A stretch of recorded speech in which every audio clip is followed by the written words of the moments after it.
Hello.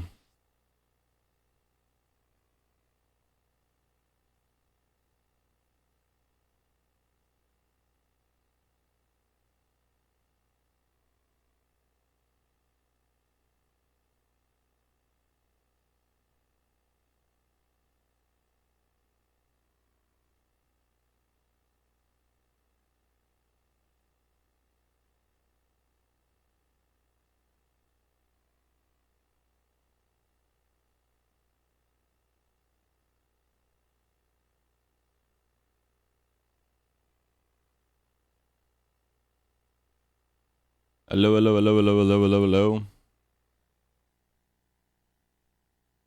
Hi, hi, hi, hi. Hello. Dude, yes! Jay, thank you for the 42 months, maybe the 8 months in a row. Tier 1, I appreciate it.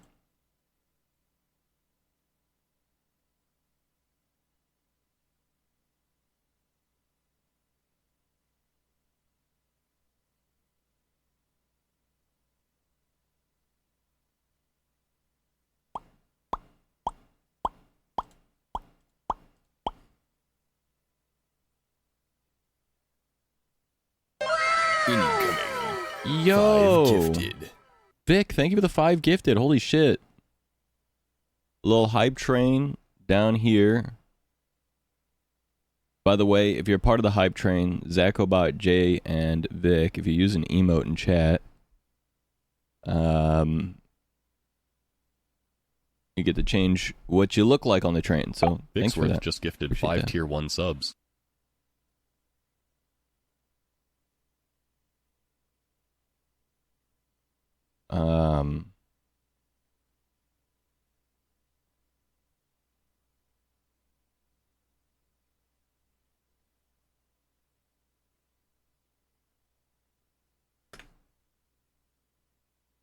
What up, though? How we doing? How's it going?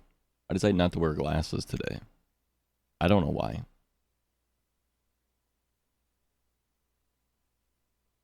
What the fuck?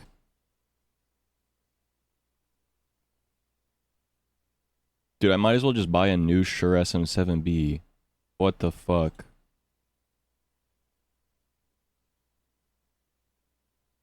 Okay, so you guys know how like this problem right here when I talk, the wire is broken. I was setting up the repair request form, and it says the estimated repair cost is $319. A brand new one is $399. I thought it was like $100. Last time I checked, I thought it said it was $100. Knees away? No. I'm wearing my short inseam shorts. I'll never put these knees away. It won't happen. It can't happen. I refuse. I'm wearing my slutty shorts. Sorry. If you don't like it, avert your eyes. Don't let your kids watch. Vic, thank you again for the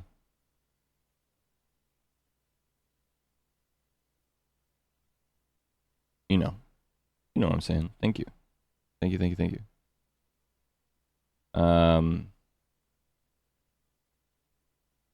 Although this does now beg the question, Vic. Would you mind if I used the money that you gave me for a stream deck towards a new microphone?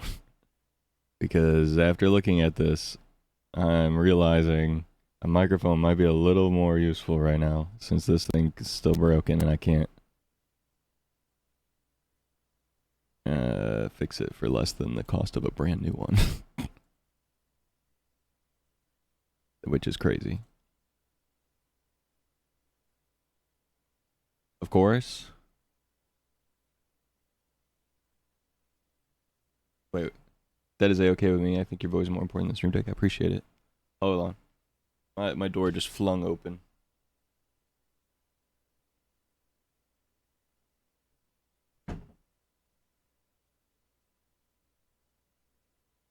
I have a ghost door. It did it again. It's that time of year. So, okay, we have an issue in my house, right? And I'm gonna pretend like this is an interesting stream story, but it really isn't that interesting. But we're gonna tell it like it is. Chat, chat, chat. My house has this interesting problem. It's I don't know if anyone else has this issue. It's a very interesting problem.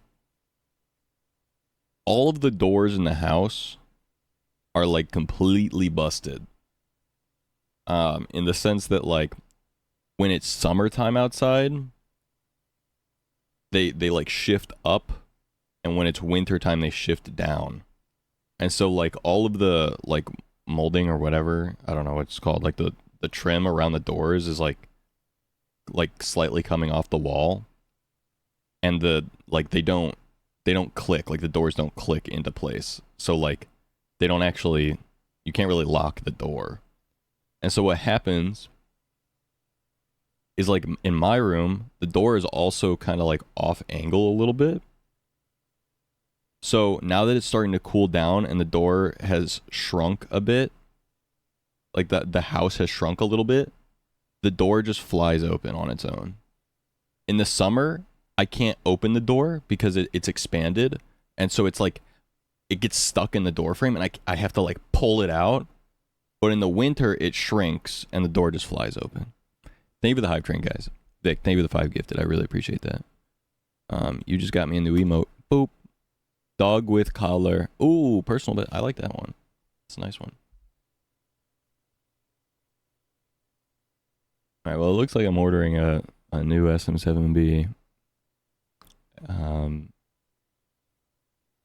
I could get it here tomorrow.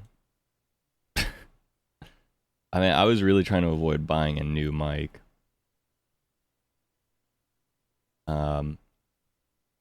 Here's my thought process though, right? I could save like $80 in a sense if I put in a repair request form, right? But if I put in a repair request form, I don't have a mic to use because I have to ship it to them. I might have to pay for shipping at that point, so it might end up more expensive depending on the shipping.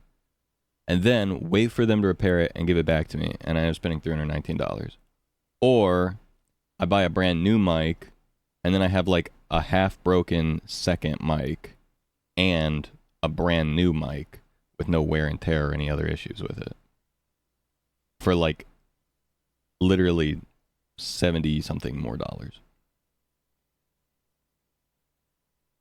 So like if I'm already going to spend like $320 to get this mic working normal again and fixed, I feel like I should just buy a second mic and then just have this as like my old original like backup mic.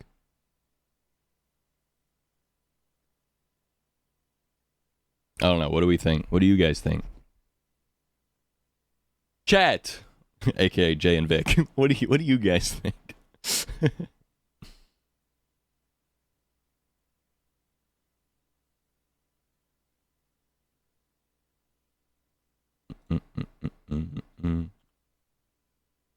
Might as well. It's one of those things where it's like unfortunate. Middle of eating stew. I feel that. I feel that. It's one of those things where like I would prefer to not have to you know,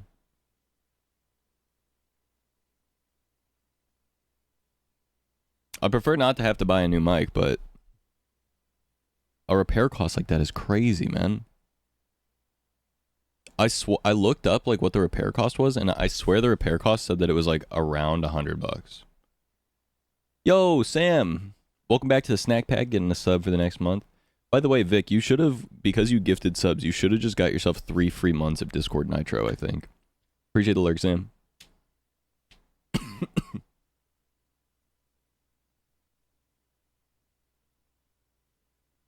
Yeah, I think right now if you gift a sub, maybe even subscribe on your own or something else, you get Discord Nitro. I'm not sure how it works. break the bank for a new mic or break the bank to repair this one. Right. Like, break the bank for a new mic and then still have this one, which works. Like, here's my thought process. Like, worst case scenario, because, like, here's the thing. I have to send this back for repairs. My Rodecaster. But my Rodecaster has 2 mic inputs on it. And so, like, one thing I'm thinking is, like,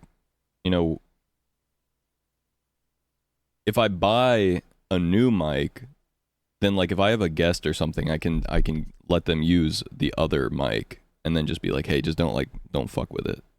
Because if you do, then yeah, you're gonna get like these issues where it'll cut out probably and stuff. And this like has like a limited shelf life. Like, the more it gets fucked with, eventually it's just gonna completely be dead, right? But then I'd have a second one for like a guest to use or whatever. Whereas if I just repair this one, I'm spending like the same amount of money, and then I don't have a second mic. So it's like, I don't know. I don't know. I don't really want to buy a brand new mic. And also, if I was going to buy a brand new mic, do I want to get a SM7B again, or should I try a different mic, The thing is, this is a tried and true mic, and it sounds great. And it works with my voice really well. Like, we love this mic here, I think. For me and my voice. But I've seen other good mics on the, like, out there that aren't $400. You know what I mean? Like, I've seen Elgato has one. Not that I necessarily need to be a full Elgato kid, but Elgato has this one mic. Which mic is it? Where is it? Where's the mic? It's the Wave DX, and it's only $80. But I do love how this one sounds with my voice. I really like this mic a lot. Had to hack into my own damn Discord to redeem this code. That's kind of worrying. You were able to hack into your own account? Ugh.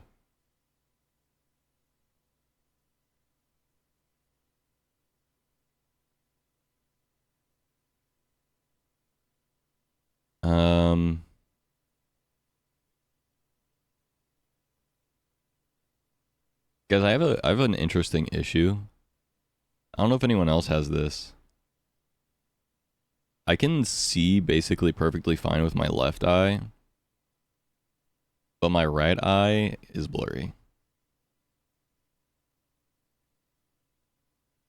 Like, both of my eyes do not have perfect vision. Like, I can't read anything at a distance with either eye. But like, my right one is noticeably more blurry at all distances. Go through 3 authenticators to make sure it was me. Oh, that's so funny. I mean, that's good though. You want that, especially with Discord. Discord is one of the most like hacked accounts of all time. I can't tell you how many friends I've had that have had their Discords hacked. One of my friends just recently had their Discord hacked. And the hacker like deleted all the channels in his like friend Discord and stuff. He managed to get his account back within just a couple days, and then Discord support was able to restore the server from like a backup or whatever, so all was not lost. It wasn't like the end of the world. But that's not the usual.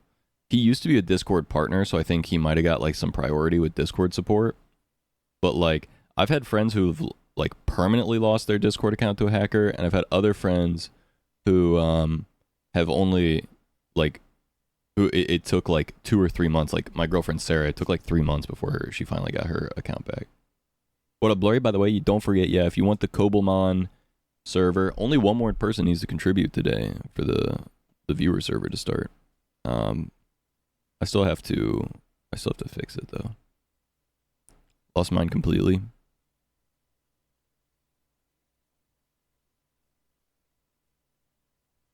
Like, I have the one now. Yeah, I've had multiple different, like, I've had so many friends. Sarah has had her Discord account hacked. She got it back after 3 months. Blurry got his Discord account hacked and lost it forever. Kat lost their Discord account and has lost it seemingly forever. My other buddy only lost it for a couple days, but it's like, people want Discord accounts. So like having the 2-factor authentication and stuff on your Discord account is by far highly recommended. Ken, how you doing? How are you doing? Ken, if you want to be my e-kitten, get Discord Nitro, you can subscribe today and get 3 months of Discord Nitro for free. Okay, not for free. For the cost of a Twitch sub. Pop you on my TV while I play off the grid. I hear that. I hear that. Basically Fort Knox status at this point. I mean, that's a vibe. That's the way it goes. All right. I've convinced myself I'm buying a second Shure SM7B. It will literally be here tomorrow if I order it now. So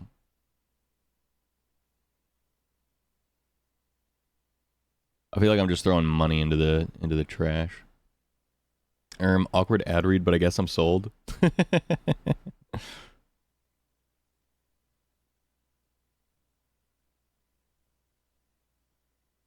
I guess what I need to do is I need to buy this sponsored RLSOCO case for Shure SM7B vocal dynamic microphone, Shure MV7 USB podcast microphone.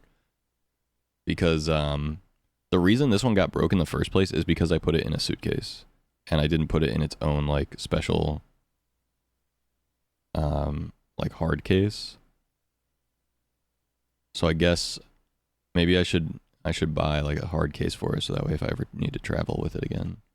Hello, Dingus Dinglebat. Yo, I am straight up yoinked off the Yorgle. No, I'm not. I could be. Yo. Chad, am I addicted? I got this. I got this. This is my weed pen. I'm just kidding. It's not weed. It's not even a vape, dude. It's just a pen. This is actually a welding battery. I found on Amazon you can get these like attachments that go for this specific thing, and they're called welding adapters. And the reviews are like, yo, this thing worked perfectly with my welding battery. Or not welding, soldering iron. Like, this worked perfectly with my soldering iron. I can smoke my soldering iron pen again. But it interests me because if they actually are like adapters for soldering iron tips, I'd love to see if I could use this thing that is sold as a THC pen battery as a to learn how to I couldn't, because the only way to activate it is to breathe through it, but that'd be so funny if it had like a button I could. Anyway. And then I got this thing, and I got both of these things. Bro, I'm just making a review video, that's all. I'm just gearing up to make a review video, that's all. Dude, I don't even smoke those things. That's a dumb idea. I don't even smoke those things. That's the funny thing. Like, I don't even smoke weed, bro. I don't even smoke the schmeed. I don't even get high. You know why? Here's the truth. You guys want the truth? You guys want the fucking truth about weed? It's a gateway drug and it kills you. No, okay. The truth is, I used to get high. I know, it's crazy. I used to. Let me tell you the truth. I loved it. And this is all hypothetical, by the way. This isn't in the real world. This is in a dream I was having. I was having a dream, and in the dream, I loved smoking weed so much. I would get so high all the time. And so, with it being legal and everything here, I keep buying weed products because it's legal. But weed makes me anxious. So I don't use it.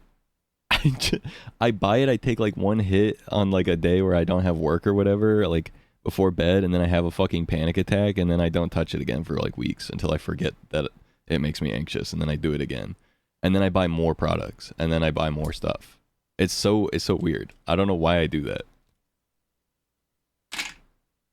I will say, I do like this one, this weird one, because it's Delta 8. Dude, am I talking to the wrong people right now? I feel like I'm talking to the wrong people. I feel like this is like I feel like I'm having it's like a conversation you would have with other people that smoke weed, but I feel like none of you actually smoke weed, and I'm just like talking. You guys are like, yeah, I have no idea what you're fucking saying. Deku, come here. Come here, Deku. Well, anyway, the Delta 8 stuff is like, it doesn't get you as high as like normal stuff does. So like that stuff I can, it doesn't make me anxious. But the real stuff, like this one, which I got for my girlfriend when she was here, dude, we went to the store, dude.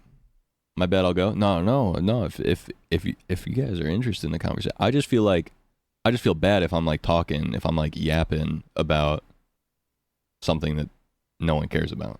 You know what I'm saying? That's all. That's all. Like if I'm talking about it and everyone's like, "What? I don't.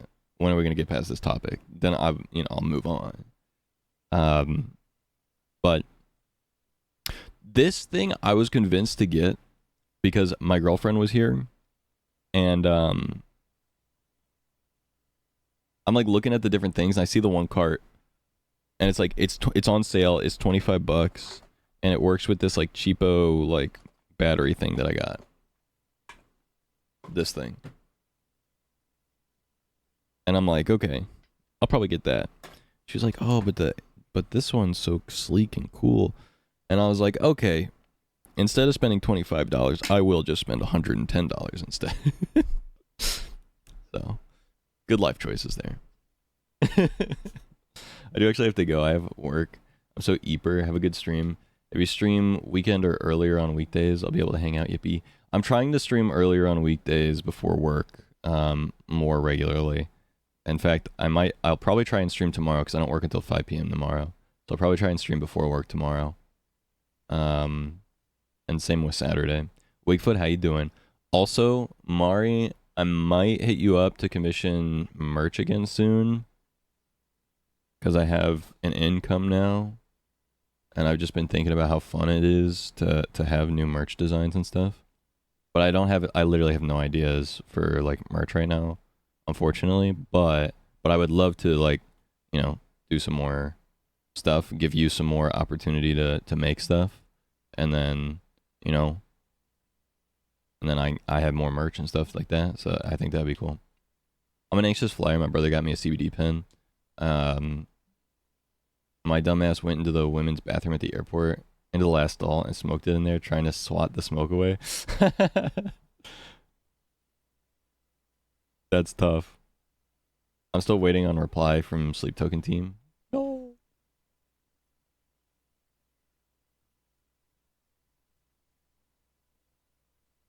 But, yeah. Alright. Wigfoot. You'll find this interesting. We've decided I'm buying a brand new Shure SM7B.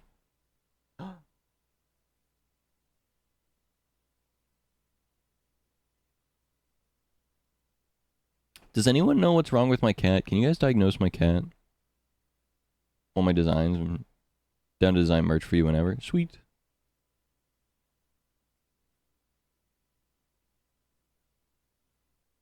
I want you guys to diagnose my cat.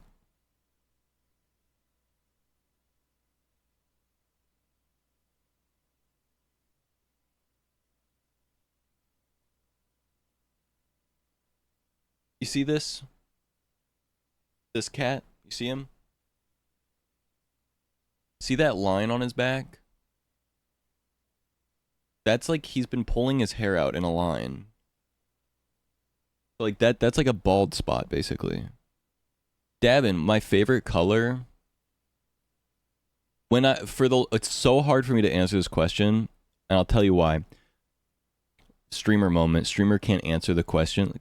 Let me answer your question with a question. Merch guy. Make sure to check out the merch at ble.nz or zecho.shop. It's actually super hard for me to tell you what my favorite color is. For my entire life, pretty much, I would have told you red. I would have said my favorite color is red.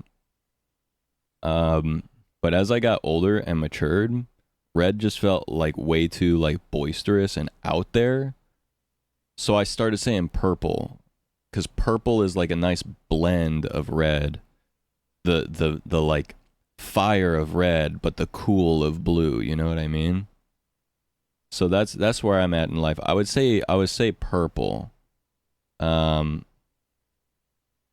purple's like a just like a nice color. But I don't like pinkish purple, like bright purple. I like a deep saturated purple. You know what I mean? Like a deep dark saturated purple. Dude, cat. But yeah, so see this line on his back? Never mind, he hid it from you. He's embarrassed. It's like a balding spot. He's been like biting at it for some reason for like a month now. I took him to the vet. They gave him a cortisone shot. It cost me like $200. I brought him to the vet. It cost me like $200. They gave him like a cortisone shot, and they gave him like an anti fungal. They gave him some kind of anti shot. I don't remember. They gave him the cortisone shot so that they thought that he had like maybe like a wound, and he was scratching at it, and so he was pulling his hair out trying to scratch at it. And then they gave him like an antibacterial shot or something like that, so that way like whatever it was would heal faster or something like that. Something like that. But it's been like a month since I took him to the vet, and now it's spread to his tail. It's like on the edge of his tail.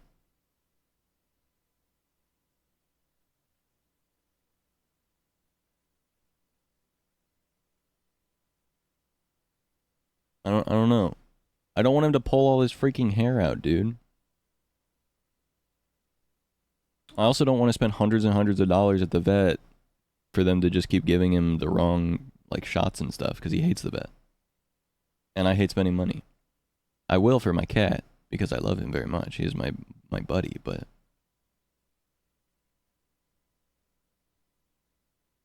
I don't know. Okay, so Wigfoot said, "Are you getting the fancy one with the preamp?" No. No, I'm just gonna get this mic again. I don't need the one with the preamp because like I have the Go XLR, which has the like a built-in amp, and then when I get my Rodecaster fixed, that has a good one as well. So like I don't need it. So that's like an extra $100 for no reason.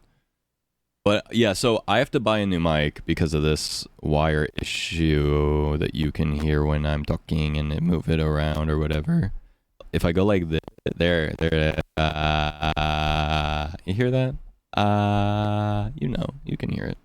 You know what's up. Well, long story short, I went to send in a repair request for the SM7B. And when I put in a repair request for it, they said the estimated repair cost is $319. A brand new mic costs $399 and it'll get here tomorrow.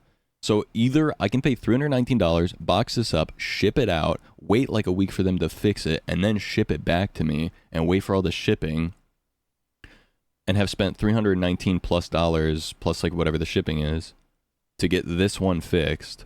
Or I could buy a brand new one and have it tomorrow, and then have a half broken one as a backup, or to have as for like a guest. So it's like, it seems like I should just buy the brand new one. Yeah. Like if I already have to spend $319 plus, like I might as well just get the new one since it's so close in price at that point, right?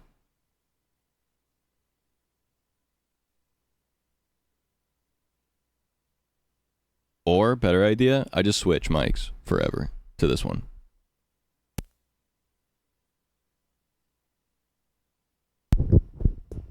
What's up, guys? It's me, Stand Up Andy. It's me, Standy Andy. Wait, dude, I have a genius idea. What if I scam Amazon? What if I pull a scamazon? I'm not saying you should do this, and I'm not saying to do this, but what if I bought a Shure SM7B, and then with the 30-day refund replacement policy, I send this one back and go, it came broken, and get all my money back?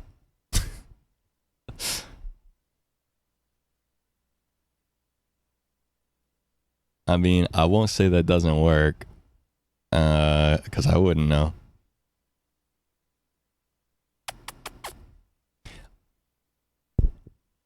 I think, you know, To some extent, that does work with certain stuff like graphics cards and stuff.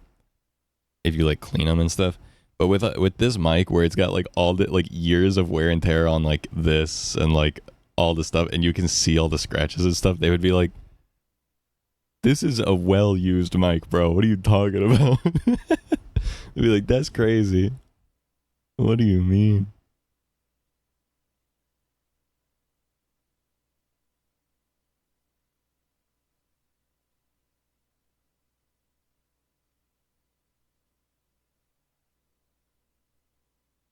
With mine, they sent me a used one when I bought new. Oh, you think I could be like, "You guys sent me a used mic?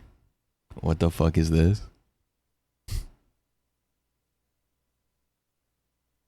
Regardless, I have to buy a new one anyway, so I might as well buy a new one. The protection plans are scams, right?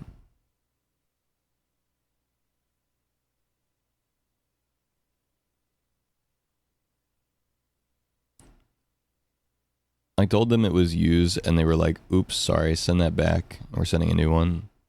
And that one was dead on arrival. Bruh.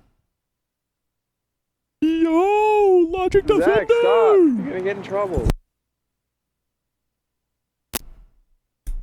I'm back on this mic now. Logic, I saw you were live. I was lurking your stream. When I noticed you were live, it was right as I went live. I wanted to say hi, but then I was like, it would be so awkward because I literally had just gone live.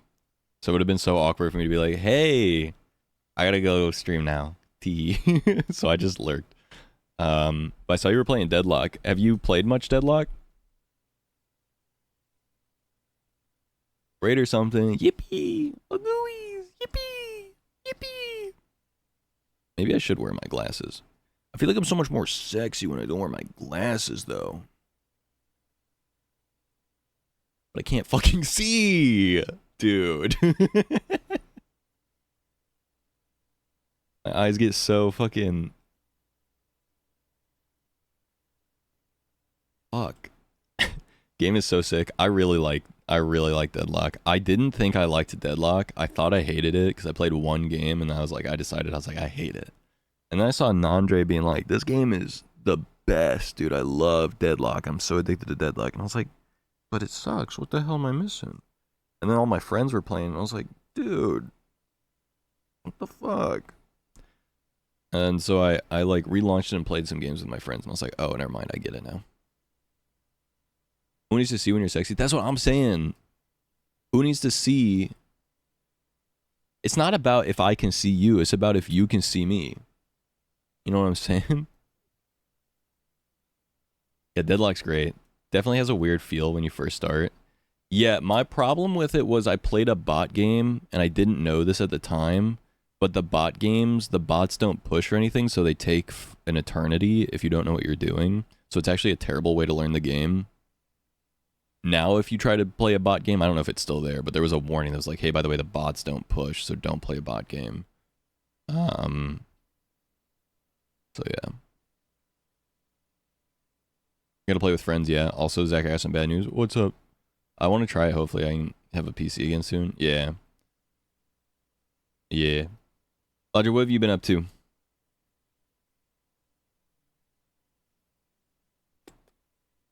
Hi, kitty.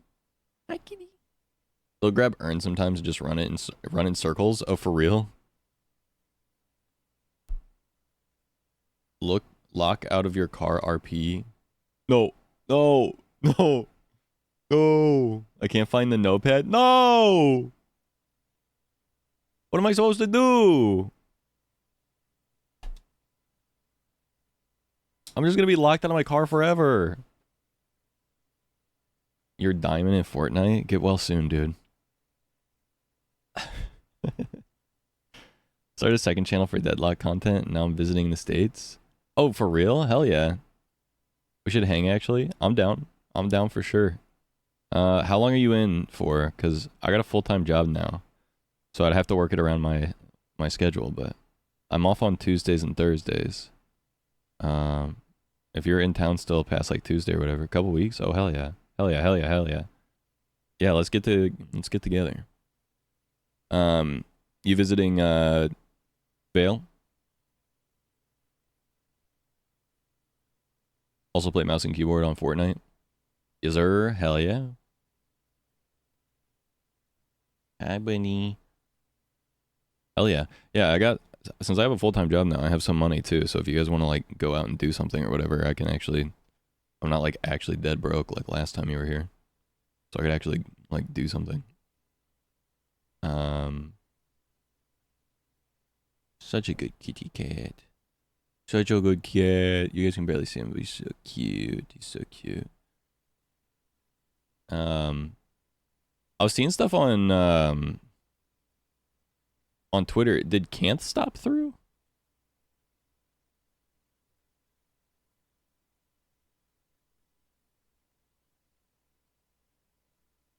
Was Vale somewhere else? I saw something where Canth was with Vale. Did it stop through for a few days? Okay. I saw something where Canth was with Vale. Vale's getting like a tattoo or something. Speaking of Twitter, by the way, make sure to follow me on Blue Sky, by the way, guys. What's a Blue Sky moment? My @ is ZachKoblenz.com. Because you can use custom domains, apparently, which is pretty sick.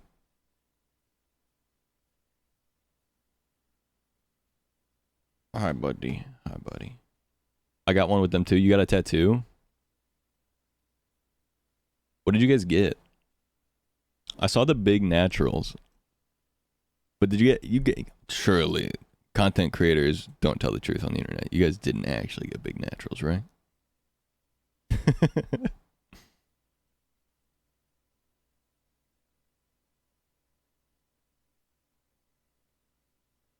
We all got ghosts. The big naturals is funny edit. Okay, yeah. Wait, content creators lie on the internet? What the fuck, dude? What in the hell? Match. That's cool. Was there like a tattoo shop or whatever doing like, or someone you guys know doing tattoos that was doing like a like October special or something like that? I know a lot of people that get tattoos in October because they always do like they have like a preset tattoos for cheap thing where they do like they design like a bunch of like October themed stuff or like Halloween themed stuff or whatever.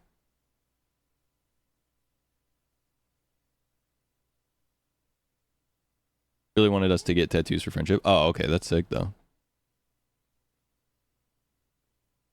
Hell yeah, hell yeah.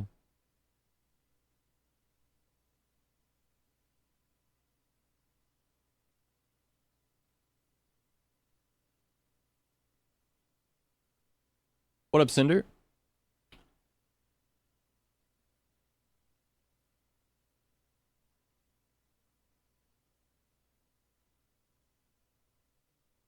I got a dip. I'll DM you about hanging, my guy. Absolutely, sounds good. Look forward to it, man. Have a good night. Thanks for the raid. Rob Lee with the hugs and the King of the Hill. Let's go.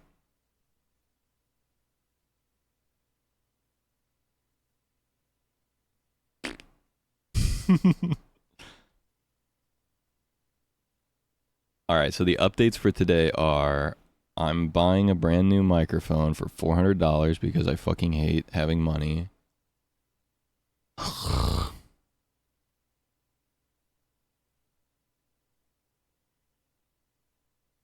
Wait, but I can put this on my business credit card and use my business points.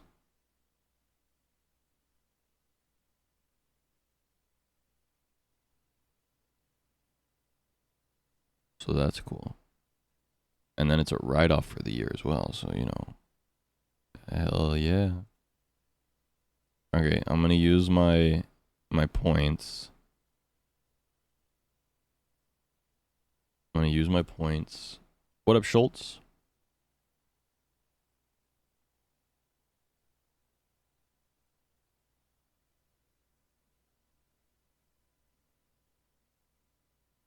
All right. So with all my points used and stuff, I'm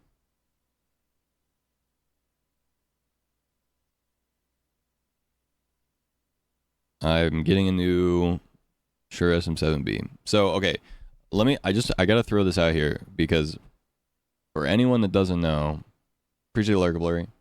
The reason I'm getting a brand new Shure SM7B is because this one has a broken wire on it. So like when I mess with it like this, it makes like static noises and stuff.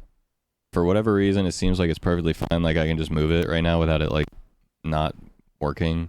But like, you know, it's gonna give out at any moment. So I went to get a repair on the Shure website. I thought it was gonna cost like $100. So I was gonna try and save a couple $100 by just sending it in for repair and like using this one in the meantime or whatever. But unfortunately, the estimated repair cost is $319 from Shure. So if I wanted to send it to Shure to get them to repair the mic, it's $319. Whereas a brand new Shure SM7B is $399. And after I put it on my credit card and use my Amazon like reward points and stuff, I can get it down to $381. So it's like basically for $60 extra, I can get a brand new one here by tomorrow. Versus having to ship this out and like, you know, so I'm gonna bite the bullet finally. It's been like 6 months I've been dealing with the broken one, and now that I have a job and stuff, like I technically can afford it, so we're just gonna bite the bullet and get the mic. And a huge thank you to Vic saying that it was okay for me to use what they had given me for a stream deck towards the mic, so we're gonna do that.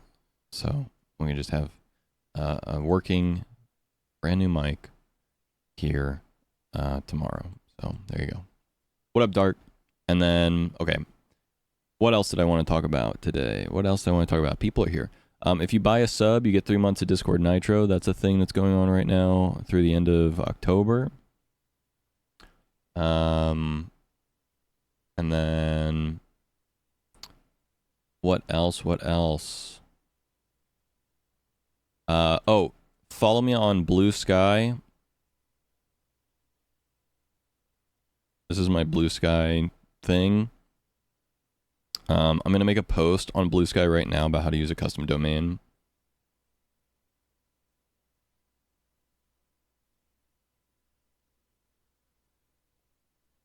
Because a lot of people are interested, not a lot of people are doing it yet. So a lot of people are interested. So I'm going to do that real quick.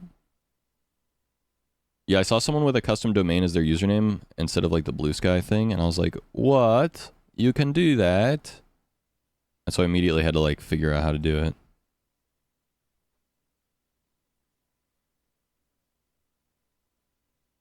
So I'm going to make that post real quick. So I'm going to work on that post. How's everyone else doing, by the way? Oh shit, Davin's in my call right now? Bro. I have great news. What up? I went over to Discord to copy paste some images so I could use them on Blue Sky, and I saw someone was in my Discord live streaming in that call, and I was like, huh? And I clicked and I saw it was you. I was like, no way. That's crazy. I'll undeafen in a second.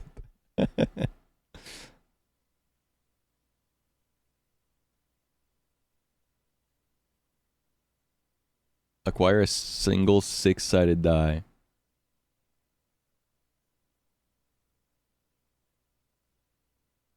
Or you undeafen. Okay, I will. I'm off until Monday, so it's a great day. Let's go.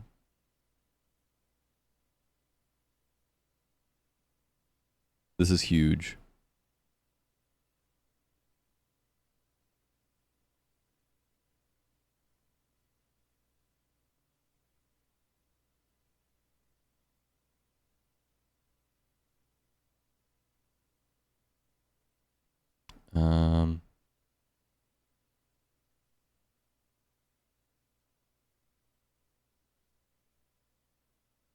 Okay. Ugh. Or something with 6 sides. We can figure out the rest. No, I got dice. I just gotta find where I put them. I have like a leather pouch my dad made me with some dice that they got me for Christmas a few years ago because I do D&D stuff here and there. Also, Cinder, finishing the community goal. That's the other thing we're going to do today. We're going to work on getting the Kalamon server started. We got to make a mod pack for that. So we'll get that sorted and going.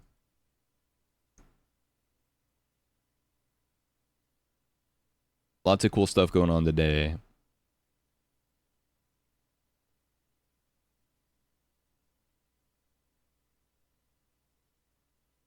All right. One sec. Let me find a die.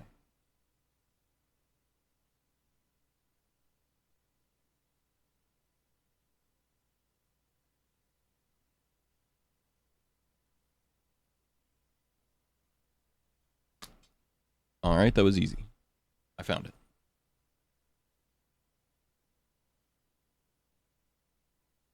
This is a leather bag my dad made me. And then these are my die. My dice.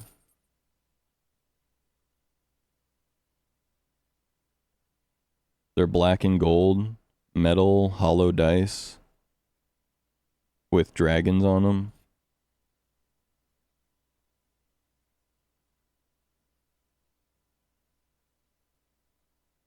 Super cool. Yeah. Deku's actually hanging out with me for once while I'm streaming. It's sick. He's looking so cute. I just don't know what's wrong with him. That line on his back, he's been picking at his fur for like a month and a half now. And I took him to the vet and they gave him some shots, but it didn't fix it. He's still doing it. So I don't know what's up with that. Based shonen protagonist. Because the anime's almost over? Dude, my cat can't... Dude! My cat's gonna... and then become a... in one of the worst endings in anime history.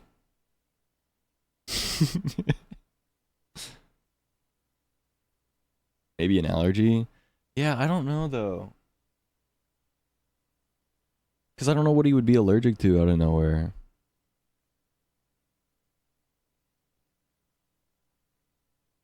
Put the fries in the bag, bro. Put the fries in the bag, bro.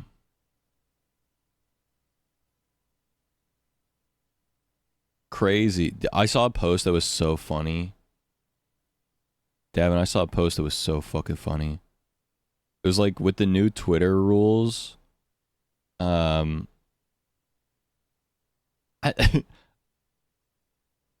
what, how exactly was it worded? With the new Twitter block thing, all that time Afghan spent blocking all his old friends wasted or something like that.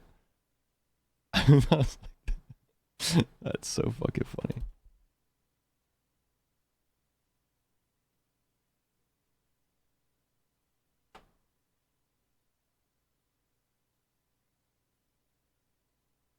I'm still not blocked. Me neither. But to be fair, I don't interact with anything like that. I don't like. So like I never commented on any of the posts or anything, or this is the first time I've actually said his name out loud, on any type of like media at all, because I never interact with anything like that. Just because like, I don't know. I feel like I'm a pretty normal guy. I feel like, you know, like 2 steps removed. Yeah, same. The way I think about it is like I never comment on anything because I feel like you can just assume I have the normal person take. Like, if someone does something shitty, I probably think that it's shitty. Like, you know, like I feel like I don't need to say it. I feel like I don't need to comment on every little thing and be like, that's shitty, that sucks, that's dumb, that person's stupid. I feel like, you know, if people are talking about it already, you can probably guess.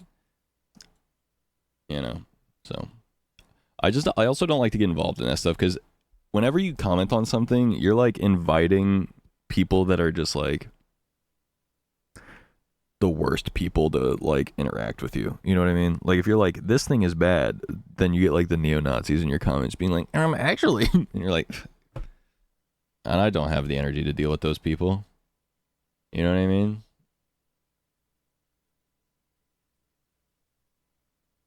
I feel the need to talk about it when it's something I've been thinking for a while. Yeah, like if I'm personally like super close to the situation or whatever, then I'll probably say something. But like for the most part, if it's something that just kind of like is happening like in my bubble, like the Asmongold thing, for example, like I don't have anything new to add to that or comment on that. Like that just was stupid. So unless I have like a really funny joke, if I can think of something that's really funny, then maybe I'll say it. But I don't know. Otherwise, I'm pretty much like whatever.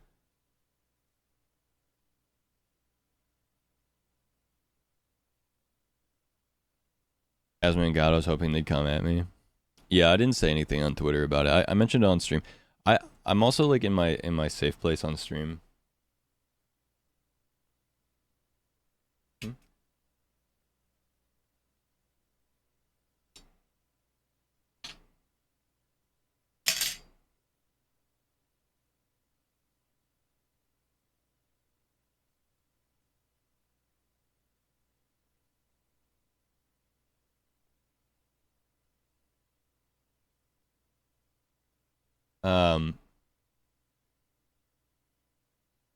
Even as a teenager, early on Twitch, I had a choice: Reckful, Soda, or Asman. I never watched Asman because even I knew Mans was fucked up.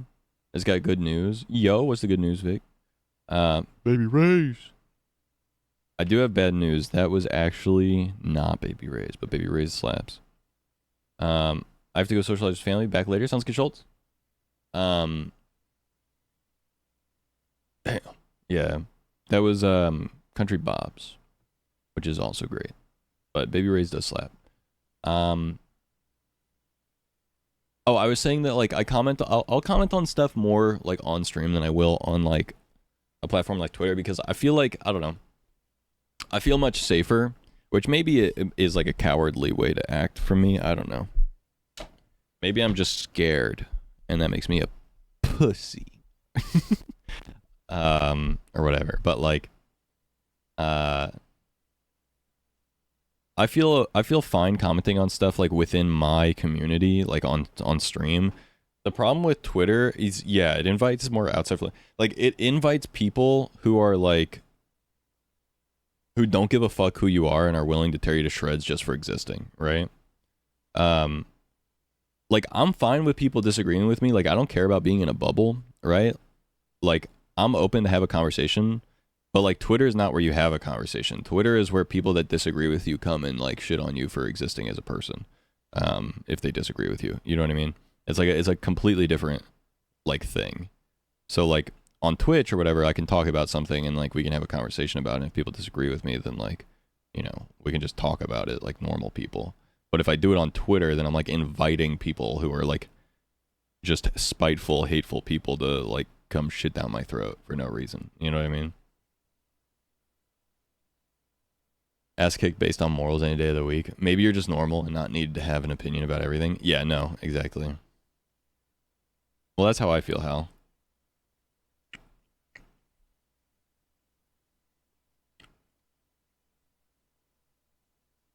I definitely don't feel like I need to put my 2 cents in on everything. Or like have an opinion on everything. And I'm not sure if that's maturity or not. Because I've seen some people, it feels like a maturity thing. But I've seen a lot of people talk about like, if you're like an influencer creator, you should be commenting on stuff. I'm like, I don't know. I like understand why. I get the idea. It's like if you're an influential person, then you should like use your power for good or whatever, I guess. Part of my fear though is like if I'm an influential person, I have influence, and then I put my opinion out there in the world and it's a bad opinion. I don't want to influence people to have a bad opinion. You know what I mean? So I'll just keep it to myself and like, you know, so many things happening out there. I'm like, okay, it's happening. will my opinion have any impact? If the answer is no, then I'm done. That's pretty much how I feel too. Like if there's nothing I can if there's nothing I can do about whatever, then nah. Like it's not that I don't care. It's not that I'm apathetic about it. It's more so that like me saying something isn't gonna do anything except for like fuel the beast, you know, like add fire to the algorithm or whatever. Like yeah, you know what I mean? At the same time, ambivalence should be accepted. Like not everyone needs to have a specific opinion on everything that exists. Yeah. What food do I have? It's just chicken and like a rice thing and then some sauce. Like problems that don't involve me, I don't think about or comment on unless it's like big shit. Yeah, like I don't know. I got into some trouble with this, and so maybe you can give me your opinion on this, Davin. I got in some trouble like in 2020 because I didn't comment on like BLM stuff. And I was like, dude, I'm a white guy. I don't know anything. And I'm just playing Minecraft on Twitch. Like I feel like I don't have anything to add to this conversation. That like, you know, I would just be repeating someone else's words at that point. No one needs to have a take on that. Yeah, I was like, they were basically like, if you don't outright say that you support this, then you are being a terrible person. And I was like, that's crazy. I feel like I'm just playing Minecraft on the internet, and I'm a white guy that doesn't know anything about anything, bro. Like I'm a white guy that grew up in a completely white like town. Like I have no insight on, you know, those issues whatsoever. I would just be echoing what someone else said, and at that point I feel like I'm doing a disservice because I'm just saying something with no actual like understanding of what it is that I'm saying. You know what I mean?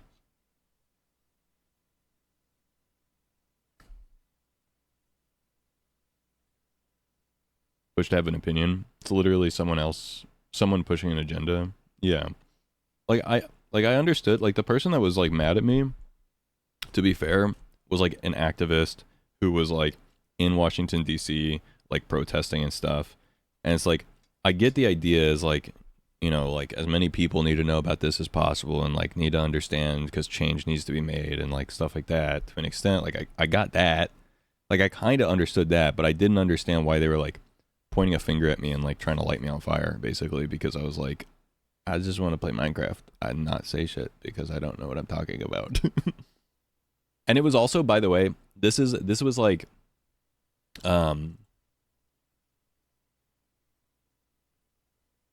this was like literally 2 days after the George Floyd incident. It was like May 28th or something like that.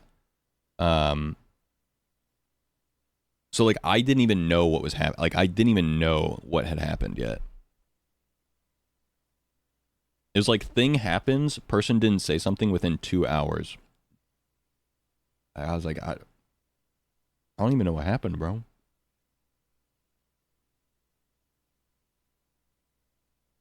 stance is normal. The internet is making everyone need to have thoughts and feelings about issues that don't involve them. Yeah. Their choice, yeah. Well, that's how I felt. I was like, I respect you and good on you for like, you know, using your voice for good and stuff. I felt my take I felt was like, if you're an influential person, easy money! Sarah, thank you for the prime. I was like, good for them. Why does Zacho need to stop placing cobblestone to address a situation he doesn't know about or have a stake in? Yeah, exactly. That's how I felt. I'm edge because I don't spend. Hold on. This is so much easier. I can just literally undeafen. Do you want to finish eating your food before I do a funny or? Yeah, definitely. Cool. I figure at least this way you won't be lost on whatever I'm talking about while the ad plays. Yeah, no, absolutely. All I'll say is, remember what I did with 0 prep time last time? Yeah. I had about 20 minutes of prep time this time. No. About to blow your fucking mind. Well, I am using some assets I had from previous stuff, but yeah, it's easy to. Dude, every good game developer uses assets. True. I'm also learning how to code. Again, I stopped for a little bit because work got busy, but now I'm learning how to draw. I'm learning how to code. I'm getting all the things I need to be able to make my own game. Drawing those because I want to make comic books. Comic books are rad. Hal, thank you for the But prime. yeah, it's really stupid for someone to come into a Twitch chat and be like, "Hey, what's your stance on this?"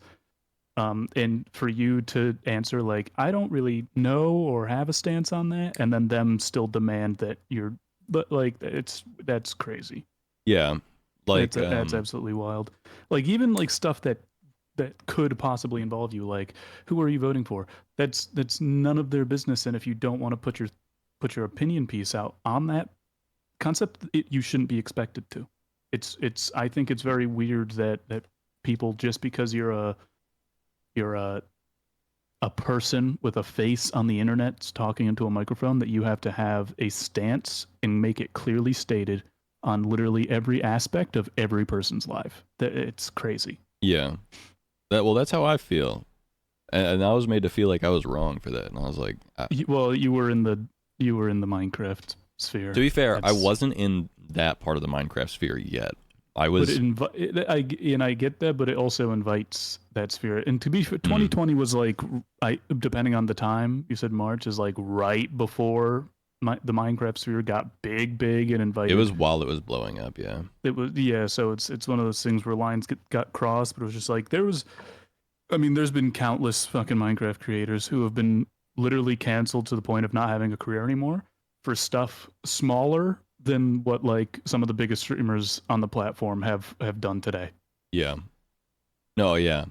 100%. Yeah, it was a hard time, truly.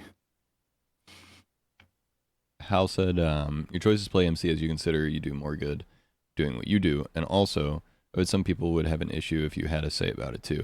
Well, yeah. So like, True. there's like two. Invite... There's like two things. There's like two more things about it, right? Well, like the first thing I was gonna say is that like, I also feel like to some extent, there's like a right answer. You know what I mean? Yeah, there's a right answer if you just because here's the thing a lot of creators do is they will wait patiently for the global, like the consensus of the internet, Yeah. and then respond with just the take that they have.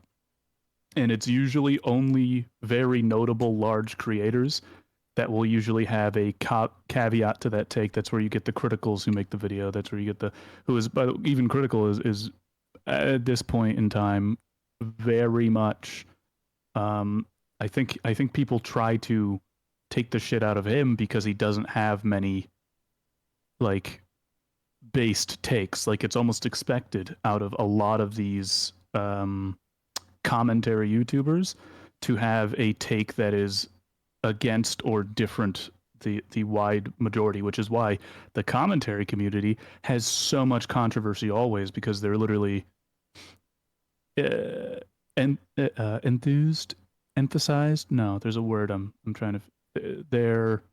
They benefit from having controversial takes. That's why Keemstar exists. That's why he still exists. He's always going to have like a generally negative, if not opposite of whatever anyone else is saying, take on pretty much any subject, and that's because it draws that attention, and people will still like him no matter what, because a lot of people aren't even looking for real information.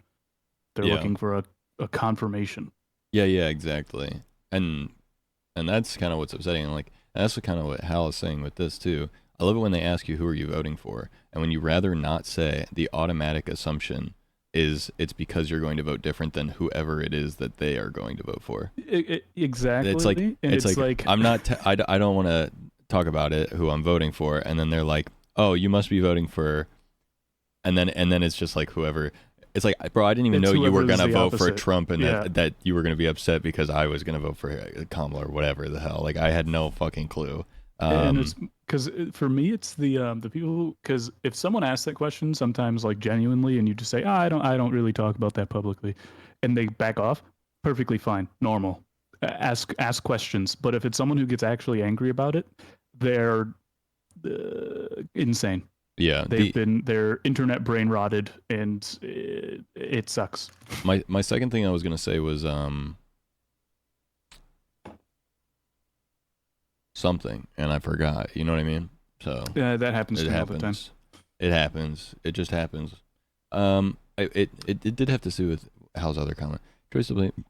MC, as you can see, you do more good doing what you do, and also, I bet some people would have an issue if you had to say about it too. Yeah, what was I you gonna say? touched on that. I think you were about to say that, like, I bet some people would have an issue with if you had a say about it too. So it's like, no matter how you responded to that question, if it was if they were positively receptive, the person who asked that, that's just gonna upset two other people who also have a Oh, a very specific take. I think that's where you were going. that was one of my things, and then the other thing I was gonna get to is that, like, the other thing is how do I formulate this in words? Like, I know where I'm going with it, but I don't know how to say it in words properly. It's like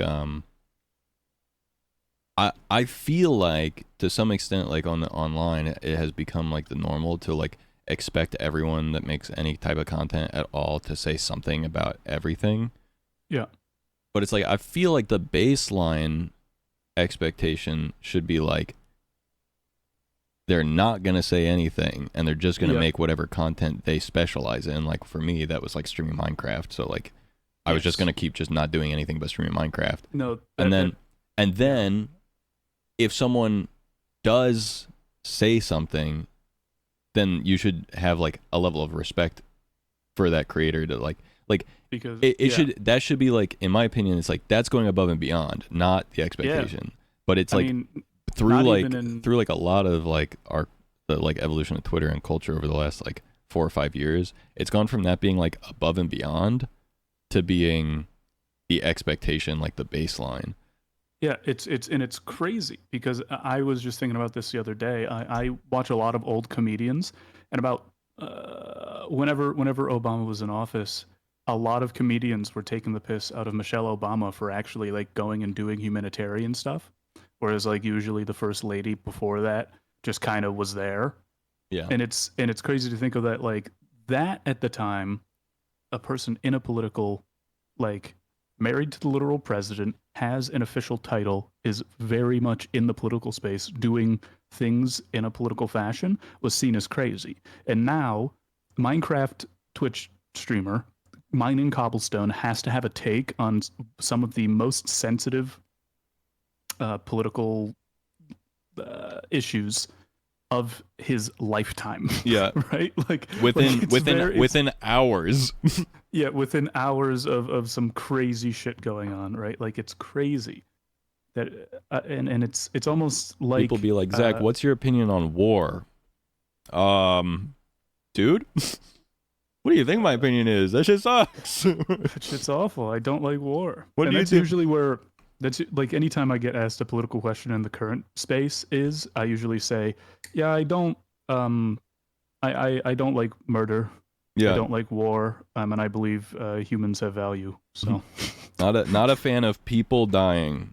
Exactly. It's like, I'm not a fan of people dying, and somehow, some way, even with that response, I've still had people, like, go to bed. They're like, oh, how? So you support this side even though they have people dying too, huh? And you're like, no people dying. Period. No people That's dying. my opinion. I disagree with both of the sides of this argument because both sides have people dying. They're like, oh, so you're a fence sitter? You're like, I'm jumping, dude.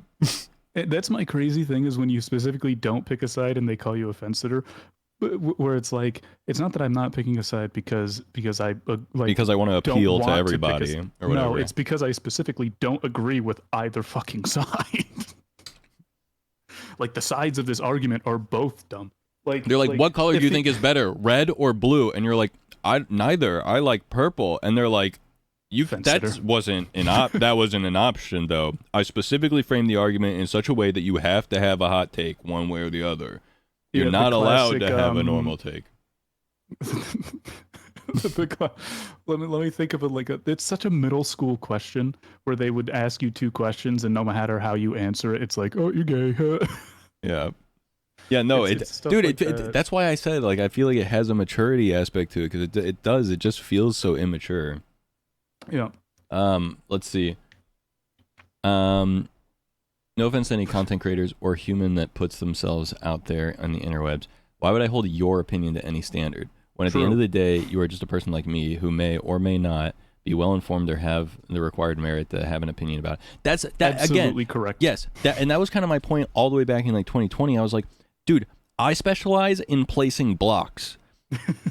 Like, I am not the guy to ask. You should be asking the guy that specializes in human politics and shit like that. Like like, and then 9 times out of 10, don't trust that guy if he's on the internet. By the way, yeah, that's my hard take on most.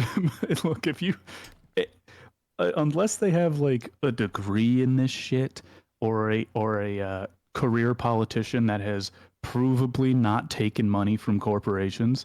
Actually, if they have a degree, you shouldn't listen to them because the universities are owned by liberals. You're right. Shouldn't listen to doctors either. I'm just gonna eat steak and candy all day and then have a heart attack. Don't listen to doctor. Dude, it gets so crazy when people are like, get to that point where like they don't even believe normal like medical shit because they're like, we can't fucking trust anybody. I'm like, okay, look, you took the skepticism too far.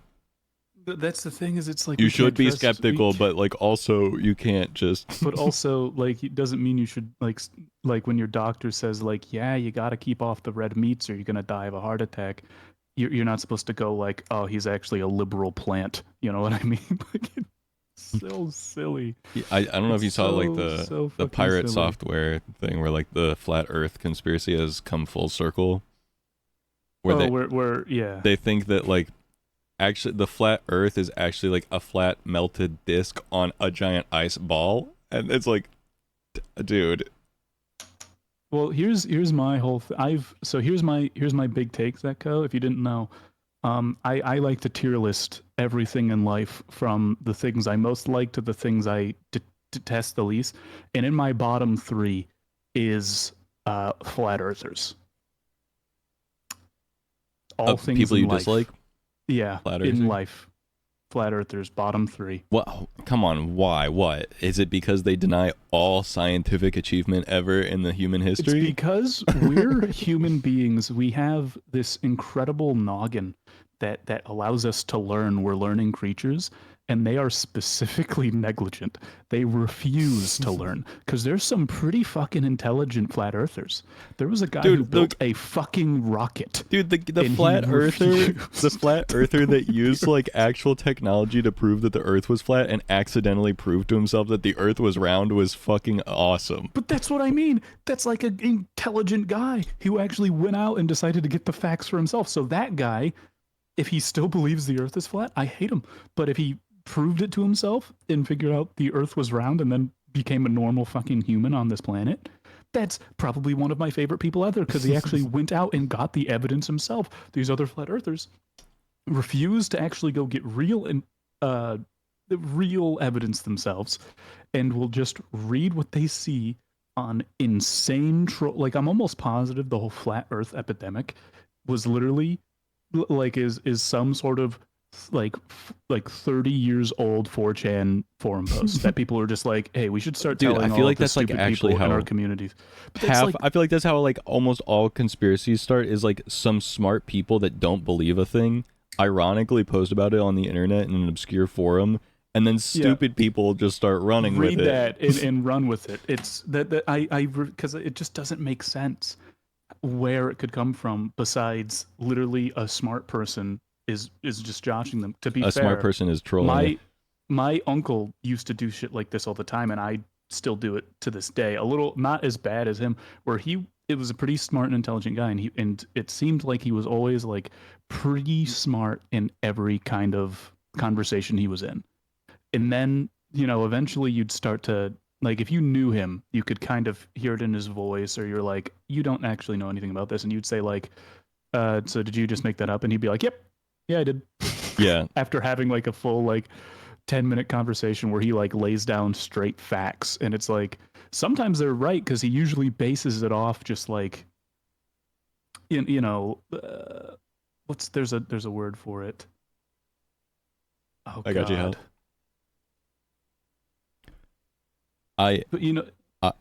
I was gonna say like it's one of my favorite things to do, and it is like an asshole thing. I used to do it way more when I was like younger, Mhm. but it's like it's so fun when you have like a gullible friend to just make Yeah, that shit just up and agrees- convince them it's real. Yeah, but that's why my uncle was so crazy because he was genuinely a very smart guy. So sometimes he would have these long conversations with him, and it will all be true, right? And sometimes you'd have these long conversations with him, and I picked up this thing where he would just kind of answer the most logical thing, and sometimes it would be right, and sometimes it would be absolutely wrong, but it would sound right. That's basically exactly what I do. Is like I convince someone that something is true, and Mhm. like the fact that I have some level of like I guess like rapport with them of being like intelligent to some extent, they're like more likely to believe like whatever bullshit I say. Yeah. Um And but that's, it's so funny when you're talking to someone Mhm. and you shatter their worldview by revealing some information that isn't true, by the way. Yes, And yeah, and yeah, then yeah, and yeah. then you re-shatter their worldview again by being like, By saying, actually, like, it was all that was a all- lie. that was all bullshit. I Yeah. made it all up. Yeah. So there. Is this a dog don't- whistle? Is that a dog whistle? Hello, sir. Does your sour cream cannon have a hoodie? What is that? Oh, I have a dog whistle right here. That reads like chat, a dog whistle. Hey, chat. If you can hear this, it means you're a dog. Did you hear that? Yo, Zach? Chad, if you can hear this, you're a dog.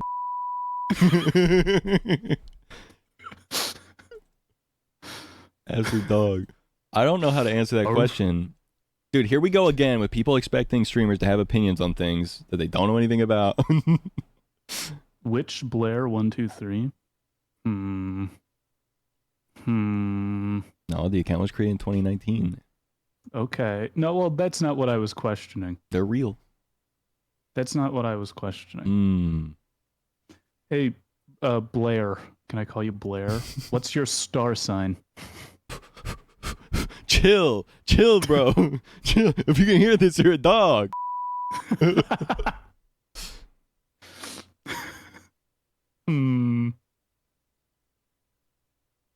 I want your rising, falling, and your other one now. No, so here's my big brain. I don't know if they're still here. The reason I asked it was because it would tell me the type of person they are if they gave me the 3 ones or if they just gave me the month they were born in. You know what I mean? Oh yeah, true. Oh, I did too much. I'm the Yeah. friend that does too much. See, I don't know any of that, so that's I need to learn more about it so I can make fun of what is it, astrology? Sarah, how 'Cause did you it's- decipher that? Oh, I got it. No. Just watching from message 2. Good on you, Cinder. I live Good in mod. America. No, it doesn't. Sarah already deciphered it. She said she deciphered it, and I was like, no way. And then I took another look at it, and I was like, oh, yeah, I understand. Does your sour cream can? Oh. Yeah, you get it. So it depends on. It can have a hoodie. Does that answer your question? It's got a half hoodie. That's why I called it a wild message. It's a bit of a tight hoodie. I mean, I live in America. 90% of sour cream cannons here do not have hoodies. That's true.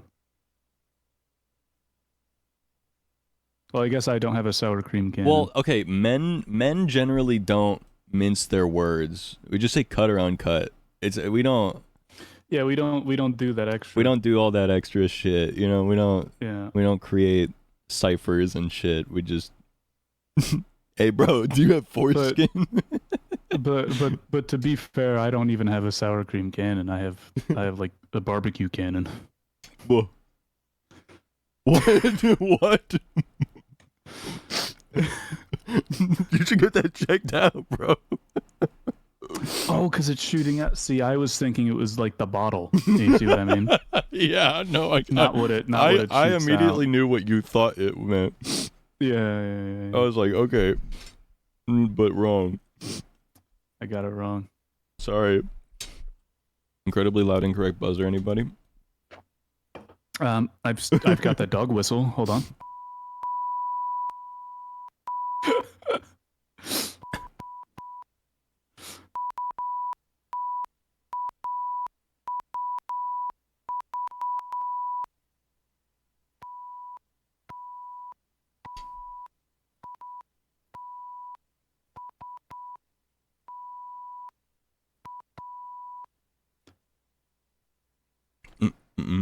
Hold on.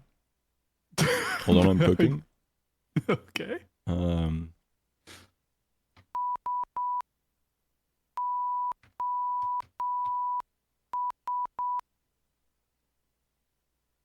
Hold on.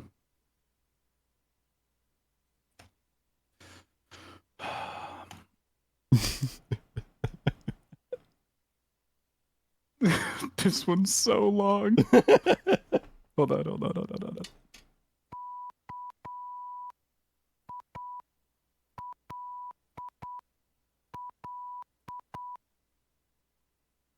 Bro, I can't read the international Morse code thing that fast.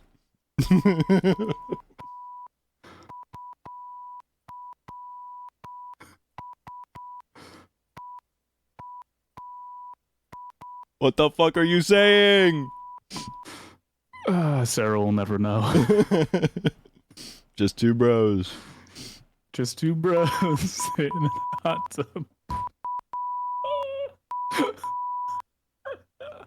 Never know what I just said. I will never know. New way of flirting with her man acquired. She's clipping this and cross-referencing a Morse code thing on repeat. Fuck. What did he say? Sour cream cannon. What? What? Oh, wait. Yeah, sorry. Guys don't do that. We just talk in Morse code instead. We just talk in Morse code instead. Way more based. Just two bros talking in Morse code miles apart because they're not gay. Miles apart. That's I love that one. Oh, Someone's yeah. No Cam sign language goes crazy. Yeah, here, 1 second. Did you Dude, get that? That's crazy of you to say, to be honest. That's... I can't believe you would say that on the internet, man. That's fucked up. I know jive. Huh? Oh. That's... Wow. I've never... I can't... Wow, I've probably said so many terrible things in my life just trying to beatbox. just try to beatbox. Yeah. I want to move your bed on the server, but you're not on, so if you die when you get back, you won't respawn at the house. So I thought that was going to be some sort of diss when I read it, so I was reading it while laughing with a smile, and then that was just a normal sentence. I never even slept in the bed stairs, so it doesn't matter. Like, I never right-clicked on it. Oh. Gasp. You. What? Betrayal. You ever played Katana Zero? Katana Zero? Yeah, Katana, like the sword, Zero. Oh, no. Probably one of my favorite games of all time, and is the reason why I want to make a game really bad. Because it's like so simple, and it has a setting that I fell in love with. It tells a really cool story, and it's just so dynamic for being such a simple game. Like it's a game that I've put 4 hours into. 4 that I think about daily. And I last played it August 11th of 2023, and that is I bought it on release. But it's like I think about this game so often. It's so fucking good. And it's and everyone's waiting for the DLC to come out. It's been like years to the point where they're like making memes about it. Or like April 1st of last year, they released a like just a couple of like extra levels with new game modes. And to access it, you had to type "not the DLC, bro" into the like Steam betas. Hmm. Such a fucking sick game. It's one of those games that I wish got like Undertale levels of fame because I would be in the fandom. You know what I mean? Hmm. Yeah. Popular. I've never been a But not part of like- something like before it got like popular. No, Like no. that. All the things that I'm like, oh, I'm in it early, are never popular.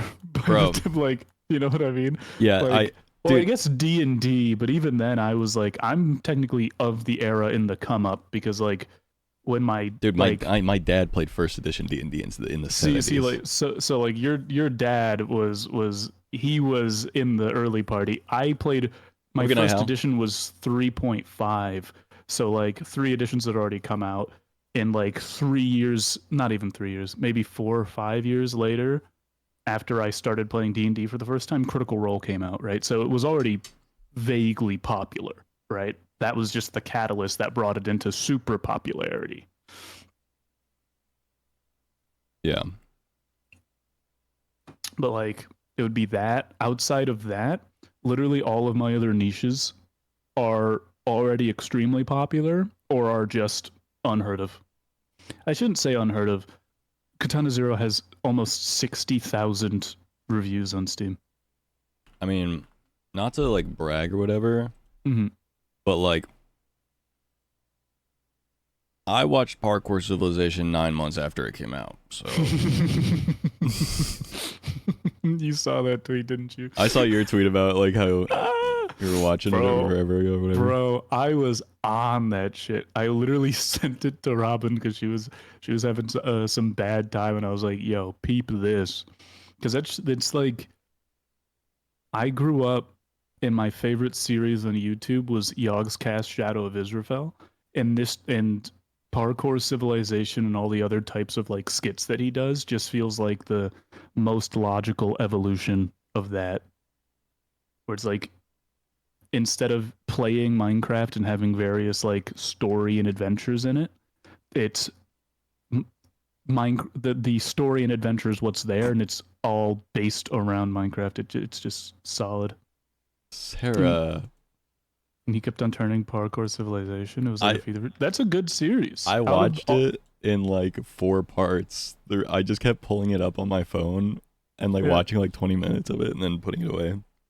Because we had COVID when it was popping off, and I just kept pulling it up and watching it. So do you know why it will sometimes feel like Sarah probably thought it was a fever dream because Sarah wasn't actively watching it, right? Well, yeah, I'd already watched like 45 minutes by the time she actually looked at the Yeah. phone for the first time while I was So- watching it. Most shows or series are going to have some sort of context and be like palatable because there will be downtime and re-explanations. Parkour Civilization, that edit that everyone's watching is literally a compilation of TikToks. Yeah. Do you know that? Yeah, it's They like made a bunch of videos. The reason it's called The Movie is because is because they took all of the TikToks they had made over like months and months and months and just put them all together. yeah. And it's still, the series is still going, by the way. There's like there's more that are getting released. I know that the one that I watched was Parkour Civilization the movie, and I know that there's Mhm. Parkour Civilization full movie 2, and then there's Yeah, the 'cause new there's series more lore. PvP He Civilization. he goes to the outer realms, bro. With spoilers, bro. Where the fuck else was he gonna go? Up. It's There's no parkour. more- It is parkour. He has I to keep guess. going up. Dude, it's crazy. It's- He's like, for me, it's he's like, just I so- became the parkour god, so I got rid of hell. the thing that pisses me off is I now type in Parkour Civilization, and the Ludwig video comes up before fucking the guy who made it. It's tilting. It's tilting. It That's pisses funny. me off. Wait, is it the same for me? Hold on. No, I got the full movie 2. What the fuck? Why am I seeing fucking Ludwig's face, bro? I don't think I've interacted with the Ludwig video in years. Maybe that's the problem. If you didn't, not because I clicked on his video about it and watched like 10 seconds of it, so YouTube thinks I don't want to watch it. So it's like, but you did watch the full movie, Oh. so I see. got the personalized search results. Yeah, but I'm just going to look because there was another one that I watched. Yeah, I watched Minecraft, but it's a simulation. The movie that one was bad though. Hmm. That one wasn't good. I didn't like that one. I do think my favorite thing from the entire Parkour Civilization thing is just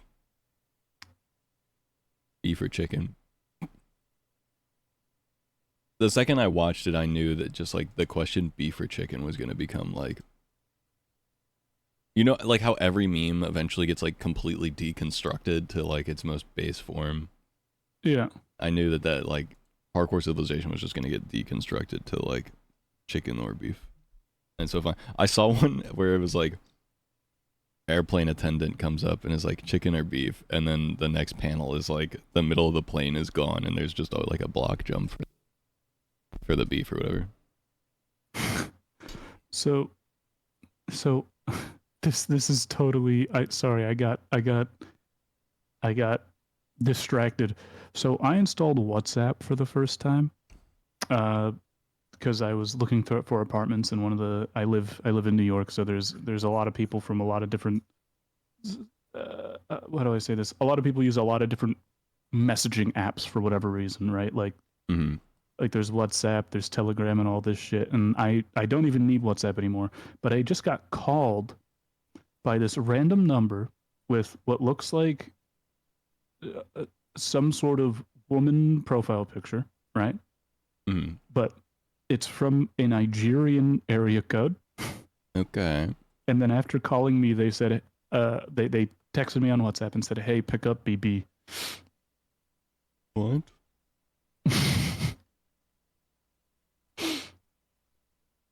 What?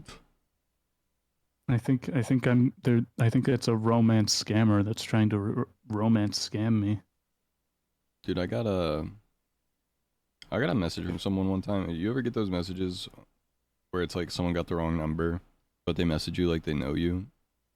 Yeah. Or like someone, I don't know how it would happen for me because I've had the same fucking phone number for like literally 20 years. That's the thing is it's how do I say this? It's not often someone putting in the wrong number, right? Because here's the context of how that would need to work to be real. Like They would have needed to.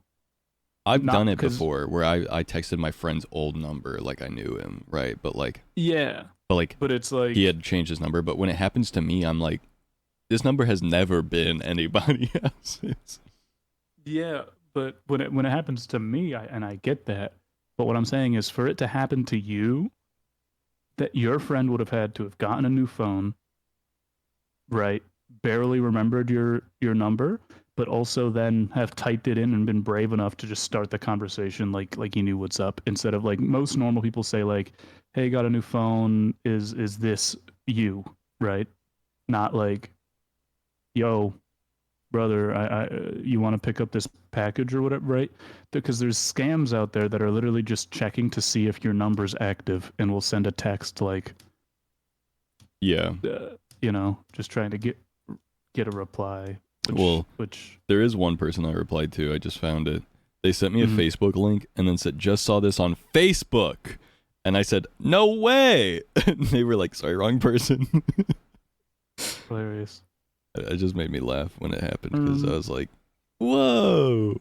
Hey Zach, can I get your best rating of the most recent chat message? What the Sigma? Okay, that's a good take. Can you get me more angst, please? What the Sigma? Okay, nice. Now you got hit. Go. What the Sigma? Nice. Okay. You're putting in the codes to stop the bomb. You're at the top of a tower, and you put in the code 5, 4, 3, 2. You put in the code. It goes incorrect. What the Sigma? This is good. This is a good bit. Thank you. This is good. So I know I asked you about this fucking probably a full year ago to voice act for the game when I eventually make it because I have a Oh, character yeah. idea for you. That's basically how that's gonna go. Hell yeah. I'm down. I really am trying to get into voice acting work. I just have no idea how to actually get into it other than like You just have to put like most voice actors nowadays are just how do I say this, are either real actors that are like in LA, New York, or another city where that stuff happens, or are influencers. Like one of the up and coming voice actors is a YouTube game reviewer that I follow, Young Yeah, who's doing the new voice for the main character in the Yakuza games. Hmm. And that's like a big deal because it was like he just has like a nice voice, you know what I mean? Like I didn't know him to be like you go to his channel and all he does is like game reviews or talking about like nerd culture. Yeah. So for him to just show up and suddenly be like a voice actor, I was like, whoa. So I went to my buddy's wedding and I was the best man, so I had to write a speech and stuff and then read it out. Apparently, like 20 plus people that were there told the bride and groom that I had a really nice voice. And even the DJ, when I went to like hand him the mic back, was like, "Hey man, you got a really nice voice. Hit me up if you need like management or whatever." Damn. And I was like, for sure. Meanwhile, I was still like shaking because I don't like getting on like up in front of people. See, that's the funny thing is I think a lot of good voice actors don't like public speaking. No, They want to be in their like they want to be in their booth, you know what I mean? Yeah. Whereas I'm the opposite. I don't think I could be a voice actor. I can do some voices, but I have no consistency. I'm not calculated enough in my voices, right? But I am great at public speaking. Like, I'm fine with public speaking for the most part. Like, I'm decent at it. I just like I have a lot of social anxiety when it comes to like standing up in front of people and knowing that everyone's like looking at me or whatever. I get you. Which is a hilarious thing for someone who's been streaming on Twitch for 7 years to say. Well, that's everyone always says like it's so different. But if you look at like, no, I guess not anymore because you have a lot of these very outgoing guys kind of at the top right now. Yeah. But like pre 2021 Twitch, yeah, the literally people that all like of the top streamers like who got Twitch off the ground, right, were all these like introvert nerds playing games and being funny online who kind that's of me. became I'm in this extroverted, picture. right? That's like me. Like there was a point in time where Lily Pichu was one of the biggest streamers on the platform, and yeah, motherfucker cannot. Well, maybe now she's like a full-grown woman, but like you know what I mean. Like, was not a person that would talk to people outside, right? Yo, that's a good take. When you're doing public speaking, just point at someone in the audience, and now everyone's looking at them. Easy. That's funny as hell, actually. You. Everyone looks at them. Just fucking run away while no one's looking. That is some of my favorite shit to do, though, is just including other people that don't like. I guess it's kind of like you could call it a prank, but it's like not a real prank. Like they're not getting the egg put on their face or whatever. Like when you're at a restaurant and you're talking and the waiter comes up, right? Instead of just saying like, "Oh, we're great, thank you," I include them into what our conversation was and get their take on it.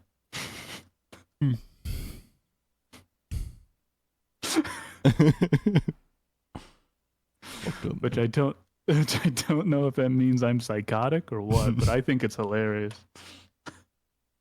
Cinder Especially because here's the thing: if the waiter or the waitress actually like is like, you know what, I have a thought on this, and they actually give it, like they're getting such a massive tip. If they just go like, I don't know, and walk away, average tip. But it's like the ones who can, right? It's impressive. Dude, fuck. So I work at Domino's now. Nice. That's my full-time job. I drive for Domino's right now. I did that in Boston once upon a time. And it's good money. It is good money. Like crazy how good the money is actually. Yeah, no, because especially because it's a lot of delivery jobs, right? It's the it's the flat rate plus tips from delivery Yeah. at all times. Domino's, when you're in the building, you get paid a increased flat rate Yeah, so because Domino's you're not you tipped make at the time. I make minimum wage when I'm in the store, which here is $12.30, Mhm. and then I make more than half minimum wage when I'm out. So like half minimum wage is $6.15, but they pay me $7.50. Nice. And then I get all of the tips. And then you get the tips. and they give me mileage. So they track all my miles and they pay me 30 cents a mile. Oh, my store didn't do mileage. Literally, my store in Boston, it was better for me to stay in the store, unironically. Oh yeah, for me it's way worse to stay in the store. So like I was also like in Boston Center, I should explain. So if I had like a delivery that was 2 miles away, it would take me probably 30 minutes just to get there. Oh, and then yeah, I'd yeah. get like a $4 tip, right? So my location is really nice because like we drive max 6 miles. That's our range. Mhm. And here, like the furthest 6 mile point from the store, where like you have to get off the highway or like off of a main road and get onto like side roads with like slower speed limits or like whatever, it'll take 10 minutes to get there. That's so rad. So the max you're out of the store is like 20-ish minutes. So you can do, worst case scenario, 3 deliveries an hour. And since the average tip is $5, that's $15 in an hour, plus the $7.50, plus the mileage on that. So you get paid for the 6 miles there and the 6 miles back, 30 cents a mile. So it's like 12 miles. Money. So then in 1 hour, you do 36 miles, which is about $9, plus your $7.50, plus your 15 from the tips. So like on a busy day, like a Friday, Saturday, I'm making 35 plus an hour.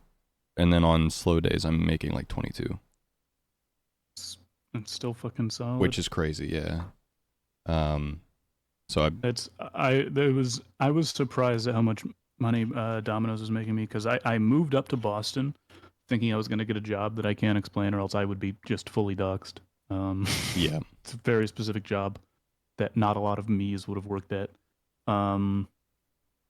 But I basically got there, nailed the interview. They said, yeah, we're going to hire you, get you through the hiring process. The hiring process after the interview takes like upwards of 4 months. Yeah.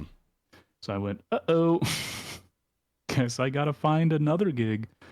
So literally I started doing Domino's 8 hours a day and then another 10 hours a day DoorDash and Uber Eats at the same time because I'm based. Jesus. It was a lot, but I paid rent those 4 months. Some people be like, fuck yeah, dude, Grussler, I respect the grind. You're like, I was trying to survive in America. I was doing what I had to do. Yeah, no, literally, it was not a grind. It was a struggle for survival. Like that shit was not a shonen anime. That shit was a sad horror anime. It was depressing as hell. I was not working my dick off because I'm inspiring and trying to get somewhere. I'm trying to live. Yeah. Be alive. I just want to be alive, man. I got really lucky though, because I was in the peak of Monster Hunter World's that game just came out and I had already bought it before I moved to Boston. So I didn't really need to play a new game in my downtime. You know what I mean? Like there was no new game to buy. Yeah. I just want to read and play video games and maybe touch grass once a week. I don't want to do the America grind. I feel that. I feel that. I've gotten to that point. When I was like 18, I would and through like up until probably a couple of years ago, I was like very on board for like the American toxic like grind and hustle like culture where I was like, I'm gonna grind super hard, I'm gonna build a business and I'll make millions of dollars and like I fucking work every second of my goddamn waking life. And I did that for like 6-7 years, and now I'm like, dude, if I could just like make enough money to like move out with my girlfriend and just like have a family or whatever, it's fine. That'd be cool. Like I don't care about anything else really. Yeah, no, I'm still in my hustler arc, but that's just because the opportunities have been getting better and better. like in the next year, I should be making some big, massive weighing money. Hell yeah. Yeah, I mean, like, I want to get to the point, like, I still, like, want to have, like, upward trajectory in, like, a career or whatever. Yeah, no, but like, I'd like to do, also, like, how old are you? 26, 27 soon. 26. We're in the same age. Yeah. It just happens because I also got lucky. Right? I got real lucky to get the opportunity I've got, and then I worked hard and stuck with it, and it just happens for some people, you know what I mean? Yeah. Because like you asked me 2 months, like you asked me 2 years ago where I thought I was going to be in life, and I would never have told you where I'm at now. Yeah. Yeah, my thing right now is basically like where I would like to be is like I'd like to be making enough money to like be able to save some money and then like have like a decent like living situation with my girlfriend. And then still have like some time left over to try and like make something else like something I'm more passionate about into like my full-time career. Hobby. Yeah. Like I'd like for streaming to be my main thing. So like that goal is never gonna go away. Or like YouTube / streaming content creation stuff. Like I want that to be my main thing. But like but I would be happy doing it as a hobby forever as long as everything else was like decent, basically. I don't have the energy in me anymore to be like, no matter what, against all odds, I will be the content creator, man. I'm just like, no, I'll keep like working on it and I'll do like my best, but I'm not gonna like kill myself over it. There's only so many of those people that have that, right? Like that have that grind set in mind that actually make it. You know what I mean? Because that's why I'm like this now, is because like I had that mindset for like 6-7 years and I didn't get there. So it's like what I realized is that like you're on path B now. What I realized is that like I can still get lucky at some point or like, you know, make some smart decisions and make it or whatever. But like it's not worth having all that fucking cortisol, you know, or whatever, stress hormone. It's not worth like stressing about it. Exactly. It's just for me, the plan A option for pretty much everyone who's on top, not even everyone, like a small percentage of them, is literally stream like 16 hours a day with insanely high energy content, right? And talk to literally every streamer on the platform. And that's how they got there, right? And I respect that, but also there's thousands and thousands and thousands and thousands of other people who tried doing the same thing, and they're less viewers than you have now, right? And that sucks.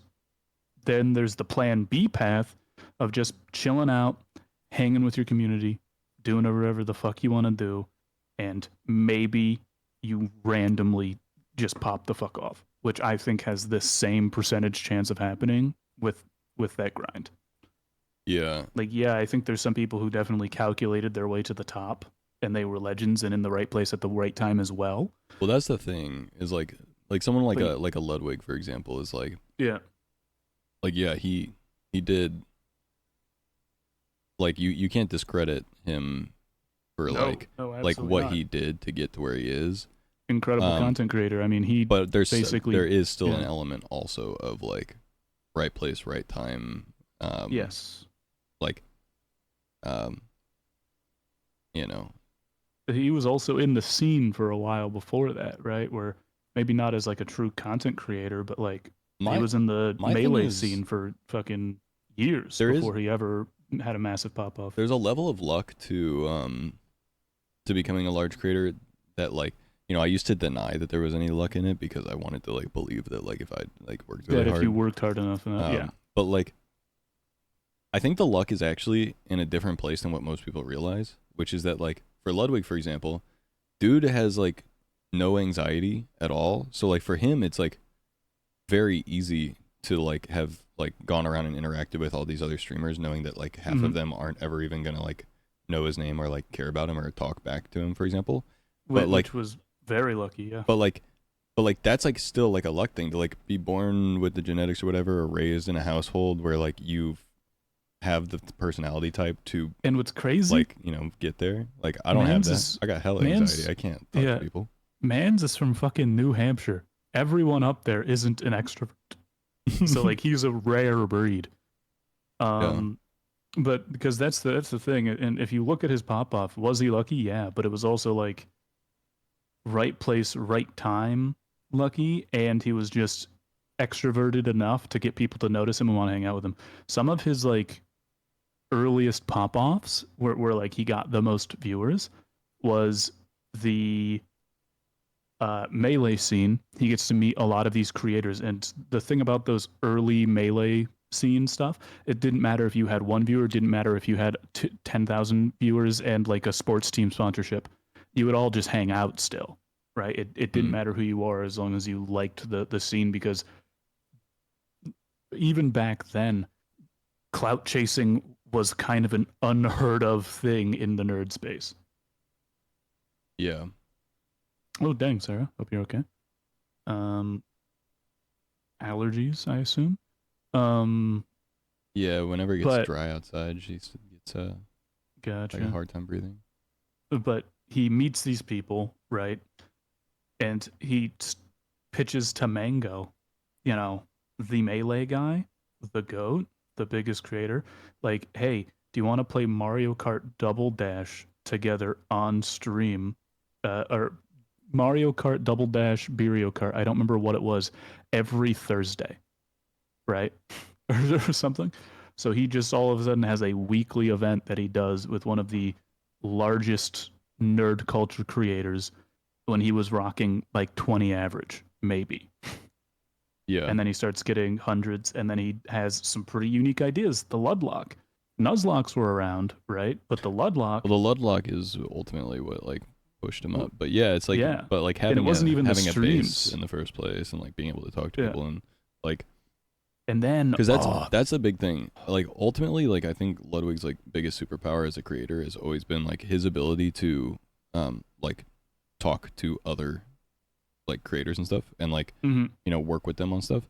Like one of my biggest weaknesses is literally that I'm like the opposite of that. Like I could have like a cool like idea for content or whatever, but I can't like follow through on it because like messaging back and forth with someone consistently like just like drains my energy. Like I just like can't. A lot of creators have that. A lot of creators are, and like it's not because I don't want to do it or like I don't want to interact with these people. It's like I do. It's just like I don't have that big of a social battery. So like once I interact with a couple people a few times in a day, like by the end of it, I'm like I can't be fucked to like message back right now. I'm done now. Yeah. Same way. I've lost friends because they're a constant contact type, and I'm a once a month at best type. Yeah, I mean, like, I wouldn't say I'm like a once a month at best type. Like the people I'm close with, I do like talk to pretty consistently, but like, it's the I don't know. Like, I have a lot of friendships, like with Davin, for example, where like we can get on a call and like shoot the shit immediately, and it's fun, and we have a good time. But like, we might not talk for like another month. Whatever. Yeah. But then like, to be fair, it's also because a lot of that was I was coming here pretty consistently for a while, and then I just stopped using Twitch as a platform. Yeah. Well, and that's how a lot of my like friendships and stuff have been, is like we meet through like Twitch or whatever, and like we start to hang out or whatever because of streaming and stuff. But like my main thing is like streaming and stuff.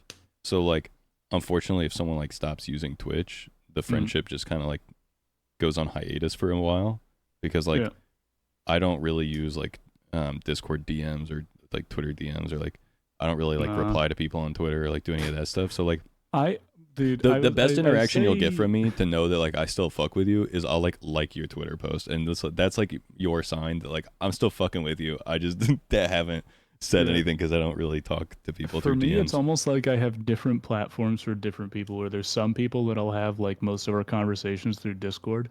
There's some people where it's Instagram DMs, and there's some people where it's Twitter DMs, where it's like these conversations don't happen often, but when they do, it's about this one subject that do you know Jubs? No. Used to be called Julie Go Live. Mm-mm. Me and her talk about Chainsaw Man every once in a while for hours on end, randomly through Twitter DMs, and it's the funniest fucking thing. I do have that though with like a lot of friends where it's like this person is my like Dragon Ball Z friend and that person is Yeah. like my JJK Dude, friend. I gotta get Sparkling Zero so fucking bad. Dude, I know. I literally I was talking to Stream about it Tuesday. I was like, should I get Sparking Zero? And I was like, it's $70. It's $70, but it's also like It's do I Budokai say this? Tenkaichi 4, bro. It's like it is. It's literally the thing, right? It's the thing I've wanted for years. it's my The- game. It was made for me. The thing is it's like back then it was literally like the last Budokai Tenkaichi game. Ugh. I would we 3, right? I Mhm. would go home after school with my 2 friends and then we'd play it, right? In the modern day, I don't want to play randoms online, Zach. I want to play No, exactly. with my That's boys. where I'm at. That's why on the that's what I was saying daily. about Sparking Zero. Literally on Tuesday, like if you went back and watched the VOD, like what I was saying was Mhm. basically like one of the big reasons that I don't want to buy it yet is because I want to make sure that I have enough other people who have also or are going to buy it Mhm. that I will actually get playtime out of it because I will be playing with them. Exactly. Because like 'Cause- I don't I'm the exact same way. I don't like playing with against randoms online unless it's like a duos mode. Like Rivals of Aether, I was playing with my buddy Exactly. Colin earlier. Like that was fun because we were playing duos. Like I'm fine with playing randoms online, but like I want to be 'Cause- playing the fighting game with a friend, whether it's Yes, against yeah. them or like against randoms with them. I don't care. I just want to have a friend playing it with me. Have you ever played a game called Battle Right? It sounds familiar, but It's like 2v2 or 3v3 League of Legends, but there's no minions. No, I don't. I have not played it. I think I've heard the name somehow, but It's so quite literally, if you're on Steam and you go to like what is this? 1, 2, 3, 4, 5, 6, 7, 8, 9, 10. If you go to the 10th image, it's literally just it's League of Legends Arena made well before League of Legends Arena was out. And I played the ever loving shit out of that with my friends for like months, right? I have 81 hours on record, right? And Dominion? Yes.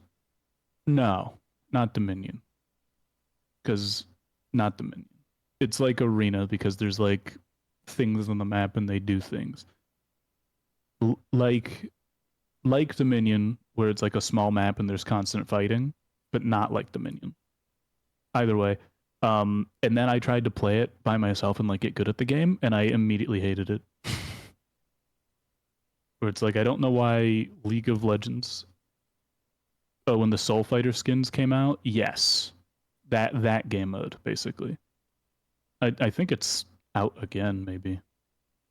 I have not played League in ages because I just haven't had the want or the need to. You know what I mean? That arena mode, yeah. Probably I'm like the same way where like I barely use my phone. So I pretty much only like talk to people through Discord. Discord is my main way of messaging people, but I'm also like I'm an introvert type or whatever where like I don't reach out to people. The funny thing is like I think of people a lot. Like I'll see something that really reminds me of a certain person or like a friend, but like I guess I still have like part of that like high school mentality in me that's like afraid of being cringe or whatever. So like if I was to get real therapy about it and like try and figure it out, I think that might be it. Where like I don't want to like reach out to them and be like, hey, this made me think of you, because like what if they're like, what the fuck, or whatever. See, that's the thing. I just that my whole thing is, if they're like, what the fuck, when I'm like, hey, I saw this, made me think of you, and they're like, what? Cringe emoji. We weren't meant to be friends to begin with. You know what I mean? I suppose so. They're not. they're not. They're yucking my yum. You know what I mean? Hmm. So I don't know. most of the people that I do that for replied to me and they're like, hell yeah. Like, do you think I went up to literally every friend I had and said, like, hey, I'm going to make a game eventually and I have this character and I want you to voice it? Right? No, that was the thing I sent to you and you were like, hell yeah, that's fucking sick. Hmm. Right? Yeah. So, and those are the people I have in my circle. Yeah. The people who wouldn't, how do I say this? Don't fuck with me and the things I feel. Not in my circle. Yeah, I don't really have like a lot of.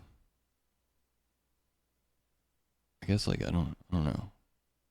I just Like I don't think that hold- like most people that like I would think of like that, like friends or whatever, and like where I would send them something. I don't think anyone would like literally be like, "You fucking dumb stupid piece of shit, go stupid fuck yeah. yourself," or whatever. But like,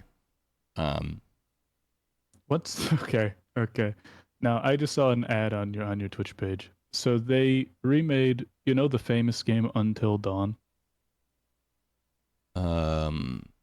yes.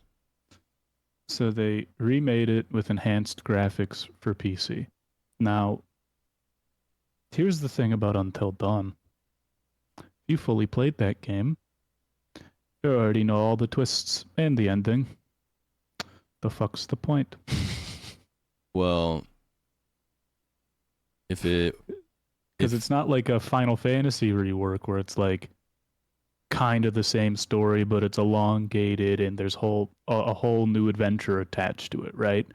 It's Mhm. like the same game, was Until Dawn like a PlayStation exclusive. PlayStation 4 exclusive. Well, that's why it was remade. PlayStation Yeah. loves remaking games. They love, but it's on PC now. And here's my thing: when they did that with like Horizon Zero, there's gameplay outside of the story, but Until Dawn is basically like, the Telltale Walking Dead games. Mm. It's basically that, but it had like the guy from iRobot or Mr. Robot in it, and then other actors where it's like even the faces were all mocap, right? Yeah. So even the graphical enhancements, I don't know if I'd even recognize them, right? Surely, Like it was already a very good looking game. surely it's like, the main target is people that didn't have a PlayStation for sure, right? But even then, if you were interested, I assure you, you watched the fucking YouTuber play the game. Oh yeah, yeah, I guess so. Yeah, I didn't, Games like that, I don't wasn't interested, understand but that, the remake. yeah, I just don't get it. I haven't watched anything on it, but I also wouldn't buy it because I don't care because I'm not interested. Yeah, it's a horror game. Yeah. Oh, come on. What? I don't hate horror games, guys, right? I hate horror games. I just watched it because that's what my YouTuber was playing at the time. And that was the thing back in the day. Where if fucking Uber Haxer Nova was playing that game, you got that game every day at a set time as your content when you got home from your YouTuber. You know what I mean? They didn't have like several series going around, especially like most game YouTubers weren't like just one game. Like the Minecraft guys were usually just Minecraft, but most people who weren't like big would play Minecraft and other games because they couldn't trump the Captain Sparkles tower. Like once you got the Minecraft niche, right? Yeah. You're already in. Like Immortal HD, he had to go and look at other things. He had to be a part of other video games. I enjoyed watching it again. The run can be slightly different if certain people die. The run can be slightly different. That is correct. I have such a hater take on the Telltale type games and games like that. Your take is not going to be new or surprising for my audience. Cinder has specifically tried to get me to play lots of different like story games, and I'm basically always like, I can't do it. I'd want to just watch a movie instead. Yeah, which is crazy because I come from Final Fantasy, which is just and Metal Gear, right? Which is literally just there's gameplay, but it's mostly a movie, right? Like Metal Gear 3 is something that like the cutscene there's like over like I think 10 hours of literal cutscenes. Yeah. No, Right. I did. Detroit Become Human though is one of the only games in that genre, in my opinion, that does it well. Same thing with Heavy Rain because there's several characters. There's so many different choices. Detroit Become Human's story actually like kind of drastically changes depending on your choices. Exactly. Those games do it well, where like even certain character dynamics change. Right? The other thing is like, the other game that I enjoyed that was kind of surprising that I enjoyed a lot. That's like basically just like a movie where you have to put in effort to get the story. Was Stray, and I really liked Stray. The cat. Yeah. Yeah, I bet cat. That's the thing about that game though, is it was also just a platformer, right? Yeah. Where it was like that's why it's like that's where I put that in like the Final Fantasy or the Metal Gear versions, where it's like, I guess if Stray had different paths you could go that's a little different, maybe more like Mass Effect, but it's like I didn't play any of those games for the story specifically. I played it because of the gameplay was interesting and then the story was also decent. Until Dawn, I'm playing for the story. And then the actual story is very slightly different based on your gameplay, just like the Telltale games, where like actual events that really matter and drive the plot forward do not change no matter what you do.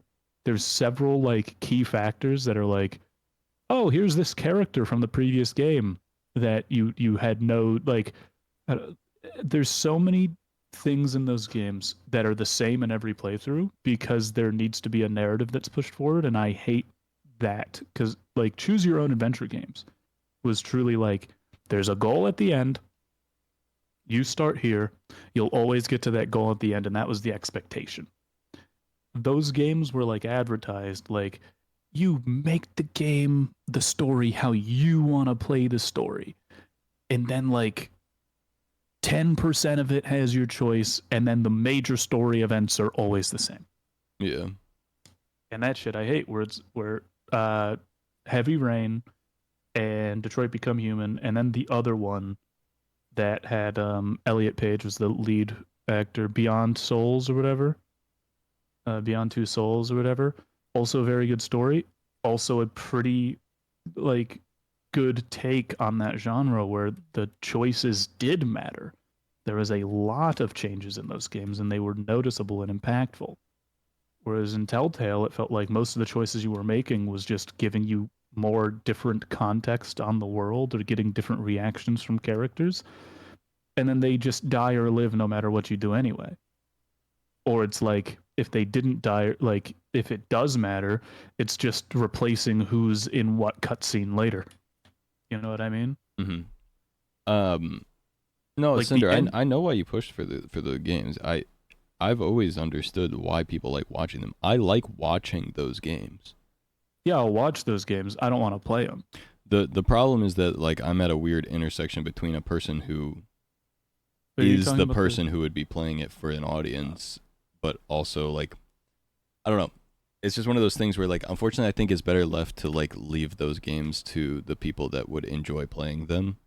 Yes. For their audience, like just because my problem is like I just wouldn't do a game like that justice because I would like be bored out of my mind. So it's like hard for me to like be entertaining playing it or whatever, or like make jokes because I'm so like bored out of my brain that like, you know, I would rather watch someone else play it.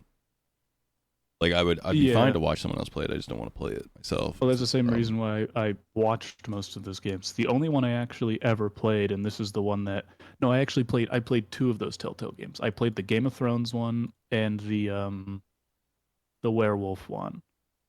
And you know what's crazy? Crazy? I liked those games, and then I never played them again, right? Mm. But because it was literally the Game of Thrones, the werewolf one, I didn't really get it yet. I just bought it and played it, and I thought it was good. And then the Game of Thrones one, there's various times through the story where I, as a kid, was like, why do I have these two options when there's just this third option that's way better? Yeah. Right. And then I'd be like, okay, I guess I'll pick this one. And then I was like, oh, this led me down a pretty terrible path. And I replayed that, picked the other options, and I still ended up in the same fucking place. Like, that shit pisses me off. Yeah. Well, that's what killed a lot of those type of games for me as well, is like knowing that my choice ultimately doesn't matter. Yeah, where they pride themselves on your choices matter. Like they're taking but they don't. the D&D railroading approach, right? Where it's like, yeah, you have free will in this world, but I only wrote one story, so really. But I only wrote one story. Yep. Why? Tell me why is it a great game? You've reminded me now by sending that link to the Beyond Two Souls that like the people that made Detroit Become Human have made a couple other good games like the Heavy Rain and Beyond Two Souls. Heavy Rain and Beyond Two Souls. Beyond Two Souls I didn't play, but I watched people play and it was very good. Heavy Rain, same thing. Those are just good games. Great stories, and your choices do actually matter. Yeah, it turns out there's nuance to every argument. Yeah, no, there's nuance. That's the thing, is those games were not only just good stories and good games in their own right, but they also did what the Telltale games prided themselves on in a way that made it enjoyable and not a lie. Yeah. Where it's like, yeah, those stories, those games still pretty much have like not one ending, but there's a certain degree of mystery to them, right? Whereas a lot of the Telltale games, the mystery is just reading the story, not like you can't end those games without getting the answers. Mm-hmm. In like Detroit Become Human, there's so many degrees of success or failure that you can get that literally determine how your characters interact with the world, and I like that. And I think maybe what it is you have more than one view piece, thus it's very easy to change how people perceive things, because you can make the actions of another character become evident in the frame of another character's eyes, right? Which is a much more visible way of showing like, hey, your choice mattered here. Whereas if you're only ever seeing things from the perspective of one person, it's very hard to tell a different story. Yeah. I don't know. I had a whole thing, but now I can just save it for later. Because I got to work tomorrow. That's fair. We could start now, but it would be actually, we could start now and then I could prep a whole big amount of shit for you. Because there's a bit of a calibration beginning part that we could do.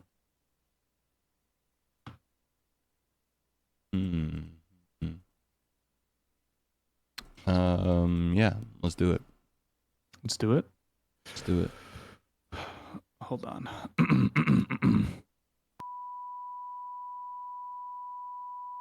That's clearing the air. Just going to clear the air one more time. I hear nothing. Zach Coe. Hello? A question. Answer. Are black holes the beginning, ending, or the re-beginning of our never-ending universe? You wake up from a dream. Steel walls, a soft bed underneath you, shaking. You are on a ship, a starship, in space. You're here. You've been hit. Danger, danger. The ship is in critical condition. You remember now you were in deep within pirate space. If you want to open up my Discord stream here. Sorry, in rogue space. Okay. Deep within rogue space. That Z is you, Where? or your Oh, ship. I see. You are in quadrant Y 987 Y7. Deep within rogue space, not too close to the middle of the pirate horde of Mortix. Pirate horde of Mortix. Yes. It generally is a kind of hub world, but it is just a bunch of interconnected battleships. Moving on, that's not important. Okay. You're in danger. You step out of your room. You tap on a panel. The door opens. Flames, fire. You don't see anyone else from your crew. They are all dead or missing. Your best bet or best assumption is that they have all escaped out of the escape pods. You have to find a way off this ship. Fuck.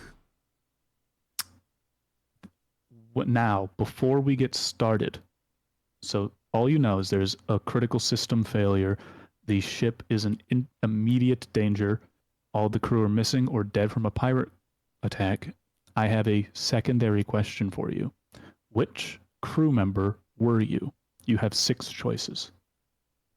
Swordsman, pilot, chef, engineer, navigator, diplomat.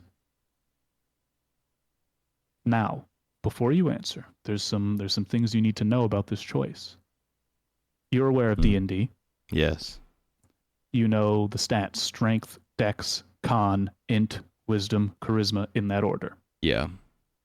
You are basically picking your main stat, which is also kind of your career path before this split. Right. Where you're basically picking your background before. Swordsman is going to be more strength based, pilot's going to be more dex, chef's going to be more con, engineer int, navigator wisdom, diplomat charisma. Yeah. Fuck. So there's always torn. Mm-hmm. I'm always torn on these kind of decisions. Usually between whatever intelligence is Mm-hmm. and whatever charisma is. I get torn between those two. Usually. Gotcha. So there's the diplomat. I have remember that 20 minutes of prep I said I had. Mm-hmm. So you said intelligence and charisma. So the intelligence build is the where's my notepad? Is the engineer. Yep. So you're going to start with 14 intelligence. You're going to have the fix skill selected, the exert skill selected. Me personally, I wouldn't survive. What's up, Selena?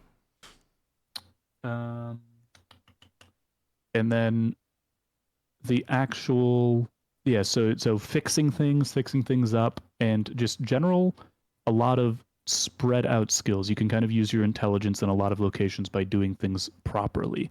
The charisma, the diplomat, is real good at talking and being a leader. And outside of that, they don't have a lot of other like literal skills, but it seems like the engineer is not only just the smart one, but also the one with a lot of general skills. Yeah, I think I'm gonna go engineer. I think that's just like engineer. I think that's how I gotta go with it. Cause like, I don't know, if we were playing like something where I felt like at the very beginning I need to be interacting with people a lot more, probably be more geared towards wanting to be diplomat. But in an instance where like this is, as far as I know, there's no one else around, and I'm in a danger scenario. I think I gotta spec in as an engineer, and then just hope that that's useful for the rest of the time. Perfect.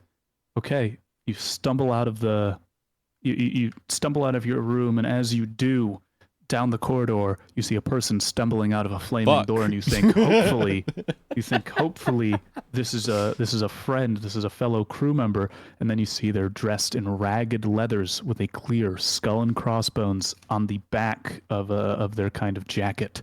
How do you dispatch this foe? You have a couple of options here. This is another calibration question. Do you shoot them with your blaster? Do you slam them into a wall with your telekinetic force? Do you sneak up to them and take them out quietly? Do you quickly tap on a panel, put in some numbers, and cause an electrical shock that electrocutes them? Or do you put your hands up and convince them to let you go free?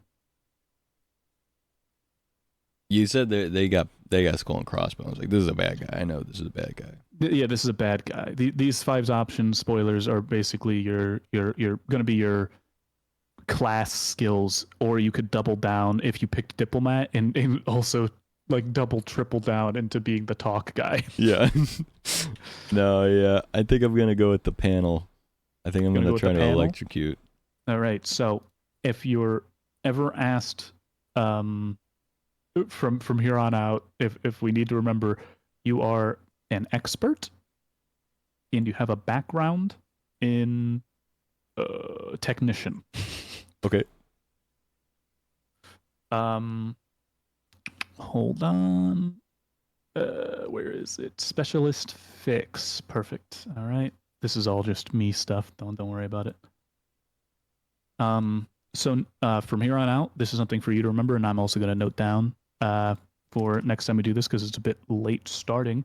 Yeah. Once per scene, which is anytime like there's a camera wipe, I'll be very clear in telling you them. You can re-roll 1 failed skill check. Okay.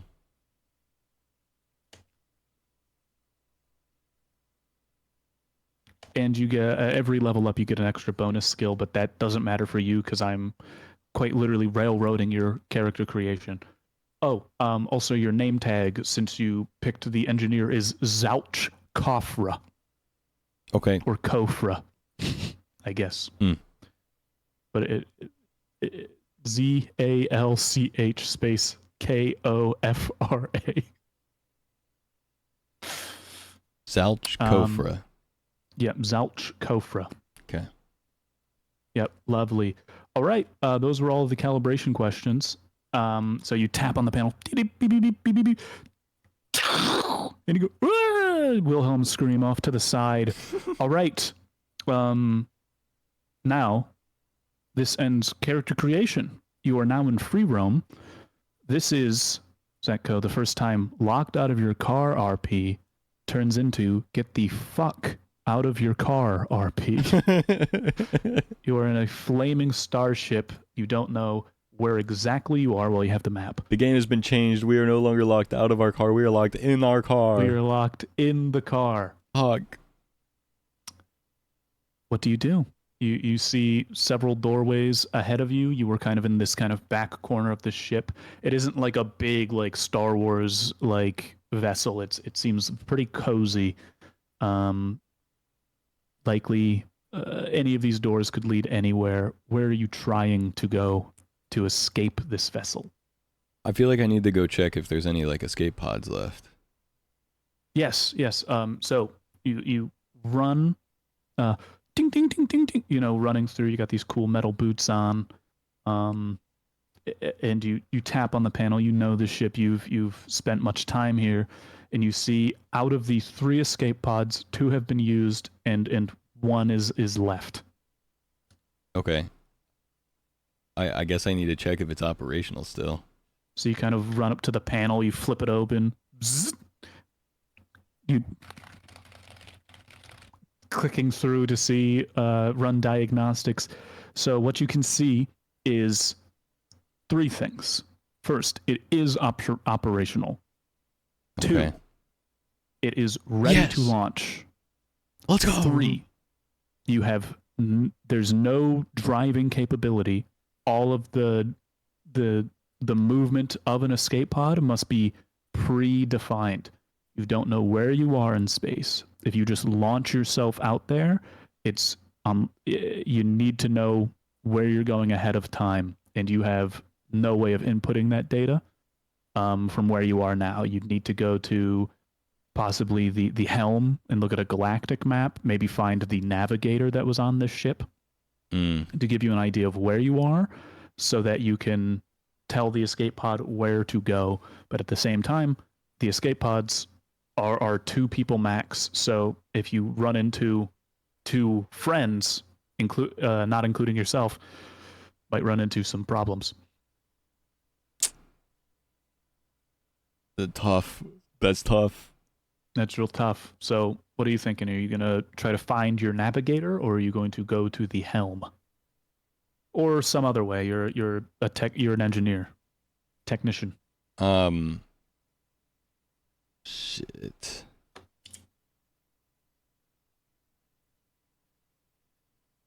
Shit.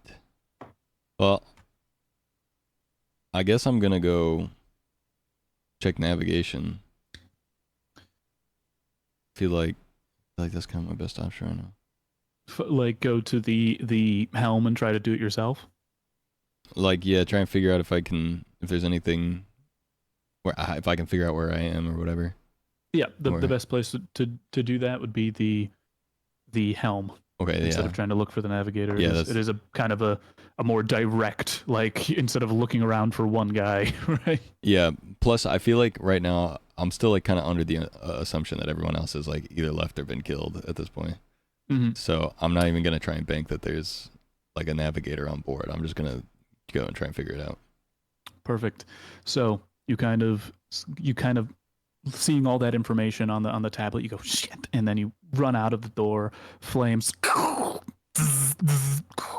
constant shaking, like this ship is barely holding itself together.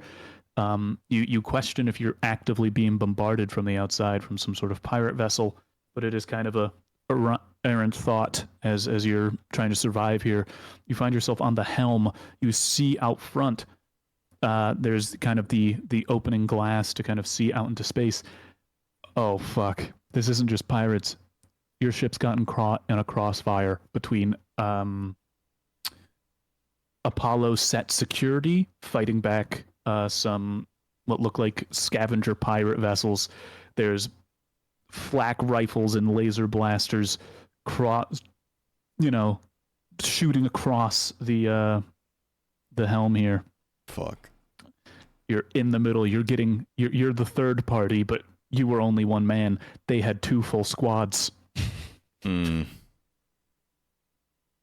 And it looks like your ship is in disrepair. You're not actively being attacked though, which is pretty massive. It seems like your ship's so fucked that they're not even shooting you anymore. So you run up to the navigating, like the kind of galactic map, which would be very helpful to know where you are. And it does have power running to it, but you can't seem to have it calibrate. It seems like there's something wrong with the device. It's kind of a little glitchy, kind of zapping around, and it won't focus. Right? It's like when you have your GPS, and you're the little blue dot of Google Maps is kind of like blinking around a certain area. Yeah. Yeah. Like when I'm trying to go somewhere, but I can't figure out what direction I'm facing, so it keeps telling me to go the wrong way.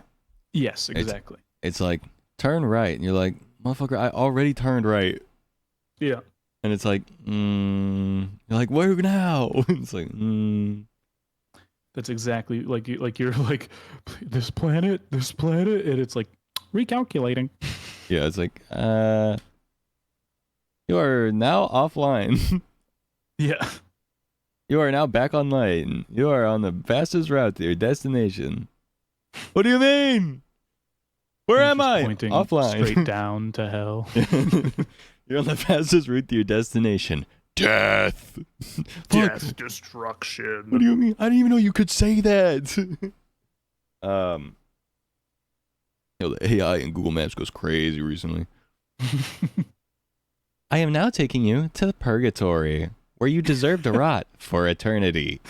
That's what it said in Jack Doherty's fucking Crash, bro. You shall rot for eternity. I guess I'm gonna like. Is there access to like the wiring or something? Can I like see if something's fucked up with like the Would technicals? you like to fix the panel? Yeah, I want to try and fix the panel. Let's do it. Big update, Zach Co. Mm. If you remember, in the previous locked out of your car RP, you could kind of choose whatever dice you wanted to like you would just say what you rolled regardless of the roll, and it would work out right, and a thing would happen. Now you actually roll dice. Go ahead and roll that d6 twice. All right, here we go. 6. Mhm. 2. So an 8 plus your intelligence, since you kind of did this in a intellectual fashion, which is a +1, because this isn't D&D stats, it's a whole different system based on 2d6, so it's smaller numbers, which makes it 9. And then your fixed skill of 1 is another +1, which brings it up to a 10, which is an easy pass. You kind of get under the table, you pop off a panel, you cut a wire, you connect it, you hear tss, tss, you're connecting, you see it start the hologram of this table starts to kind of fizzle into I'm losing so many words today. This is the worst day to do this. Fizzles into a more clear picture, and you figure out exactly where you are.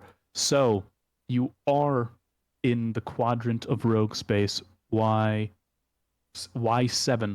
and you are very close to the planet Azabdul. You don't really know the details of Azabdul. It seems to be, from the kind of picture you can see, maybe a desert, maybe like a rocky planet. It's kind of like an orange color. They all kind of look the same on the galaxy map outside of color. Fuck, did I not download Intergalactic Wikipedia to a thumb drive before leaving? You probably could look it up, but it like the internet service is real bad in space, and it would just start loading. That's what I'm saying. Like, I feel like you don't got the time. I feel like if I was, fuck, I this is like a meta thing, but I literally just saw like a TikTok recently that was like, did you know that you can download all of Wikipedia with like it's like 10 gig? It's like surprisingly a small amount of space. Yeah, well, I mean, it's all text mostly outside of pictures, right? Yeah, it's hold on, I'm actually gonna look it up just because it's interesting. Okay, maybe I'm not going to look it up if I can't find it.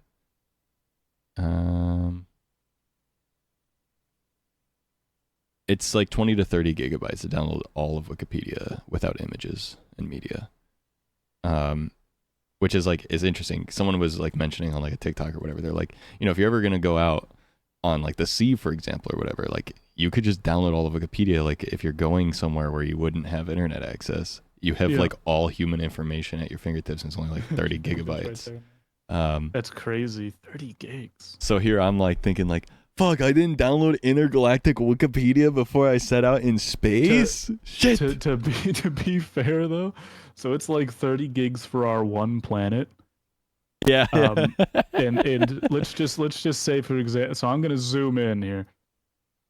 That's like the equivalent of like our solar system is one of these axes. Fuck.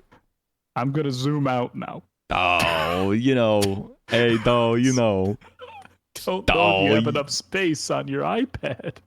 Come on. To be fair, a lot of these hexes aren't explored, and they're not like very detailed. So I mean, it's not all on you. But like, just for example, just so you know, canonically, One Piece is somewhere in this galaxy, and canonically, all of my other D&D campaigns are somewhere within this galaxy. So there's just a lot. There's just a lot of data. But right now, you're in rogue space. I'm in rogue space. I don't have access to Wikipedia. And oh fuck! What was the planet name that I said? You said, oh shit! Write it back. Chat. Chat. Chat. What did we say? Oh no! Oh fuck! You said it. You said it out loud with your words in your mouth. I said it out loud, and I meant to write it down, and I didn't. I got immediately distracted because my girlfriend texted me. No. How is it possible? I forgot my title was the situation is crazy. Situation is crazy. It's pretty crazy. You're on a crashing starship. Yeah, it fits perfectly. Yeah. Shit. No one remembers. Anyone remember? Any rememberers in chat? No. Surely so. Oh man, you know what? I'll go to the VOD. Where's the VOD? I was gonna say if I'm forgetting so many words today. This was the worst day for us to do the run back of Locked Out of Your Car RP. If what's his name? I've talked to this man on several occasions. I met him at TwitchCon. If Schultzman was here, he would have like already 20 looked to at the 30 VOD. gigabytes. Oh, true. Would have been on Yeah, that shit Schultz instantly. without images. Okay, hold on. I'm finding it. You were very close to the planet Azabdul. Azabdul. Azabdul, thank you.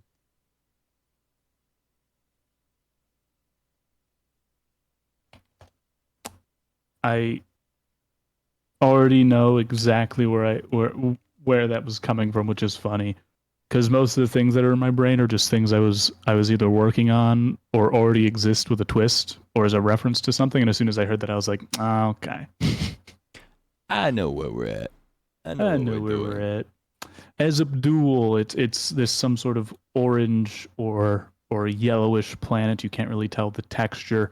That would be your best bet. You could go for some of the further away planets, but you would be kind of free balling in an escape pod in an active battlefield, whereas that one's like a 30-minute fall.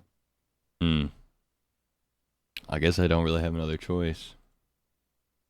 I think to myself, out loud, to nobody. I hope this is right. And then I guess I'm gonna try and program that location into the escape pod, right? Yeah, you slap that into your data pad, add data pad to your inventory. I've already done it for you. But it's gonna be working similar to the previous Locked Out of Your Car RP, where I'm only gonna give you information that you have certain items on yourself once you kind of stumble into having those certain items or check your pockets officially. But this is the tutorial, like in Skyrim where you're running around and your hands are still bound sort of shit. Yeah. So you download that navigational data to send you basically straight down from the ship, but it was still like, if you didn't, like, you probably could have guessed, right? But if you guessed wrong, you die. So you run back to the data to the escape pods. So these are 2-seaters. Do you want to check the rest of the ship for any possible survivors to take with you, or do you think there's not enough time and you should enter the escape pod alone? I feel like it's the morally right thing to try and check. I feel like I have to. Shaking around the vessel, you kind of step out. You have 4 doors to choose from. You have the door across from your door, and then here's how this ship is kind of oriented. Okay, there's this center hallway that has 3 doors on the left, 3 doors on the right. Then there's the front door that leads to the kind of the main I said it so many times already. The helm, where you got that informational data. And then there's the escape pods, which are in a hatch above, a hatch below this hallway. And then the hatch above is like a engineering kind of quarter. Your room was the backmost right door, and then there's 5 other doors you haven't been to, but the escape pods are the bottom, and you've already been to the helm, which is the frontmost door. So you have kind of 6 other options to choose from. I'm going to let you know right now, just from you being a technician, checking, I'm going to say each door is a turn. Okay? And this ship has maybe 2 to 3 turns left before it's done. And I mean, so first door, probably fine. But that second and third turn, even if you find someone, you might die right there. Okay. Yeah. You're getting into the thick of it, as they say. Into the thick of it. From the pen to the screen to the king. No! What up, Brink? That song is not canon in this universe, by the way. Do you want to write that song? Too bad you're an engineer. You don't have creativity skill. You don't have the creativity skill.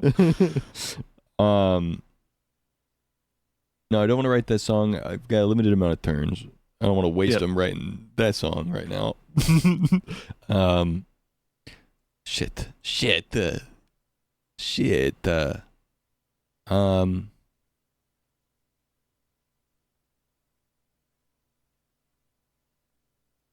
Can I get really loud, or like, is there a way that like, does my like you want to like yell? I'm thinking like with my like pad thing, is there a way that like I can like hack into the like ships, or like maybe I don't even need a hack, maybe I can, like can just an like use intercom like system? an intercom system? Yeah. There absolutely is a ship intercom system. You kind of, they're all over the fucking place, pretty much on every corner. You just kind of slam a button and you can talk into it. Because it's kind of like how you guys would communicate. Like, you know, say you're the engineer and there's a pilot, and the pilot's looking at the at like the center panel, and he's like, "Yeah, that back left engine still isn't working." And then you from the back would hit another panel as you like are actively holding something vital to the ship in your hands, and you're like, "Are you sure?" You know, it was how you guys would, you know, kind of give directions to each other instead of having to open up every door and yell, right? So you kind of get on the ship, kind of ship-wide intercom. What are you gonna say? If you are alive and you were a part of the crew and you want to get off of this ship, come to the escape pod bay now. No baddies allowed. No baddies allowed. Oh man, the hot girl is just gonna stay, I guess. No, wait. Wah, wah. Okay. Do you wanna give me like some? We can call it a talk roll. Okay. Just like a D6. 2d6. Always roll Okay. a group of 2 of them. 5, 6. An 11 natural. -1 because you're not trained in talk. Damn. Just very funny. So a total of 10. That is pretty freaking good. So you say this, are you going to stay kind of in this middle hallway, or are you going to kind of go wait near the escape pods? I'm immediately going to go back to the escape pods, yeah. Going to go back to the escape pods. How long are you going to wait? Are you going to wait a turn, risk it for the biscuit? You said that I can kind of tell like about how long I've got. Yeah, till the so ship that is was gone. kind of, yeah. So I would say that's not even like a turn for you to like fully go fix it, because like I was including a turn of like if you go open a door and have to like interact with a person, that would have been a turn. But you were like, you didn't even leave that door, you just slammed right on. So I'd say you have 1 turn confirmed, you'll be fine. That second turn is risking it. That third turn you're probably dead already. Okay. Yeah, I'm gonna wait 1 turn. And the whole time, I kind of want to be like, you know, ready to jump in the pod at any time, basically, and go. You can go. You can straight up go sit in the pod. Yeah, because I'm especially worried that like if there are bad guys on this ship and they heard that announcement, if I see them enter this room, I just want to fucking shut and go. You just want to shut and go. Yeah. Okay, so what you are gonna see is hold on. 16 crew members into the room. No. What you are gonna see is as you're kind of getting into the pod, you hear like, "Hey, bang, bang, bang!" You start hearing shots of flak, which pretty much everyone on your crew. You were in an exploration vessel, used laser weapons. You were from a higher tech world. Anyone who's using flak is generally from a outer space area, and when you're in rogue space, that probably means they're pirates. So there's some sort of firefight happening. And as this firefight's happening, you hear a voice from outside that sounds familiar. You can't quite put a face to a name, that says, "Just go without me. I'll fight them off. I'll find a way out. Get out of here." Fucking damn it!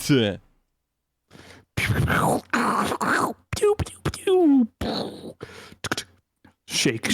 The ship is barely holding on. What are you doing?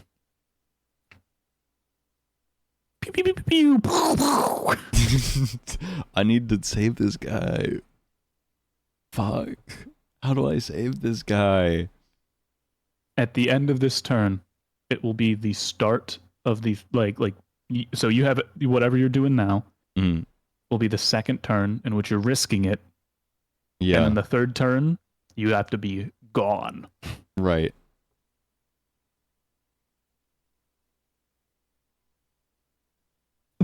So at most I can attempt to like do something right now. You can attempt to do something right now, and it would be very risky. But regardless of the outcome, I basically have to leave immediately after. Yes. All right. I'm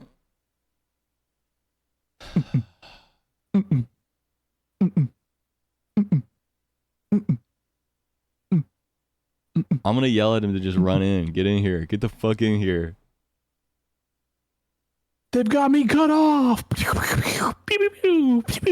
And you can kind of peek out into the doorway, and you do see like the like two like clearly pirate looking individuals are almost taking cover like in the other room, like like almost, how do I say this, below, because you or above. Fuck, space is weird, man.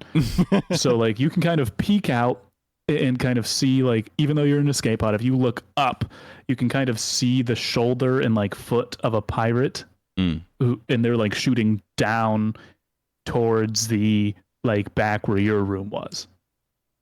Right. And do I have any kind of like weapon on me? No. Remember in character creation you chose to use the panel? Yeah. Yes, I do. That's why I was asking. I just wanted to make sure. There was. Do you want to remember what your other choices were? Sure. Yeah. Shoot them with your blaster, slam them into a wall with your telekinetic force, sneak up to them and take them out, quickly tap on a panel to cause an electrical shock, or talk them down and convince them to free you. All those other options would have given you like different abilities. So you've kind of doubled down into tech guy. Yeah. Well, I'm the tech guy. What can I say? You're the tech guy. I am the tech guy. Are there any panels near me? Yeah, there's tons. You're inside of a spaceship. This is literally your jungle. Would I be able to like electrocute these guys all the same style I did at the beginning? You want to get like 2 in one shot? Oh, if I can. Yeah, sure. Give me a roll. Give me a fixed roll. Or no, this wouldn't be a fixed roll. Sorry. Hold on. Let me look at the characters real quick. Hold on. This would be a connect roll. Okay. I got a 6 and a 4. 6 and a 4, which is a 10, and then you're trained in connect because you're a technician. Perfect. Bang boom bang. Just like that. Easy and done. Yeah. Causes kind of an EMP explosion. You kind of hear the Wilhelm screams. One of the pirates literally like falls back into the escape pod kind of hatch and kind of hits his head on a ladder.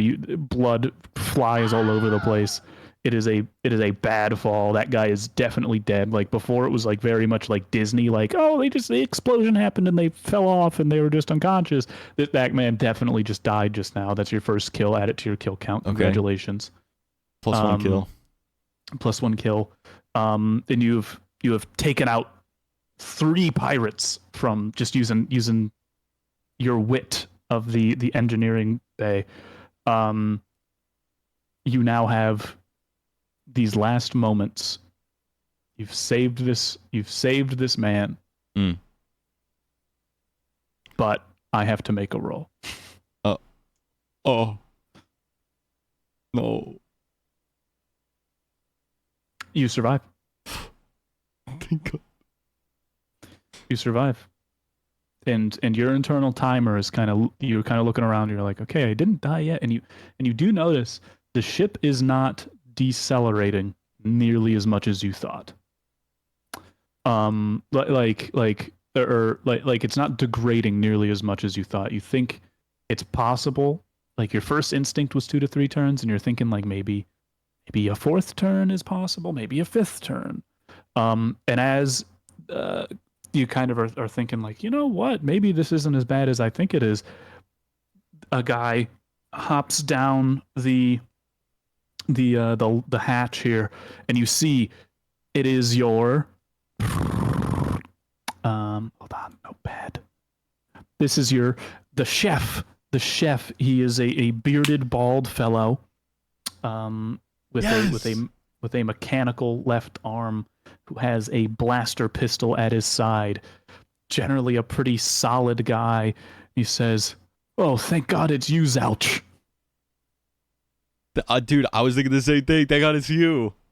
Yes, it's me, your oldest and dearest friend, Jamerson. Zalch and Jamerson back at it again, baby. Let's get the fuck out of here. What about the others? Shouldn't we shouldn't we look for more people? There's no time. This thing only fits 2 people. This is the last pod. We gotta go. Fuck him, man. He gets inside. Also, surely there's no one else. Tell me that there's no one else on the ship. He kind of looks you in the eyes and then just kind of clicks himself into the escape pod. Good enough, I say, and I go to launch the thing. Add 2 people to your kill count. But you guys are kind of shaking. You enter atmosphere. You see the flames on the outer window. Dude, I'm like, good enough. I hit the button and it's like, you are now level 2. I'm like, oh shit. You see the XP. Yeah.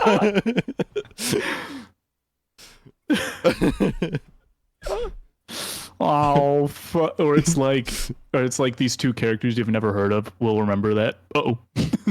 Yeah, the little pop up on the HUD. Oh no.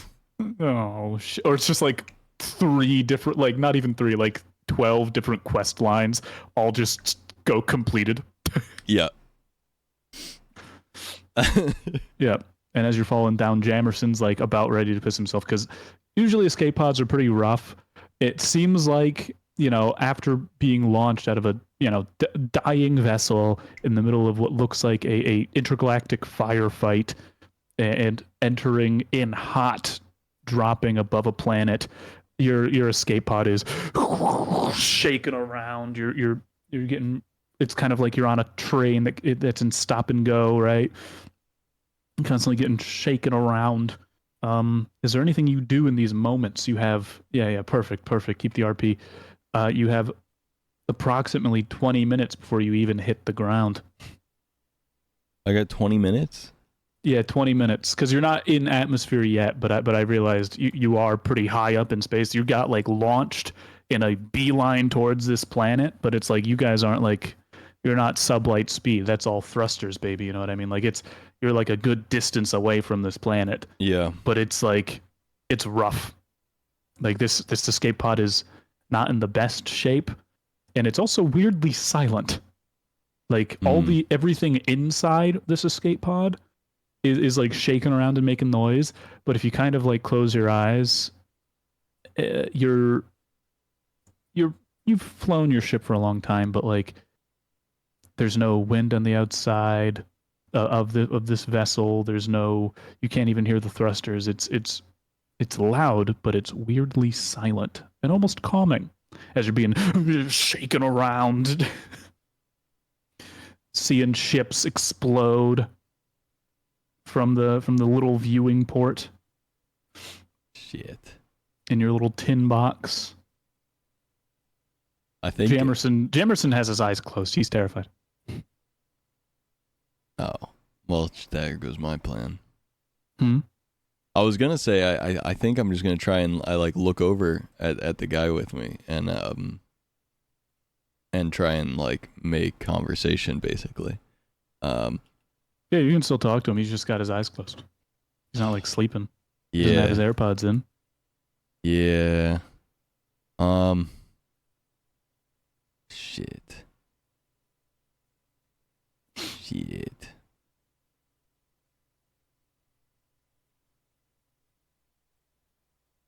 Yeah, I'm gonna try and make conversation with him.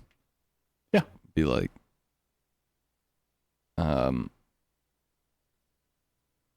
yo, I like woke up and everything had already happened. What the hell was going on? Like, ask him if he knows anything about like the situation that we got into, basically. I don't know exactly what happened. We had.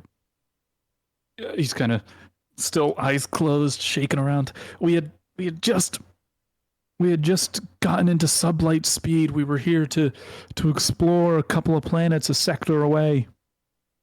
Sorry, a quadrant over, and it was quiet at first. Everyone was going to sleep, so we were slowing down the ship just to make sure we didn't get into any bad situations. Then all of a sudden, some pirates. We heard him over the comms. The captain. He always he stays up when the rest of us sleep most of the time. There was some sort of conversation they had. Then they actually boarded. They boarded us. It didn't seem aggressive at first, and then Apollo Set Security showed up. Apollo Set Security is like this. Apollo Set is like this massive mega corporation that kind of own and do everything. Their main business is literally selling themselves as a government to smaller civilizations. And it's usually Apollo Set is the company, and then the third word is what they do. So the security sect is almost like the police or like a private army. Shows up and they just start blasting everything. I don't even have the details myself. The captain would have known more, but even I was surprised the people that were on our ship were shooting us, and I had even said hello as they passed by. I don't know what happened, but something went sour. And was the captain working with pirate? I don't know.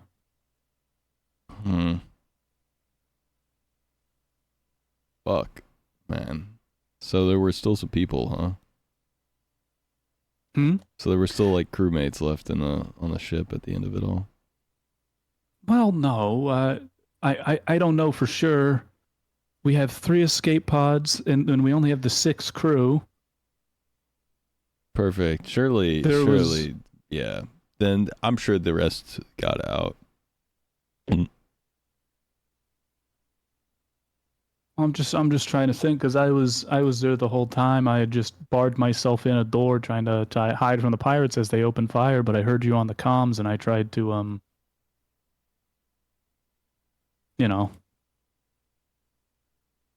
tried to make it. But let me think. I didn't see Renzo the swordsman. I didn't see Thalia the pilot. I didn't see Asterios the navigator, and I didn't see Hari the diplomat, and I didn't see Zalker the captain either. Wait, is that? Hold on. Wait a minute. Hold on. Wait, is that 7? Those 5 other people. Wait a minute. We had 7 crew members? I did prep this with only 20 minutes, so... Oh, no. Jamerson kind of looks a little displeased. I guess, well, here's the thing. I programmed this escape pod to go to the nearest planet. Mm-hmm. My assumption is that the other crew members would have done the same thing. Because, someone used the escape pods, and if they can fit 2 people each, then, worst case scenario, one person didn't make it, but, we'll find out probably soon, because I imagine we'll probably be able to meet up with them on this planet, because I would assume they would be going here too. At least that would be the easiest thing to do, I would think. Oh God, who did we leave behind? Jamerson's he's fucked. He's fucked up. It's okay, Jamerson, please. Please, Jefferson, it's okay, please, bro. It is fine. I'm sure it's fine. Maybe they somehow managed to get a 3rd person in one of these. As you guys are kind of shaking around, as you're both like You guys are like knee to knee, by the way, as you're strapped in.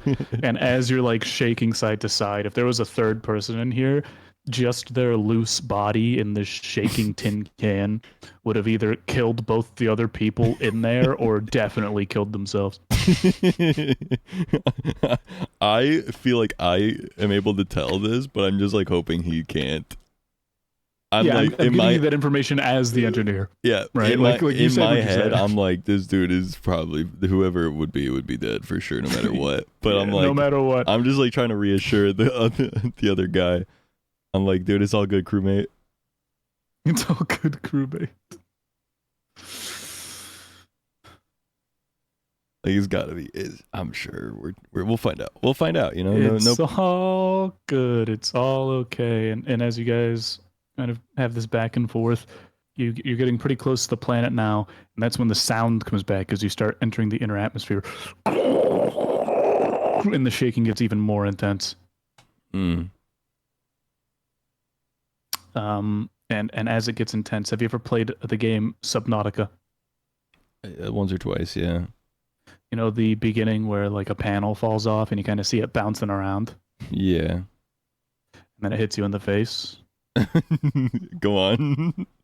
So you start to see what looks like on the top of the escape pod, because you kind of drop down into your seats here. So there's a bunch of fastening kind of bolts and straps up there that kind of automatically lock in.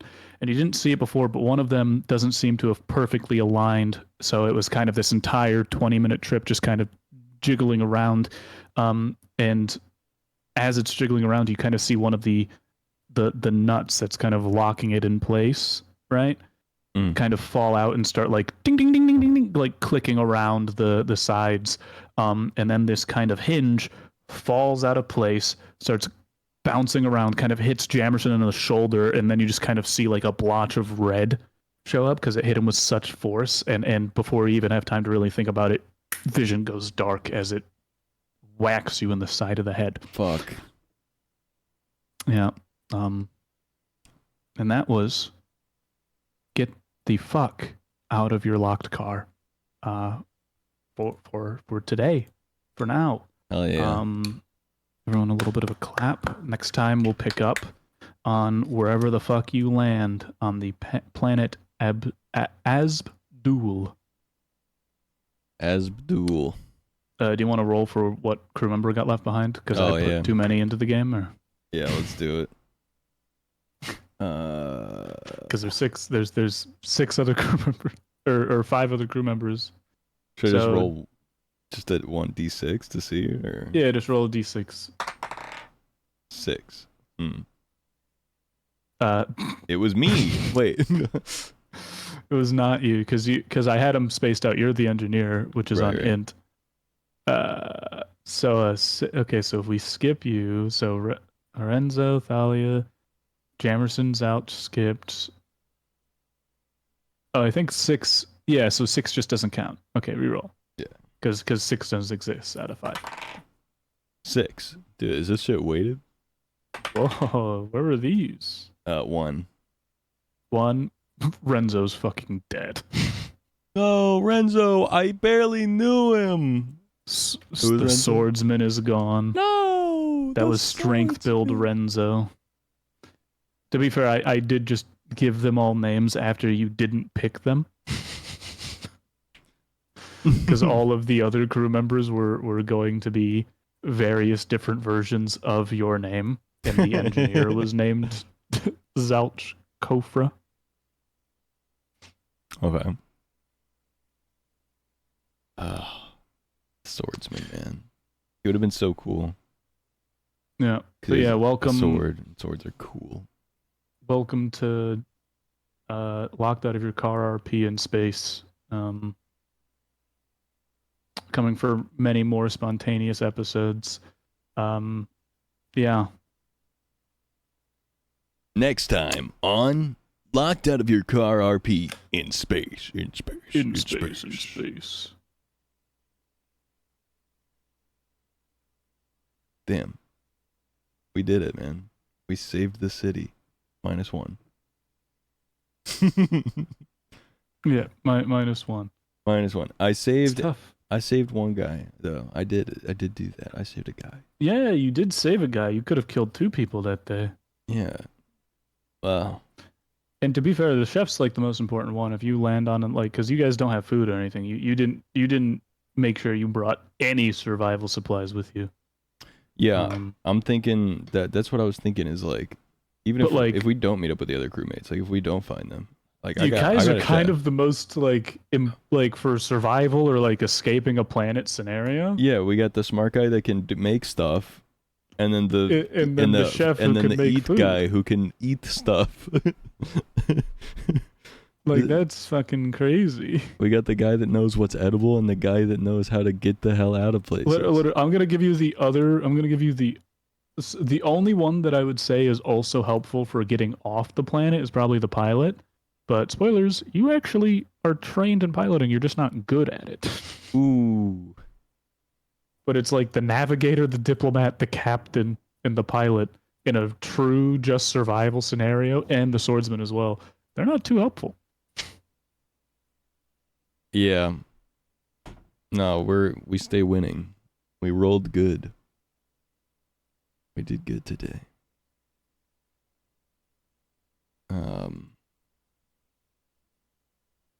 Hell yeah. Guys will see this and think, hell yeah. So true. Yeah, I don't know what inspired me to come and do this today. I think I just had I was out from work, so I just had a social battery to expend, and I was like, yeah. Fair. And it was I was literally just learning programming, and I don't usually see like notifications when they come on because I've been so fucking busy. Like, I've Yeah. only had like a real apartment for the last week or so. Oh, hell yeah. I've been moving around, sleeping on friends' couches for like a month now, so this is my first bit back. We might even see streams coming up soon. Let's We'll see what go. happens. But I'm prepping my first ever IRL D&D campaign, Nice. That'll be sick. which is taking up most of my time. Yeah, I'm still questioning if I'm going to stream it.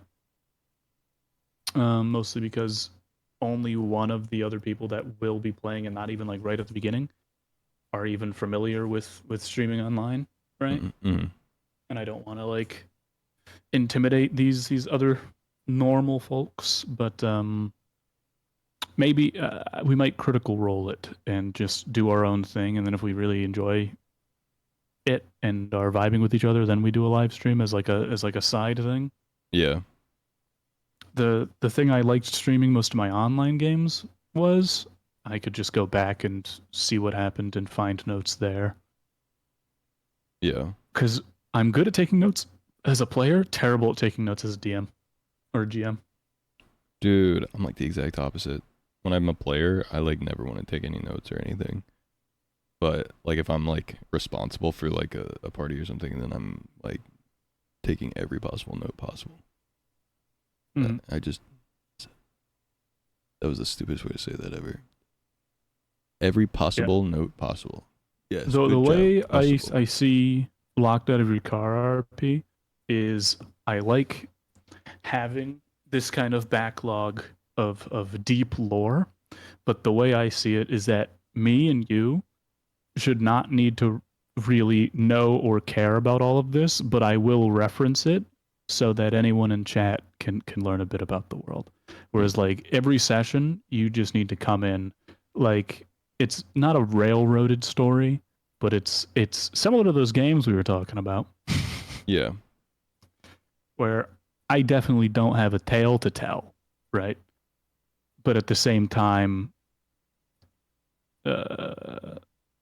because of the lack of actual prepped storyline content, right? It's actually less important to know the world around you, right? Yeah. Because it's almost like this little adventure you're doing is going to more or less form the areas you're in. Do you want to know why I set you in rogue space? Sure. I have almost nothing written down about rogue space. I had the feeling you might say that. I had a feeling you might say that. Like pretty much everywhere else in this galaxy has some stuff going on. Rogue Space, I literally just put like it was like I had this block up here, and this is kind of the center of the galaxy, this area over there. Hmm. But so I was like, if this is the center of the galaxy, it wouldn't make sense for like all this stuff to be like explored. But not like right fucking next door, right? So I was like, what's a reason that I didn't fill in all this space already? Pirates. Job done. Pirate. Yeah, That makes sense. but there's a whole lot of lore. Rogue for Space that would be for place. pirates, and the naming works. Well, the kind of sectors here are just kind of what natives kind of call, like what people that live in this universe kind of call them. They don't have like outside of like the core sector, I think is like a real thing that's referred to, but like these are all like non-government terms. Like you're not going to see official documentation talking about rogue space. Like they're not boroughs of New York, you know what I mean? Like Yeah. Hell yeah. yeah. This was fun. I like that. It is a good amount of fun. And all the stuff I prepped for a different campaign, and I was like, well, since I'm not running that right now. Amazing how Shelter lets the brain be creative. Yeah, Congrats on the apartment, by the way. thank you. I'm liking it. I'm gonna be here for the next year, and by next year, I'm hoping to get like the place I'm gonna stay in for a long time. Hell yeah. What you working with? Like a studio, 1 bed, 2 bed? It's actually now. I'm gonna say this, but wait. It's a penthouse, but I have 3 roommates. Okay. So it's like my bedroom is right next to the bathroom, which I kind of dig. Hell yeah. And then there's like an entire half of the house, like a hallway that leads to a bunch of bedrooms that I don't even go down, simply because it's not my bedroom. Right. My bedroom, it's literally Your like you roommate's walk bedroom's in. over there. Yeah, you walk in, then there's the living room, and then it's kind of like a living room kitchen type setup where it's just like a kind of open concept. And in that open concept, you can either enter the hallway and go down it, or walk to my bedroom or the bathroom. Gotcha. So I don't even need to go down there ever, which I'm a big fan of.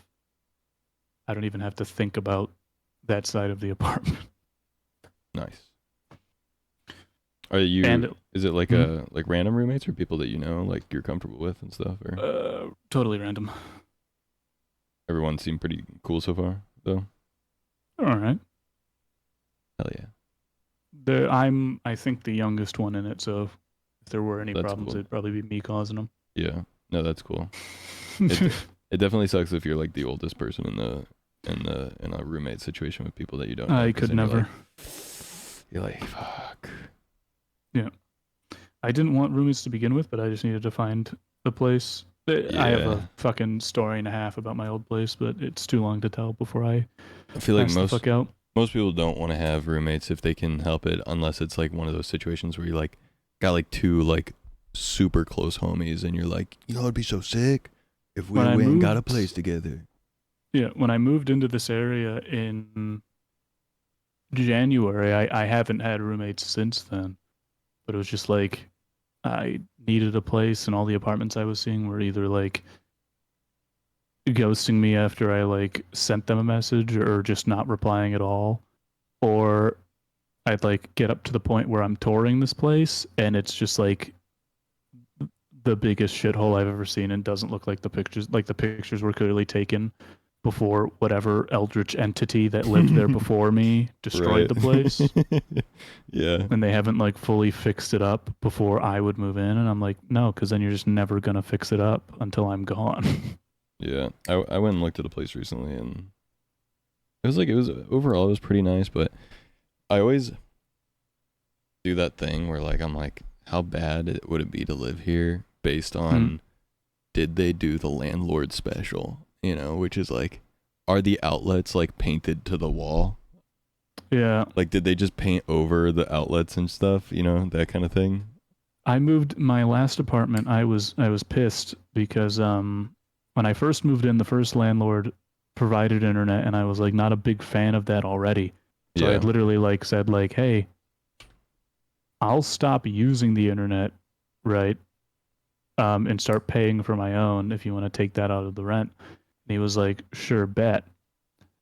And before like my internet even comes in, turns out this guy wasn't paying. This is now getting into the longest story. Basically, my landlord changed, and then he took the internet before I even got my thing, so I didn't have internet for a couple days. And then when my router comes in, I'm on the third floor, and it's kind of like an attic space. Mm.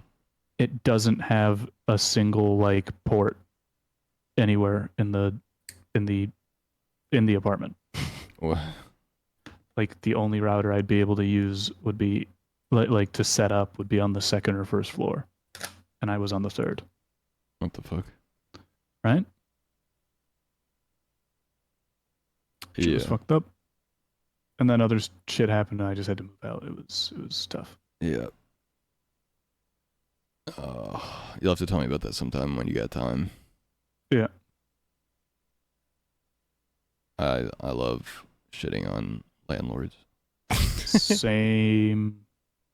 Fucking Um, hate landlords. Yeah. Well, my current one's pretty rad. Yeah. I mean, Because he's like, he owns the apartment, right? mhm. And he also lives here. Yeah. Like he's like he how to say this? He doesn't rent, but he rents out the rest of the rooms basically. Right, But he right. lives, I believe, in the room that's like all the way down on the other side. Yeah. No, I get that. That makes sense. Mhm. Yeah, I mean, a lot of like, I don't know. Not all landlords, but somehow always a landlord, you know? Yeah. Just like a lot of landlords just suck. As a streamer once said, not this is so I don't believe this quote, but I believe it if you change the proper noun to landlord. Not all women are bitches, but all bitches are women. Change women to landlord. That's how I feel. Yeah.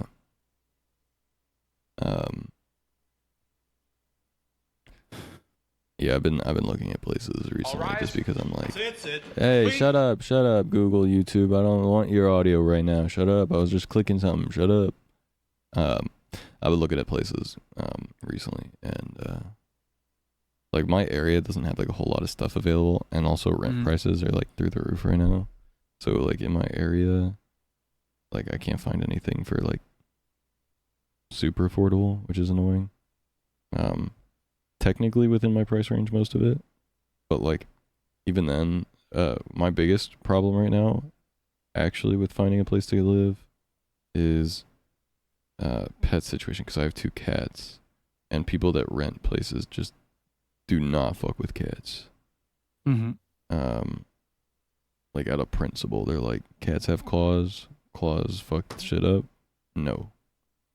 So Which like, is so weird because like cats, especially if you're like not moving into a furnished place, they can't like fuck up the walls and the floor. yeah, like that has to be a straight demon creature. it's places with like carpet, really, that like, yeah, the like, carpet I can get. like cats will fuck up carpet, like they'll just claw at it for fun, basically, and so like that sucks. But like my biggest issue that sucks, or that I don't understand, is like there's like a place that like allows you to have cats out here, but they have a thing that says you have to have them declawed, and I'm like, that's fucked up, and no, and I'm not doing that. But also like they're like, you have to have your cats declawed, but then like the entire apartment is vinyl flooring, and I'm like, so what the fuck are they gonna fuck up? Like I just don't understand. Rent price is high.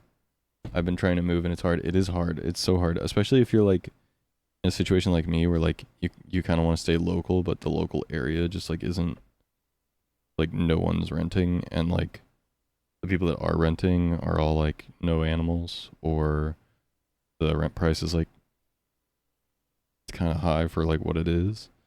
Um, and then if I'm looking at for sale, like if I look at anything that's for sale, like the minimum price out here is like 175,000, which is like that's like a decent price. But then It's like not bad, but like that's like but then like not the greatest spot, I'm assuming. luckily like in my area there's not really any like quote unquote like bad neighborhoods realistically, because it's kind of like a small town where like like it's just all pretty good all around for the most part.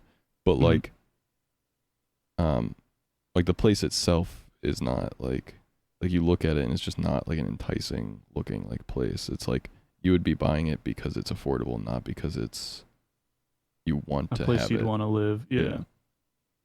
I'm a really easy renter just because I'll fucking live anywhere. Four walls and a roof. I'm there. My thing is it's just got to be able to house my stuff, right?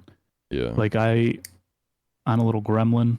I can sleep anywhere. I can kind of I'll survive, right? But if it can't house my stuff, that's a problem. I also don't have cats or any pets or anything, right? Yeah. The issue is the big issue that I found where I'm living right now is I'm very close to the New York metropolitan area, but I'm not like so close where I don't need a car.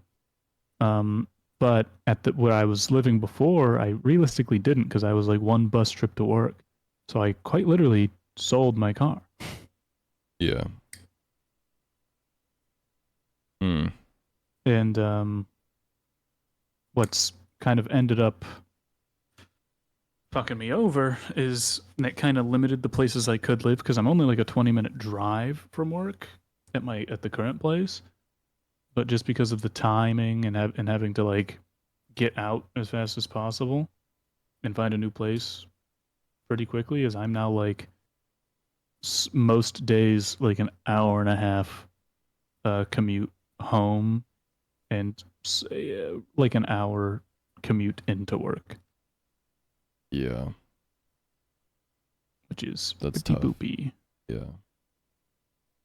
That's not ideal.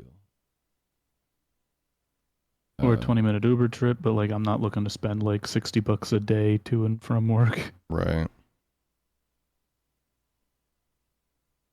Yeah. Commute sucks.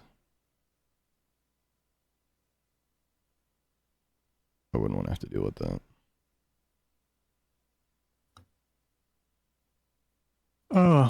I do think it's good that I sold my car though, because I can already like I hate driving. It just kind of pisses me off.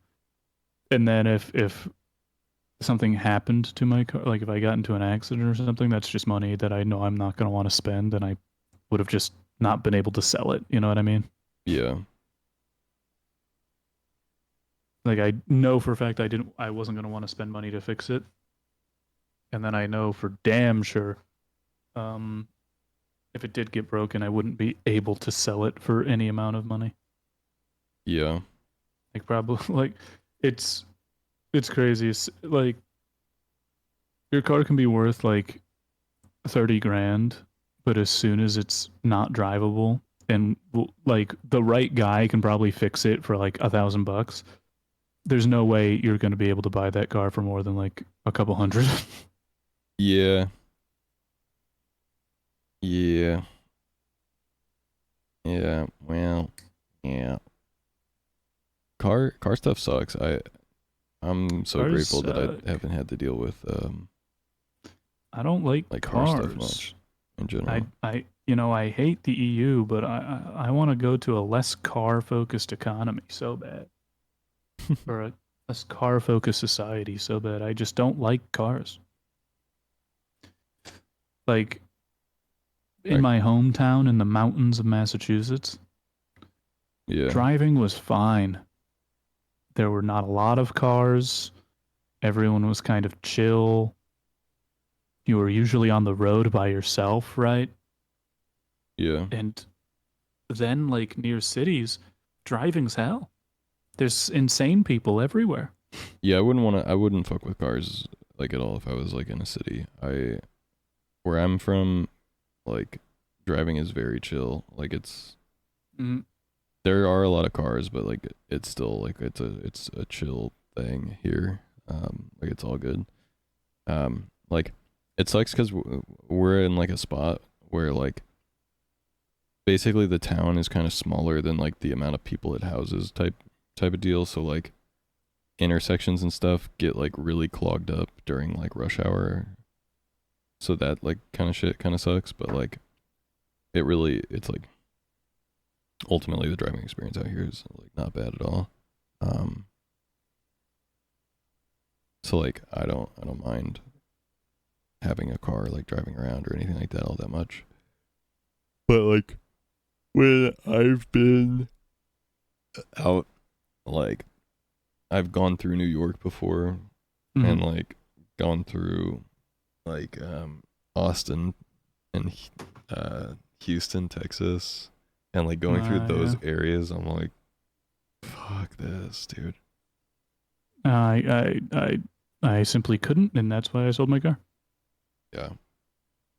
I've had to drive around like in the Boston area a little bit, and like No, what's it's not crazy is too I was bad. delivering pizzas in like some of the worst roads in Boston. Like even central Boston isn't that bad.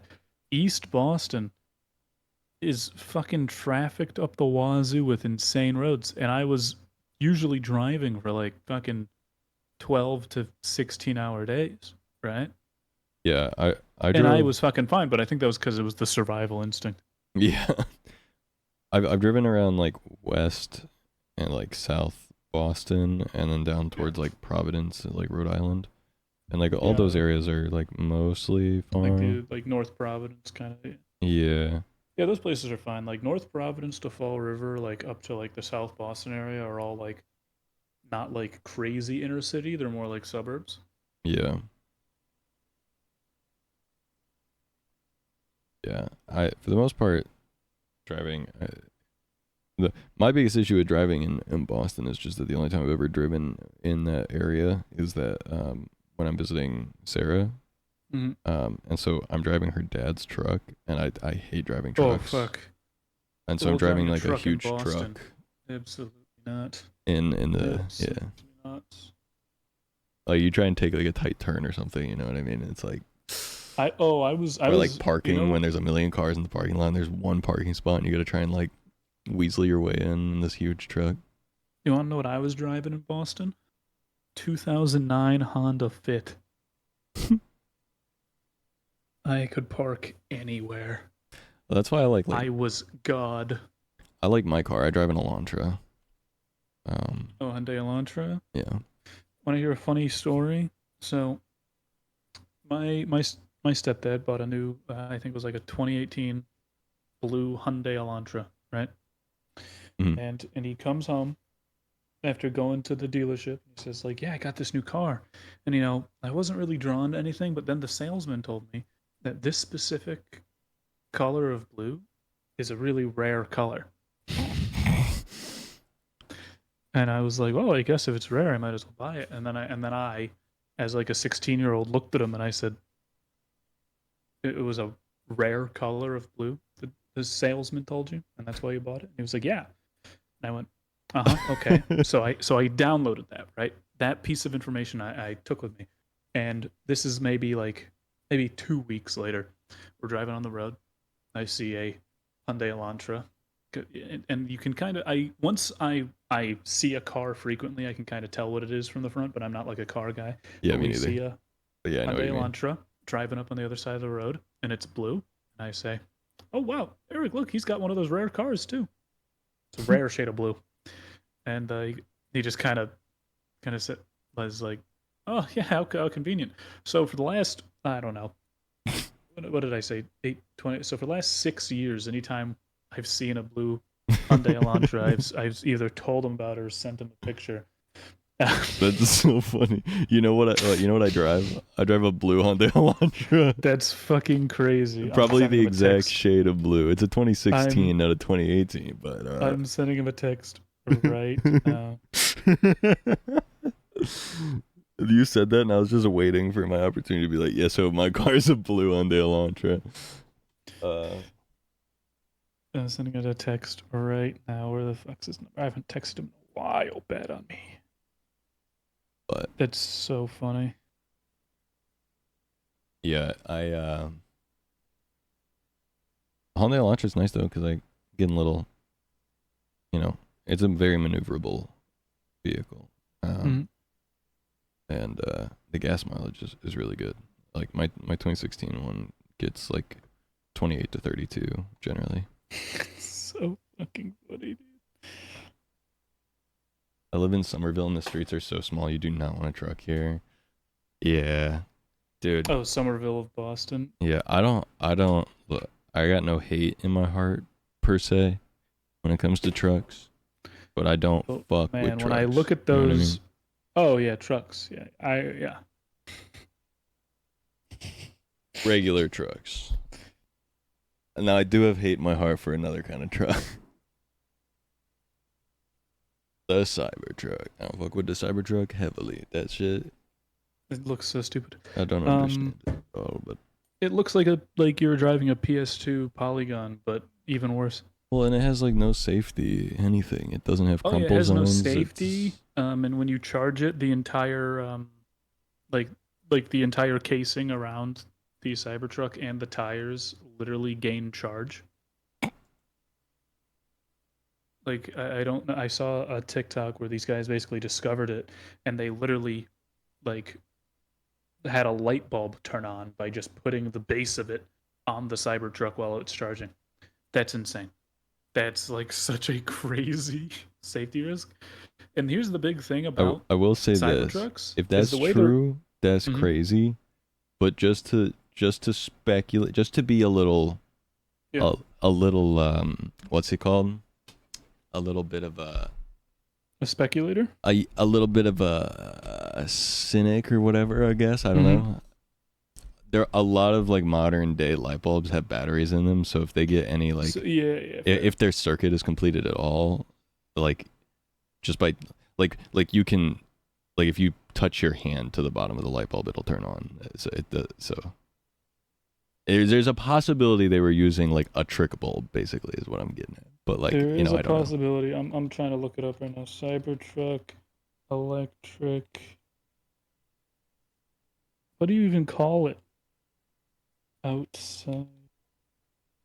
Or electric tires or something.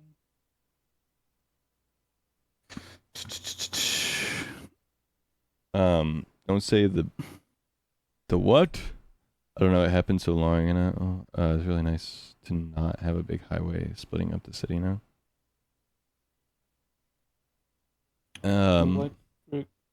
Electrifying while charging. Yeah, okay, here it is. Cybertruck transmits 120 volts from its steel body while charging. What the fuck? You're my friend now. We're having soft tacos later. Holy shit. Coding Guy version 1. Thank you for tier 3. Tier 3! Holy. Oh my goodness, that gets you a free kiss. No, from Davin specifically, to be clear. Oh yeah, not from you. Not from me. Davin doesn't speak for me. No, I was just saying from me. No. No kiss from Zach. No Zach kisses.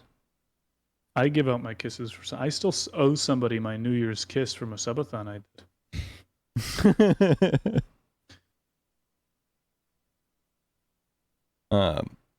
Thank you for the tier 3. Thank you. Appreciate that. I'm so willing to sell my soul for Twitch subs. To be fair, that Twitch subathon I was doing was It wasn't Nami yet. That was charity month. Who was the subathon for? I think it was just for. Oh no, it was literally just for me to get enough money to buy a Nintendo Switch to become a Smash Ultimate streamer, which lasted about a month because I didn't have. I was still in my parents' house and I didn't have Ethernet. I only had Wi-Fi, so it was just impossible to actually play the game competitively. That's funny. Yeah, but I still got a Switch OLED out of it, so Let's go. not bad, not bad. We take those. Dude, you know You what? say- You know what Switch game I played? I played Echoes of Wisdom. That game was really good. Is that the one where you play as Zelda? Yeah. It do seem good.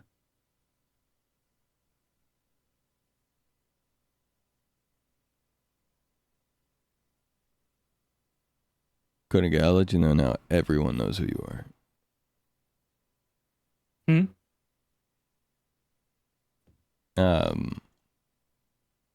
There's a bit of a meme. I'll say this. There's a bit of a meme in my chat right now. Mm-hmm.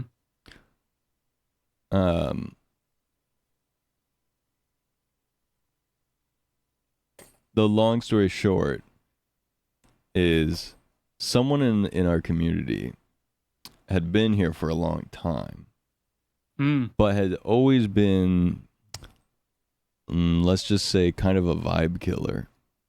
Okay. So they finally got banned by one of my mods.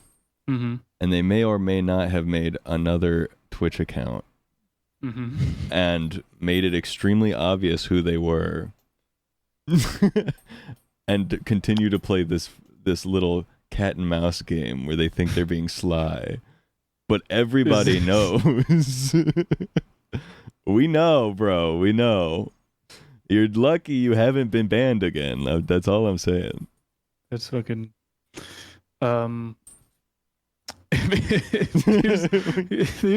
Here's my thing. If they weren't banned, that would be hilarious. Like, because I have so many alts where I'll just go into my friend's chat and pretend to not be me. Yeah. Like, if you ever see, oh god, what was it? Because several of these I made during Lisa's subathon based on things that we were just talking about. So they have some literally outrageous names. Oh, like your league names?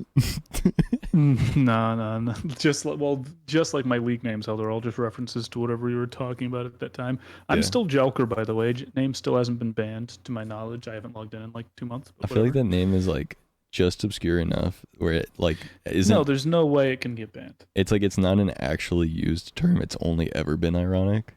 Now, I don't understand why Cream Pie Fluffer got banned. That's literally just the person who puts the cream in the pie. It doesn't make sense to me. Like, why is that a bannable name? This makes no sense. Whoever banned me is a pervert. Whoever banned me is a pervert. It makes no sense. It was just like my friend whose name was Grandma's Cream Pie also got banned. Like, that shit's bullshit. It's absolute bullshit. Cum Goblin is exclusively a single player username for me. So. Ooh, for a while I had one of those accounts that was like dog that barks at gay people. I don't remember what it was exactly called.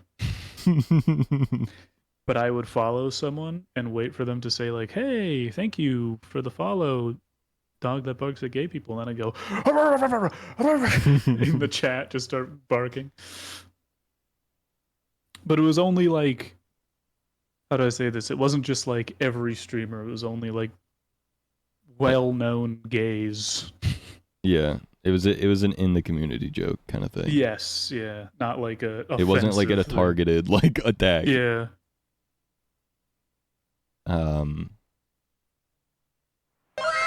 Holy shit.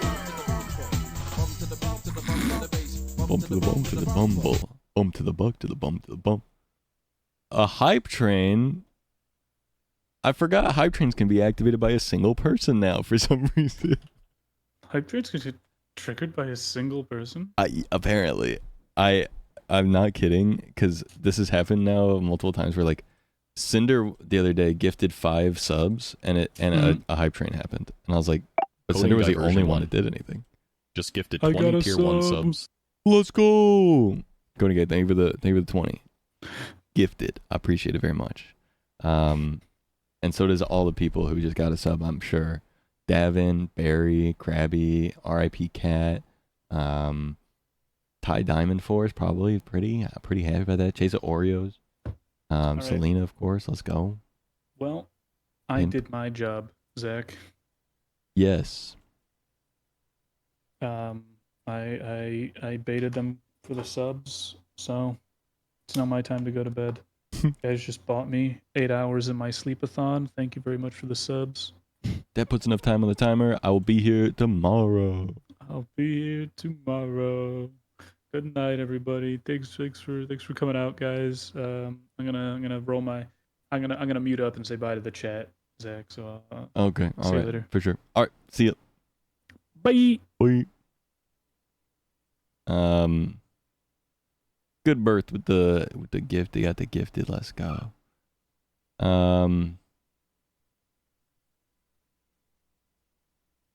haven't heard that name in a while. I'll say this. You change your name back, you're probably gonna get like bonked on his site. I'll say that. So I probably wouldn't. If you wanna try and keep sticking around, I would say just keep being chill on this account. Bum,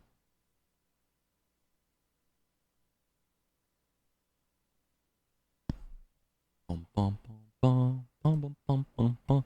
Selena, how have you been? What have you been up to?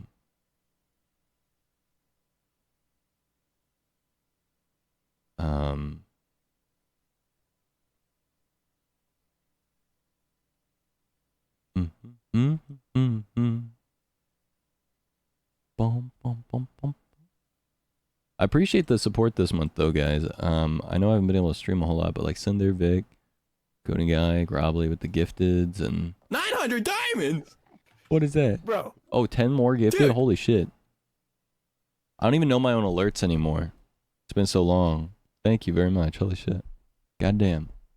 Goddamn. Goddamn. Coding Guy version. Coding Guy version. It didn't finish the sentence. What the hell? Just gifted 10 tier 1 subs. Oh, there he goes. Been promoted to as manager at my job. Oh, hell yeah.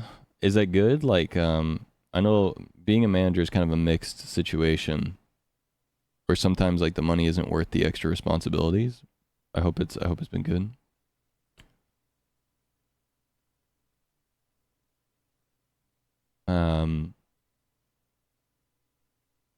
All right, Ted. Good stream. See you next time. Same Devin time, same Devin channel.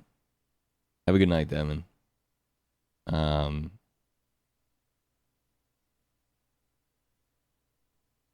boom, boom, boom. I never want to manage. I'll just tell computers what to do instead. Yeah. More responsibility with guests. Yeah. Working customer service. Yeah. Yeah. I don't know how I would feel about being a manager in a position like that.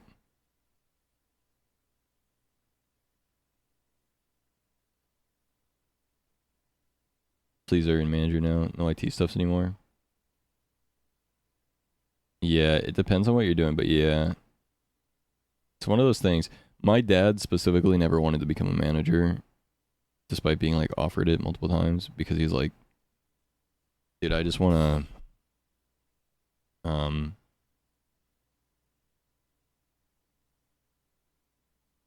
I just like doing what I do. I don't want to have to like, be responsible for people and stuff and whatever. And then, like, yeah, the money would be better, but like, it's just, I have no interest whatsoever. Level 7 hype train and Zach being supported. Let's go. Let's go.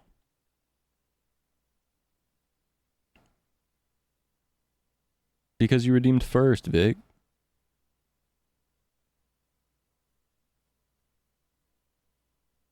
It's automatic. You get VIP for 24 hours, remember? That's how it works. Stinky. You don't remember 4 hours ago when the stream started and you redeemed it and you were like, wait, that was VIP? Go to Kansas City. I think you'll like Kansas City more if you're on the Missouri side.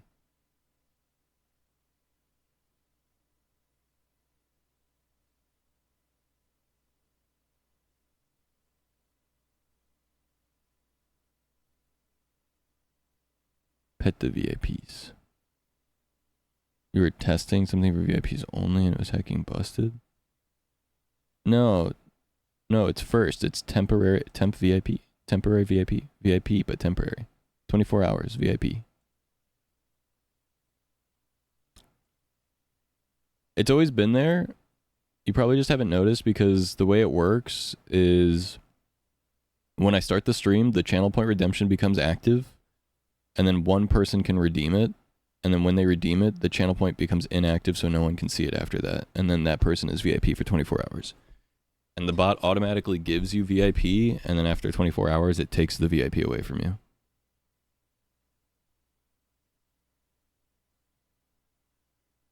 Is Kansas City larger than St. Louis? I don't know if it is or not, but it's just overall, like, the city is...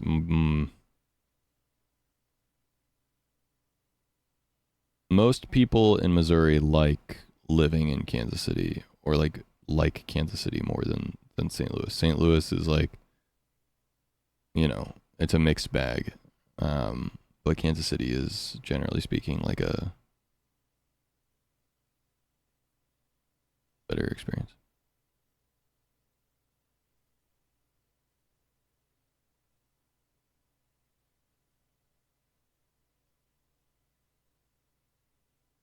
Idiot, then I can't read. Well, to be fair to you, when you redeem it, the thing disappears, so it's not like you could go back and reread it or whatever.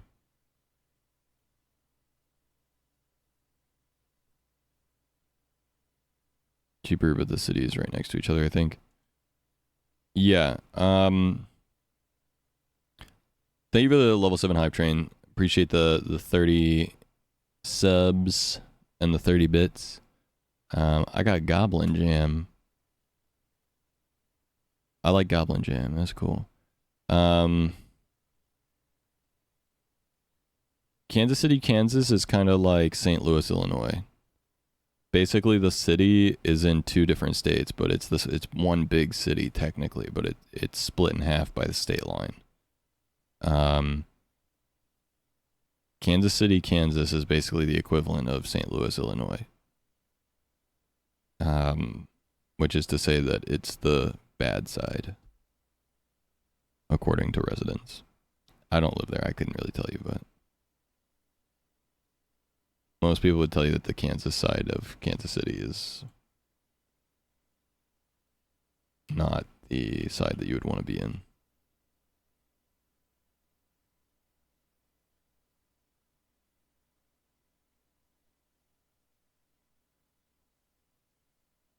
I don't know if that's changed over the last like 10 years, but at least 10 years ago, it was relatively well known that like Kansas City and Kansas part was not the part you would want to be like in.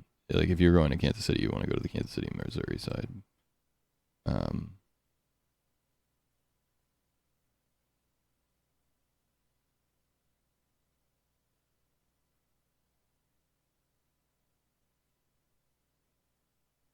Let's see.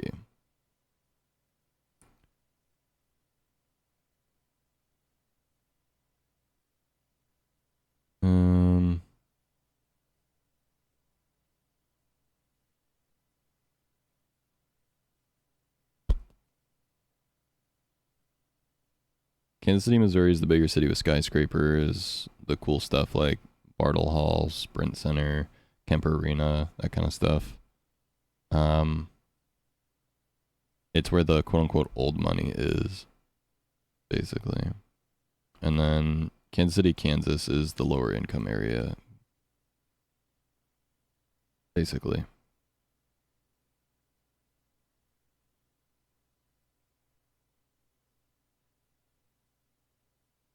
That's basically the rub. Yeah.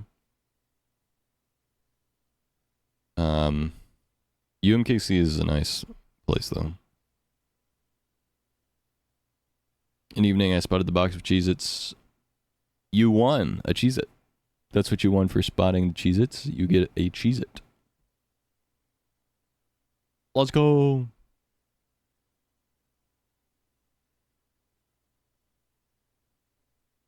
Bum-ba-dum-bum. Never had a singular Cheez-It. Anyone here had the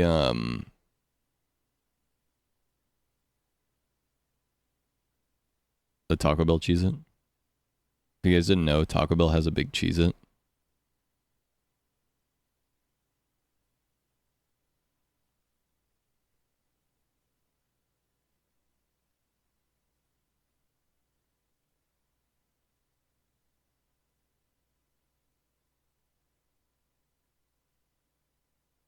Not excellent either. Yeah, I didn't like it. I had the Cheez-It Crunch Wrap, and I genuinely thought I didn't get the Cheez-It Crunch Wrap. I thought they gave me just a normal Crunch Wrap. I had to like inspect it to see that like there was like an orange cracker thing inside of it.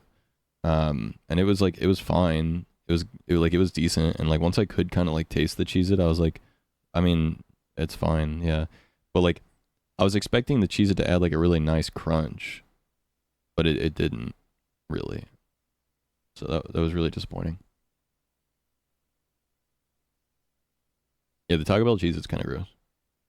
Yeah, the idea was interesting. The implementation was not great.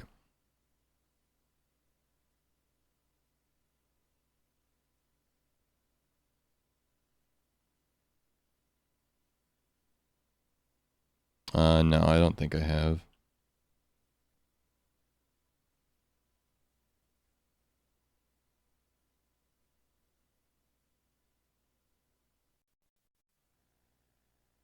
I'm not sure.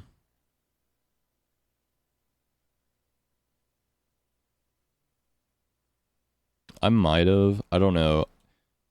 When I've been to like the Kansas City area, it was with friends. I didn't do any of the like driving or like navigation, so I don't know where all I actually went. I didn't really pay attention.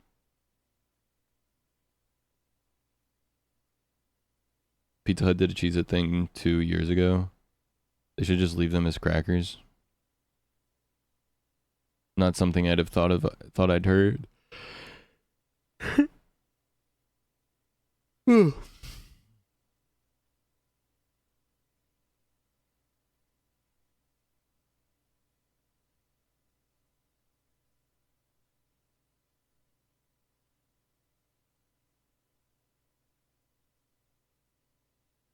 But yeah, I don't know. I wish the Taco Bell Cheez-It thing had been better, because it seemed like such a fun idea. It seemed like a cool idea. But you expect the big Cheez-It to have the same like crunch and snap as like a normal Cheez-It does, and it just doesn't.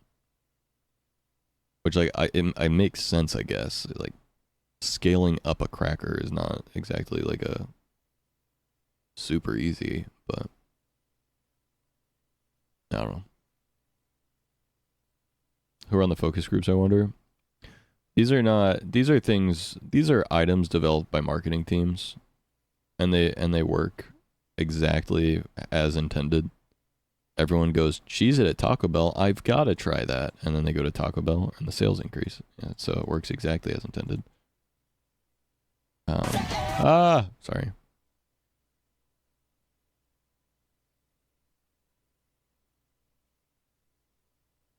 Doritos tacos are S tier. Yeah. Yeah, the Dorito shell tacos are great. Incoming. 5 gifted. Another 5 gifted. You what the hell? Thank you for the 5 gifted. Appreciate it. Thank you. Coding Guy version 1. Just gifted 5 tier 1 subs. We actually figured out how to say your name this time. Let's go. 300 sub gold tonight. Run it back. Run it up. I think by the way, I think Dragon Ball Daima episode 2 is out, which is cool. I want to watch that. I got Sarah to watch the first episode with me. Oh, it is not out. Apparently people are already reacting to episode 2. I don't know where people are seeing episode 2. I don't know. No, it's just an RGB lamp.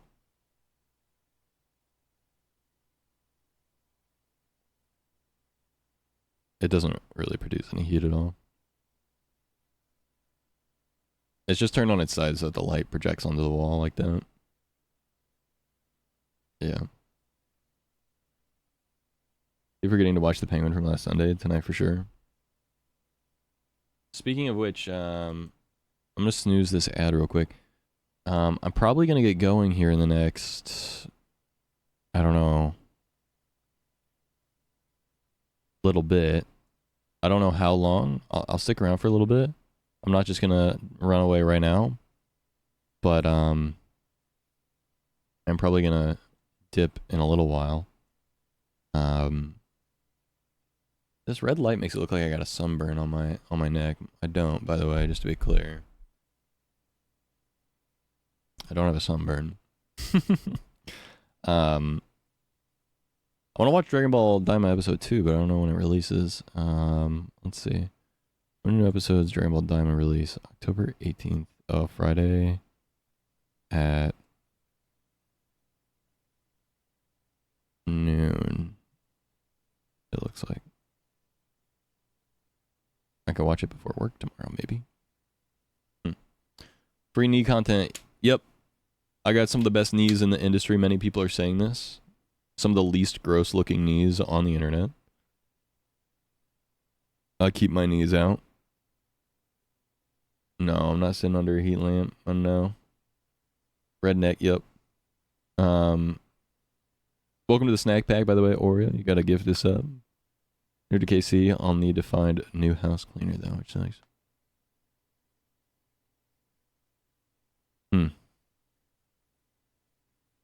Things I've never thought of. What a nice knee. You know, I was just thinking about that. These are the bee's knees. Mint tea at Starbucks is nasty. I like never go to Starbucks, I'll be honest. Every time I do, I get confused on what I actually want, and I just get the same thing. I get like a mocha something or other. Or like a frappuccino, whatever they call it. At Starbucks. I know Starbucks has like their own terms for everything, but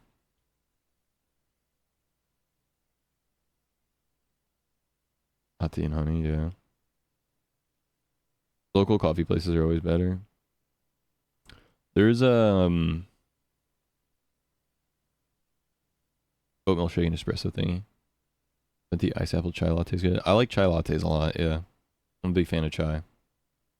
Local coffee places are nice. There's a place near me that opened up that's like a little mom and pop's place. They're like an ice cream store at night. Technically, they're both a bakery, coffee place, and an ice cream place. But they have like a split schedule where they're like open in the morning and then open in the afternoon. Where the like idea is that like they're a bakery and coffee place by morning and like an ice cream place by night or whatever, but like you can get coffee at night or whatever, but yeah. Free Starbucks, that's fair. Yeah. I would take advantage of that too.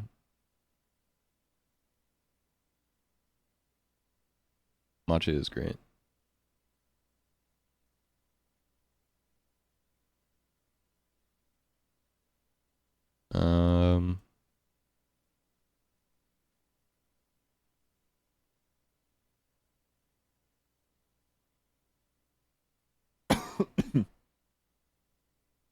I've never had the refresher things, but heard good things about them. I don't really drink that much caffeine anymore. Ever since I started ADHD med things, I'm not on a stimulant. I'm on atomoxetine, which is a non-stimulant thing, but it is for ADHD, and it at the very least seems to help me with like substance stuff, like caffeine, like not being drawn to wanting caffeine or anything. So that's kind of interesting. Seems to help with like quitting like substance addictions, I guess. Which is cool. Like I don't ever feel the need to like want to drink alcohol or like have caffeine or anything like that, which is cool.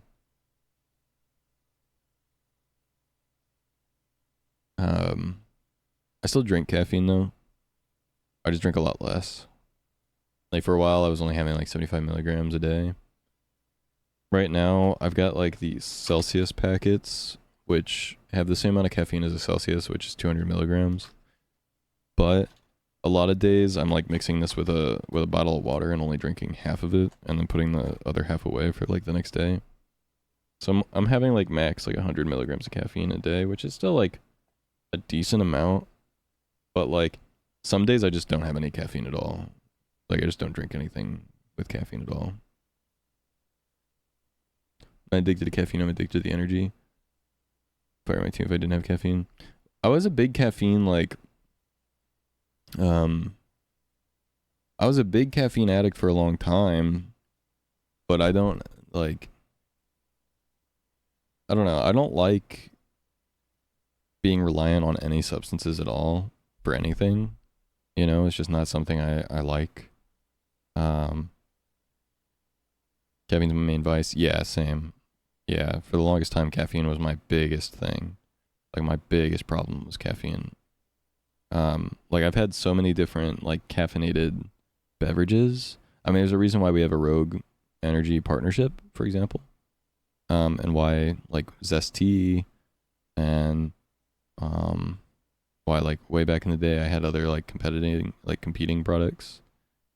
And like Celsius, and why I had the Ghost Energy drinks every day, and like I've just like always had to have some kind of like incredible amount of caffeine in a day. I used to like chug extra strength 5-hour energies like 2 or 3 times a day when I first started streaming. Like in 2018, 2019, I was taking like 2 or 3 extra strength 5-hour energies. And those things have like I think like 300 milligrams of caffeine, if not more. I wish I could see 230 milligrams of caffeine. It's not actually as much as I thought it was, but still a lot when you're drinking like 2 or 3 of them in a day. Oh wait, no, that's oh yeah, that is the extra strength, right? Yeah, that's the extra strength. Because that's like I was having, which is more than like the daily like max that you're supposed to have. The max for the average person is supposed to be like 400 milligrams, and I was having like 600 to sometimes 1.5 grams of caffeine in a day when I was my first couple of years streaming. And I'd stream for like 18 hours and like not eat anything. It was crazy. Like that's how hopelessly addicted to caffeine I've been like basically my whole life. Did I crash and get depressed? Anytime I would start to crash, I would just drink more caffeine. So like I would drink a 5-hour energy, stream for like 6 hours, start crashing, drink another one. Stream for like another 6 hours, start crashing, drink another one. And then I'd be like so buzzed out of my brain at the end of that last one that I would like end the stream after like 18 hours and like pass out. And then sleep for like 10, 12 hours and then do it again. And I would do that like every day. I'd stream for like 18 hours and then sleep for like 10, 12 hours. And so my sleep schedule was constantly rotating as well. Like one day I'd go to bed at 7 in the morning. The next day I'd go to bed at like noon. The next day I'd go to bed at like 6 p.m. And I just like, it was terrible. Yeah. It was absolutely terrible. Yeah, Ghost is definitely like crack, but I would drink like 2 of those in a day during like my subathons and stuff. Yeah, I don't fuck with the energy shots. I hate 5-hour energies. 5-hour energies make my stomach feel like they're like filled with battery acid. Awesome fat energy. Yeah, I'm just not interested in trying to find any new like caffeine products, to be fair. Like I'm just like not like I'm really trying to quit caffeine. And for the most part I think I'm there. I think I have basically quit caffeine at this point. Like I still have some, but I feel like I've got like a relatively healthy like caffeine habit at this point, where like some days I'm having no caffeine and like other days I'm having like 75 to 100 milligrams.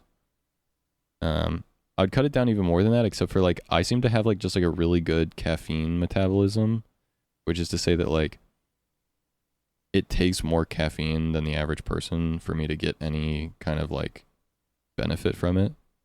So like anything less than like 75 milligrams of caffeine just isn't going to do anything for me anyway, no matter how long I don't have caffeine for. So I just have coffee in the morning. Maybe I've only had 3 energy drinks my entire life and they're all at Warped Tour. Yeah, it's not worth it. Like, it's not, I definitely wouldn't suggest it. If you are able to just stick with just coffee or whatever, then I would stay there. One of the places I worked, people drank so much 5-hour energy, they had to tell everyone to be careful, handed a paper, I assume, per hour. That's crazy. Withdrew from caffeine yesterday, not fun. That's the weird thing too, though.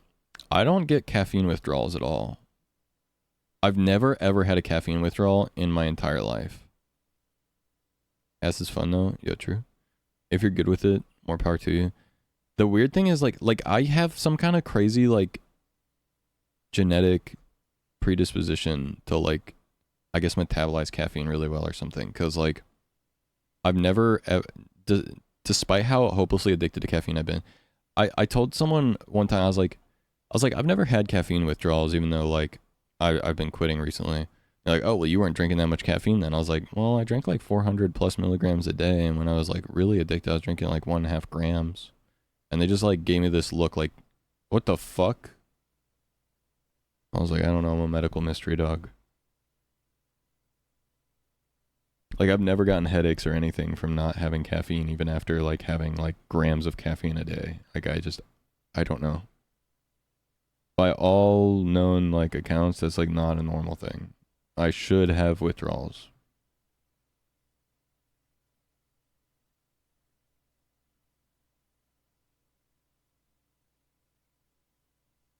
Some people also do not metabolize caffeine as well. Yeah, some people have a high like sensitivity to caffeine. Like some people just like can't have caffeine at all.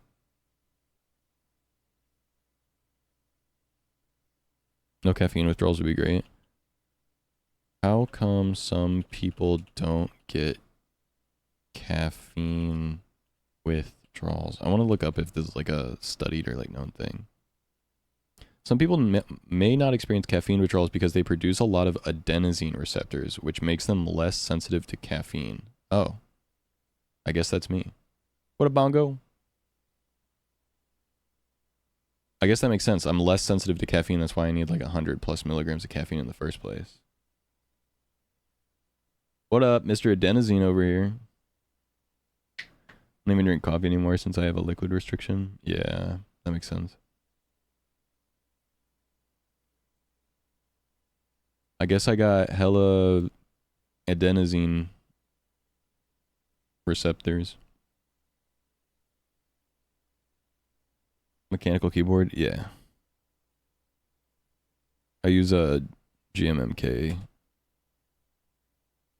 Pro. Whatever it's called. GMMK, yeah, GMMK Pro. It's a very heavy, it's premium feeling, I like it. Mine's a GMMK Pro. I use milky yellow Gateron switches, which are linear switches, but they like feel nice and they're not like super loud or clicky. Here, we'll see if I can get my mic to hear it without.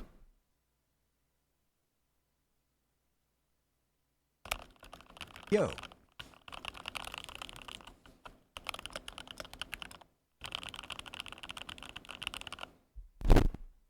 Like I like these ones a lot.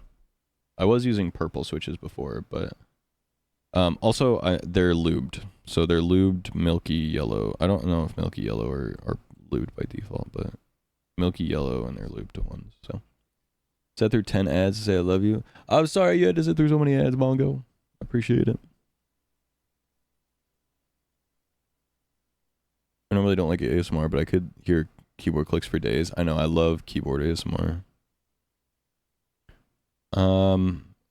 Good keyboard ASMR, not like crunchy, like shit, you know, but like a good keyboard sounds great. Love that. I want to read a little bit more of this. Caffeine withdrawal symptoms vary from person to person and depend on several factors, including how much caffeine you consume, the amount of caffeine you're used to, and how much you consume can affect the severity of withdrawal symptoms. How your body processes caffeine, the rate at which your body metabolizes caffeine, varies from person to person. And then some genetic factors affect how your body responds to caffeine, like the adenosine receptors, okay? Blends, don't forget to check it out. BLE.NZ. Caffeine withdrawal symptoms usually begin 12 to 24 hours after reducing caffeine and can last up to 9 days. After reducing caffeine, it doesn't even say quitting caffeine. Symptoms are typically the worst for 24 to 48 hours and then start to improve. Oh, staying hydrated can help with caffeine withdrawal symptoms. Dehydration can make you feel tired, which can make you want caffeine to stay awake. Maybe that's why. It's probably a mix of, I probably have a lot of adenosine receptors, and then I'm always like very well hydrated.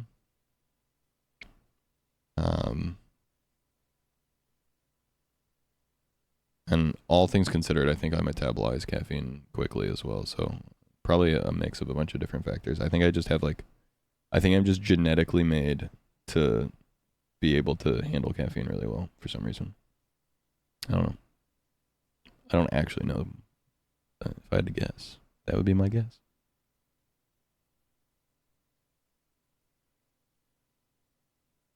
I'm literally built different.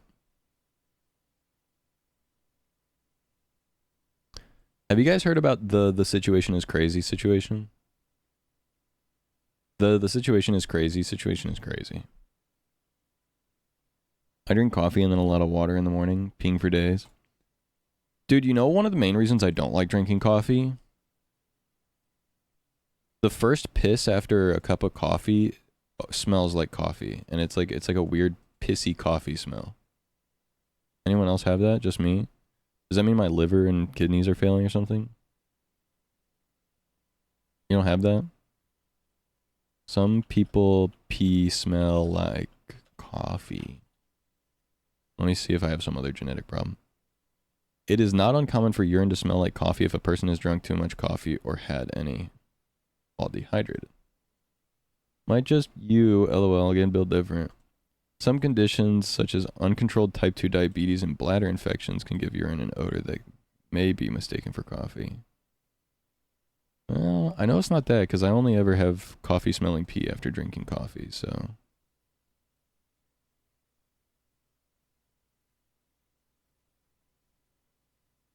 Just eat asparagus to override the coffee smell. Real. Maybe that's on account of how my body processes caffeine. Maybe because my body processes caffeine, it also processes something else in the coffee really well, and then I just piss out all the coffee stuff like immediately after drinking it. I don't know. Weird.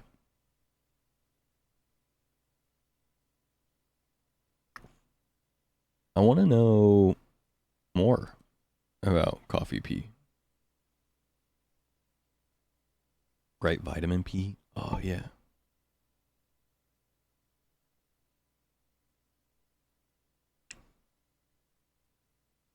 I always get worried, like, whenever if I use the restroom, and, like,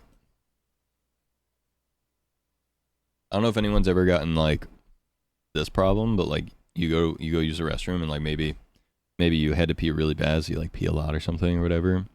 And I don't know if this is as much of an issue for women as it is for guys, since guys stand up to pee usually. So there's, like, a lot of splashing going on. But, like, when there's a lot of bubbles, it looks cloudy.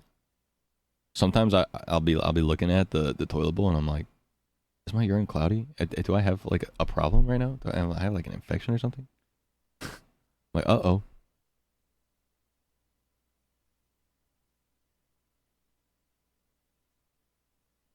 But if you look it up, cloudy urine is common and in most cases harmless. So, no big deal. But every time I see it, I'm like, oh no.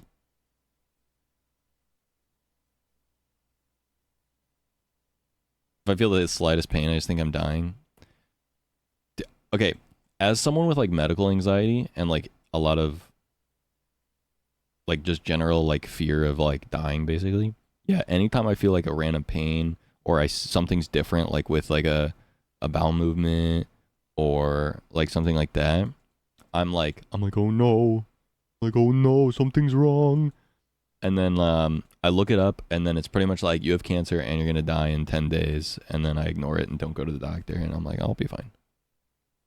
And then I'm fine. So, all good. You see that often, sir. I mean, often enough to like be cognizant of it, but no, not often enough to like be concerned. Like, it's not like a consistent problem where it's like every single day or like every time I go to the restroom. If I had to like recall, I would say it's usually after like a night of like drinking alcohol or something, which would make sense, I think, because it would be like, you know, toxins or whatever being filtered out, right?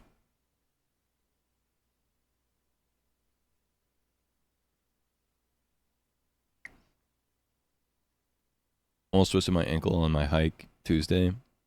There was minor pain. I told my fiance I'm going to practically die in the next 24 hours. Oh, I don't mean that night. No, when you drink, your pee's going to be clear AF that night because your body's like getting rid of all that, all the like liquid. Alcohol's like caffeine, where it makes you have to go pee. I forget what the word is.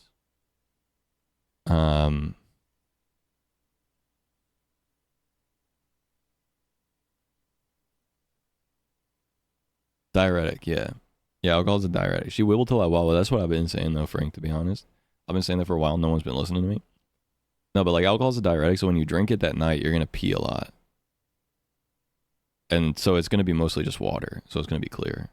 But like I'm talking like the next day when you're like dehydrated. And you got that like dank orange pee. And it's cloudy. And you're like, what did I do last night? Orange? Yeah, man, you never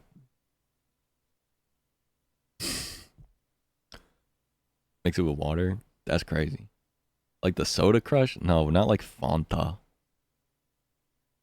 I'm talking like a deep orange. I'm talking like brown. I'm making it sound so bad.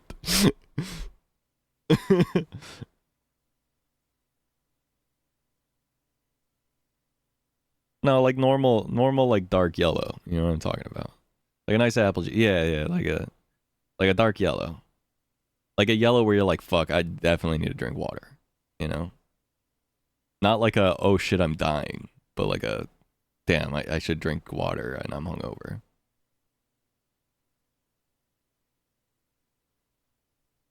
I don't usually get that, to be clear. Come on, these are universal human experiences. I'm not crazy. I must just be genetically built different. I'm going to reveal all of my genetic differences to all of you right now. After a double shot espresso. Wakefoot, do you get coffee pee smell? Start pissing purple, then it's time to see the doctor. I feel like anything other than yellow, you should probably... Yes? Okay, I'm glad I'm not the only one. I'm glad I'm not crazy. If I drink a coffee and then I pee immediately after I drink coffee, the next piss smells like coffee. When he reveals his genetic differences. Swooners. Me when streamer talks about pee, swooner.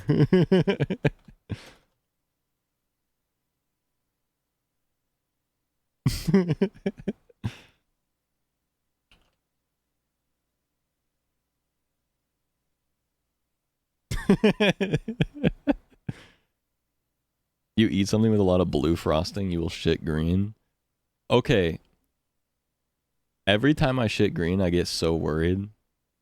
Doesn't happen often, but like when I got COVID, I had the worst indigestion, and then it was fucking green.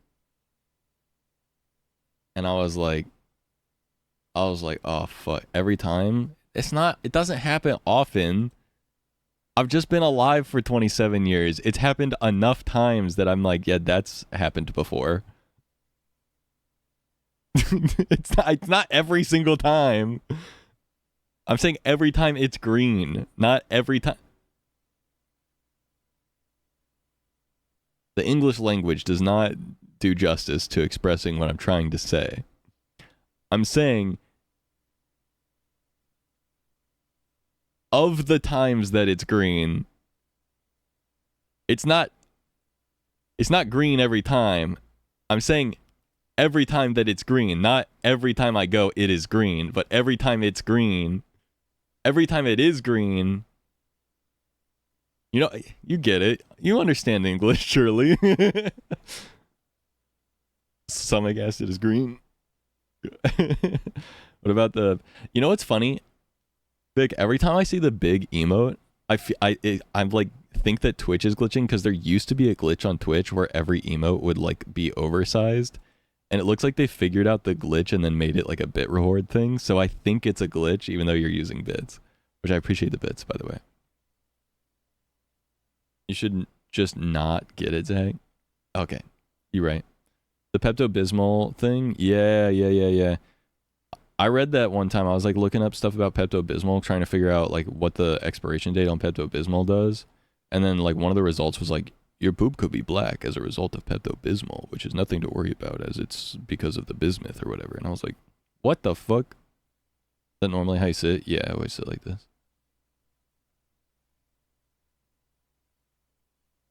If you look at a clip from like 3 months ago, I look exactly the same with a black shirt, black shorts, sitting like this. That might be why my poop is green. Wait.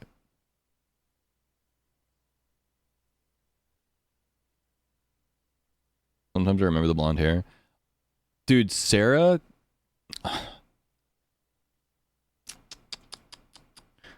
Inaki's Closet asked me, I have 2 tall people on my team, like over 6'3", and they all sit with their knees up, like crunched up in a ball at their desk.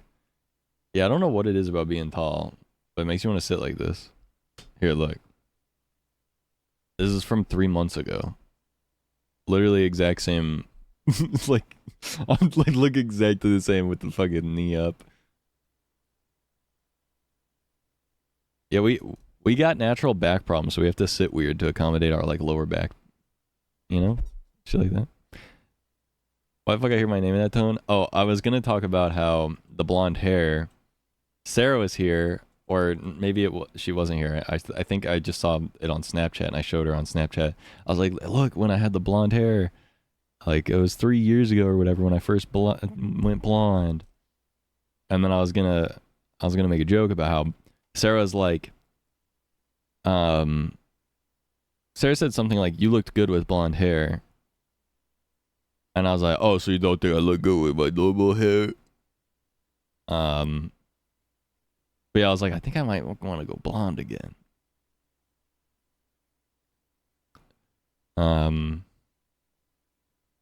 Sitting crisscrossed in my chair. I do sit crisscross a lot too. Should dye it white. I mean, it was basically white for a little while because I was using silver toner in it. And then a lot of purple shampoo. I'm only 5'8", so I sit with my feet on the floor because I'm just grateful they're touching the floor.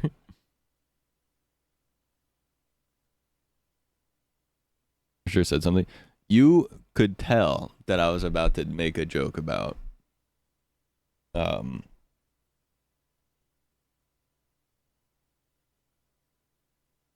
whatever.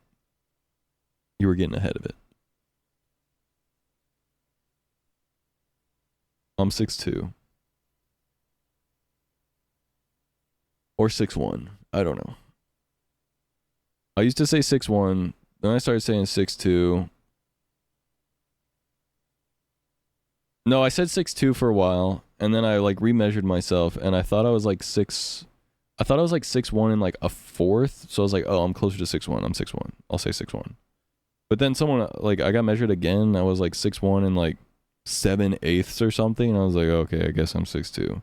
So I don't fucking know. I'm 6'1" or 6'2". I'm somewhere in there. I don't really care. Your head hit the doors. I'm pretty sure the doors are like 6'6". How tall is normal American Thor? 80 inches or 6 foot 7 inches, yeah. There's plenty of headroom. 7/8 definitely rounds up, yeah. But like I don't know. It seems like every measuring tape is slightly different. I'm somewhere in the variance between 6'1" and 6'2", where the differences in different measuring tapes make me either have to round down to 6'1" or up to 6'2". So I just say 6'2", because anytime I've been measured at like a doctor's office, they say I'm like 6'1" and something that would round up. So I'm like, whatever. Also, I have a lot of friends that are like 6'1", and I'm like taller than them seemingly. So like, they say I'm 6'2". I don't know. 4'22". Is there? 6'1" to 6'3" all look the same from down here. But that's my thing too. It's like an inch difference between like, 6'1" and 6'2". So it's like I don't care. It doesn't really matter. There's a guy though I work with. He's like 6'6". And I'm like, I didn't know they made him this tall. This is crazy. I like look up at him. I'm like, that's crazy. You're so tall. The groomsmen for Tim's wedding were all tall, lanky men except for Hayden. Well, the thing that's funny about Hayden is built like a tall, lanky guy, but he's short. Like he's very skinny as well. I forget what he said he weighed. I think he said he weighs like 80 something pounds. I was like, what? I was like, that ain't real.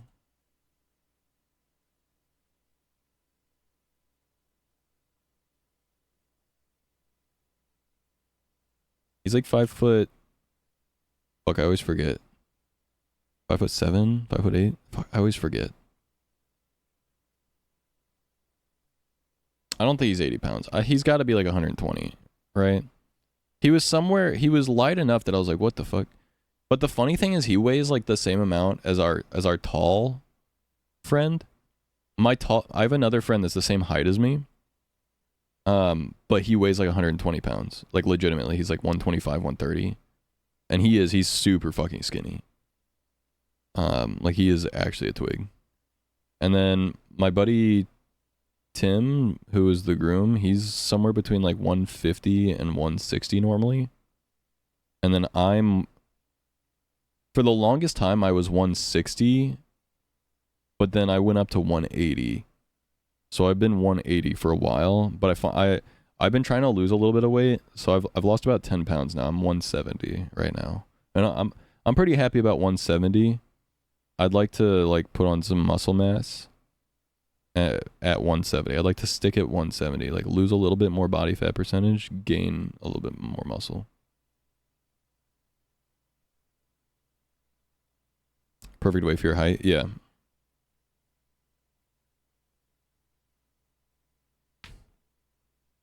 Yeah, my buddy, he's 6 foot, 6'1", and he's about 150. He said he fluctuates a lot because like the thing is like sometimes he eats normal and then sometimes he just doesn't eat for like 2 whole days. Yeah. 217? You do not look 217, Frank. That's crazy.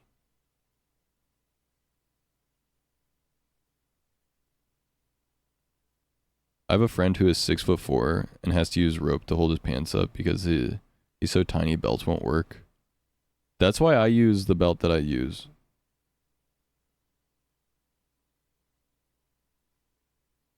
You gotta tell him to get like a belt.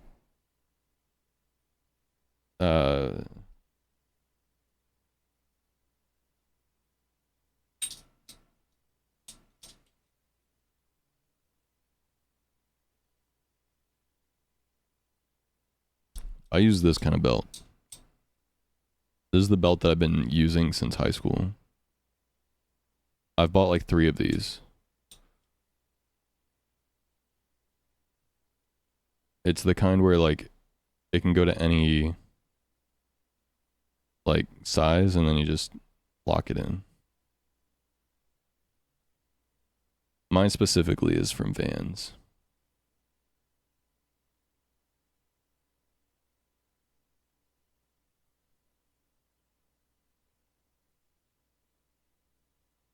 Whatever.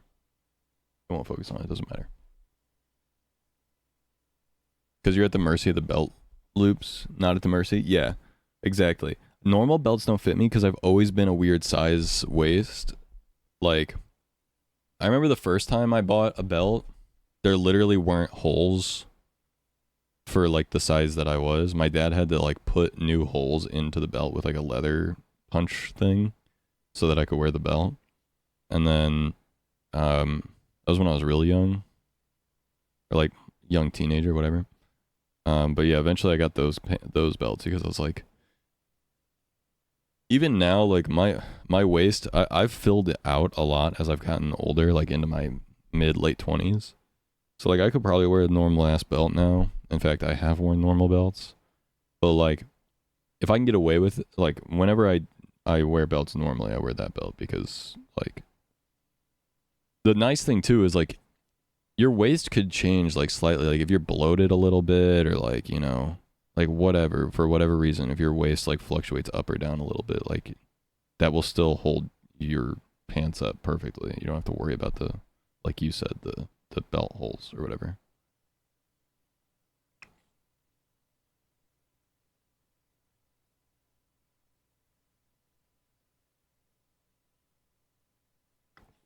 His dress pants are so big in the waist because how tall he is. Yeah. Well, that's the thing about a lot of people who are tall or skinny or short, just like anyone outside of the like average ends up getting fucked over by most clothing. Like some people are like, you know, normal weight and everything for, when I say normal, I mean like average weight for their like height or whatever, but just like have like a naturally wide like waist or whatever. So like they're shorter but have like a wider waist, so they can't get pants that like fit lengthwise if they get like the right waist, which is annoying.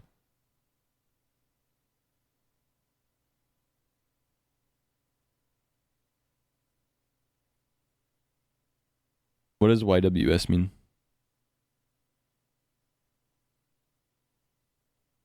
Knife thing and belts before, so ratchet, yeah. What are you saying for stream time tonight? Like, when am I ending? I was saying I was going to end like 35 minutes ago, so I'm probably going to end anytime, to be honest. Pants for me I hate, because they think my ankles must be massive. Yeah.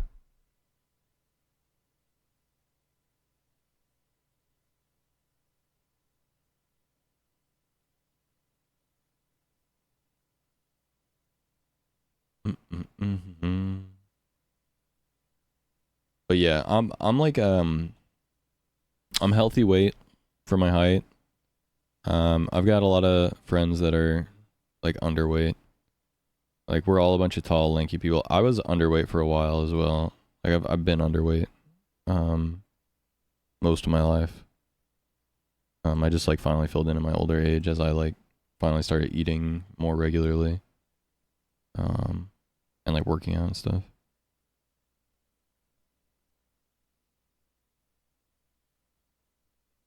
Heated blanket last night. I spilled water on it and zapped. Oh shit, dude! I need to get a heated blanket. I keep my room really cold because my room gets too hot. But I'd like to have a heated blanket, which I know is like so energy inefficient. I feel bad about it. Like the idea of like using an air conditioner to make my room super cold and then using a heated blanket. But like it's comfy to have a cold room and use a heated blanket, bro. It's just comfy. And my room, it's not my fault that my room sucks and gets really hot.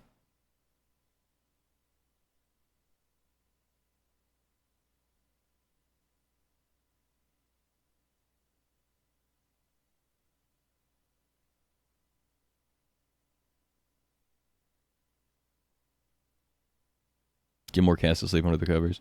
My cats won't sleep with me, man. Sad. Heated robes, that's crazy. After getting the water out, I'm down to about 235. My stomach holds way too much still. How are things going in terms of like all your medical stuff's in there? Are things getting better? Overheat so much? Yeah. Dude, speaking of genetic differences between people and stuff, being a hot sleeper sucks ass. I found out there are some people that only shower like twice a week, 3 times, like twice a week. Like there are people that sleep that like shower twice a week, and like I saw that some of those people don't understand what it's like to be a hot sleeper. Twice a week is gross. Well, you might think that if you're like a hot sleeper or something like that, but like these people like don't sweat, like they don't get gross, they don't get stinky. And they think it's crazy that people shower like every single day. Like they get like they're like, oh my god, these people like waste so much water and stuff like that, like showering every day. It's so unnecessary. And it's like, no, bro, it's necessary. Most of the people that are like a twice a week shower people are women for the most part that I've noticed. I don't know if there's like a ass crack and veg thing is different. But yeah, no, I agree. Must have the fan on at all times, even in winter. But people just have like different genetics. I don't know. Like, I get sweaty and gross everywhere. Like my armpits everywhere, you know what I mean? And that's like pretty normal. But like, I guess there's like a decent amount of people that just like don't get, like they just genetically don't get gross. Even, you know, where most people do.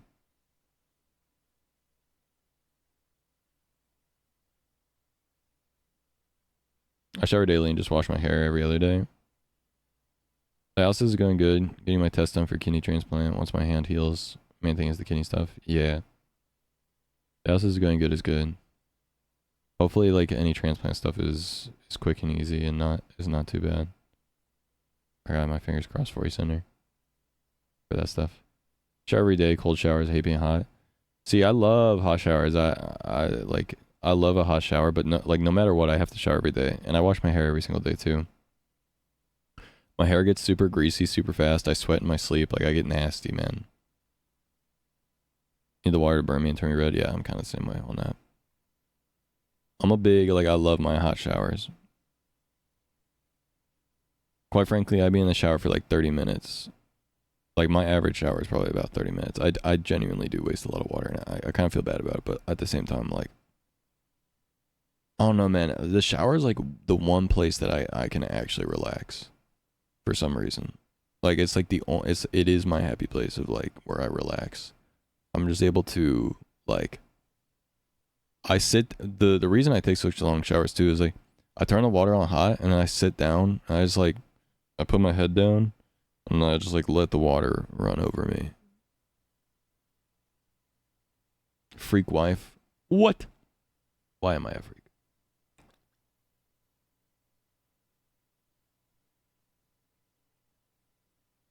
Hot's so much nicer, yeah. It hurts it apparently. I've always had good healthy hair. Anytime I've ever gone and got my hair cut,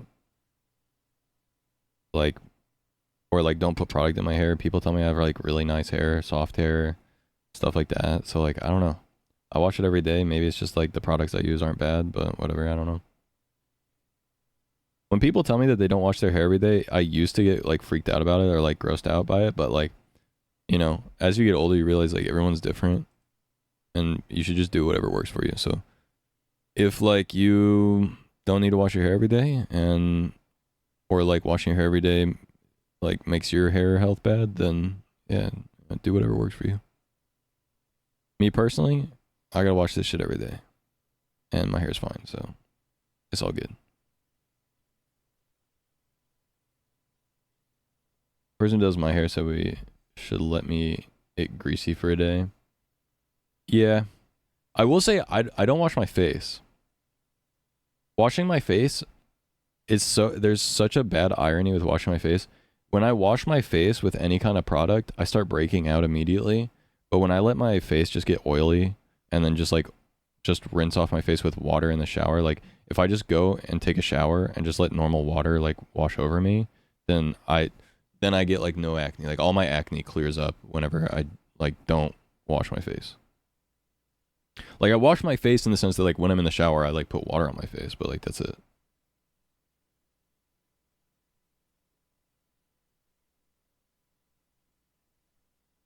Excluding depressive episodes and when I'm sick, I shower a lot. It's so refreshing. Yeah.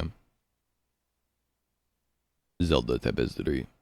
I haven't showered since September 6th when I had the hand surgery. I have to wash with a washcloth and it's driving me crazy. Oh yeah, that would be ass for sure. I feel that. I know my mom has had to do that before, I think, where she had to like sponge bath exclusively or whatever because of surgery stuff. I'm not sure. I don't remember. I've known people who've had to do that though. Definitely does suck. Do you think I had nice hair when we met? I don't know. Like I told you this in the call like the other night, like I don't really pay attention to stuff like that much. Like I really, like I just kind of look at someone, I'm like, this is a person who I know, or like whatever. You know what I'm saying?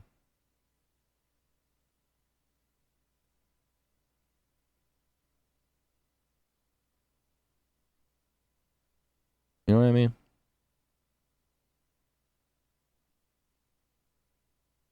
Judgmental free. Yeah, I don't really judge people and stuff. Like, unless it's like super like like inevitable. Everyone in Missouri is so nice, not very judgy. Like I think all people are inherently judgmental to some extent, but like my like threshold for being judgmental, I would say is pretty high. Like you have to like really, really be like a stinky, nasty person for me to like start being like, ew, like your hair is fucked up and gross and you don't take care of yourself or whatever. Like if you're within like a certain range of being like relatively like unhealthy hair to like pretty healthy hair, I'm not gonna think about it, right? Like your hair would have to be either super extremely like healthy for me to be like, holy shit, your hair is crazy, or like on the other end, like super like fucked up and fried, basically, for me to be like, holy shit, your hair is fucked up. Even then, I wouldn't. Those are things too that like I might notice like in the moment, but I'm not gonna fucking say something about it, and I'm also not gonna commit it to memory. Like it's not something like I care about. You know what I mean? Like a person's just a person to me. Like I'm not. Like I might notice something if it's like insane, but I'm not. You know what I mean?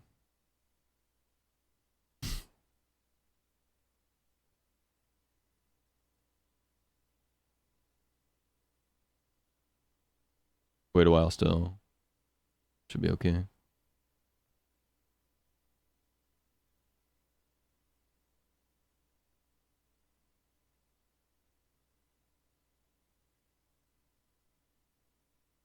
That time of year. It's that time of year where I gotta put something on the top of my door so it'll stay closed.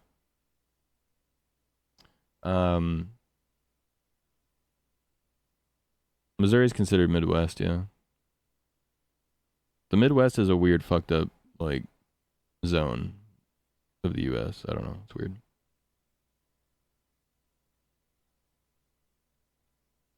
Only time being bald helps. Everyone in Missouri is so nice and not very judgy. I mean, in general, like, people in Missouri are always willing to help you. Yeah. Yeah, Missouri's Midwest, though.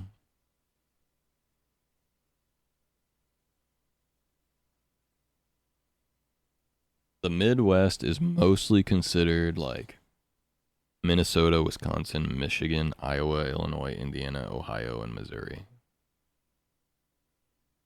Which is ironic. Like Missouri is technically on the east side of the United States, and it is considered the Midwest. It's like the westernmost Midwest state. But like it really depends. Like different people have different like opinions. Like some people include like North, South Dakota, Nebraska, and Kansas in that, for example, which I think makes sense.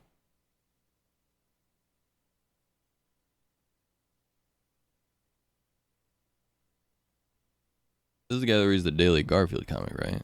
Oh, absolutely.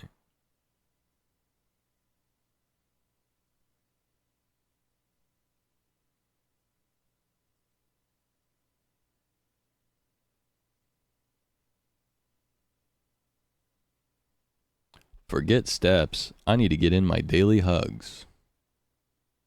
Alright, guys, exclamation mark hug in the chat if you want to hug someone, put their name after.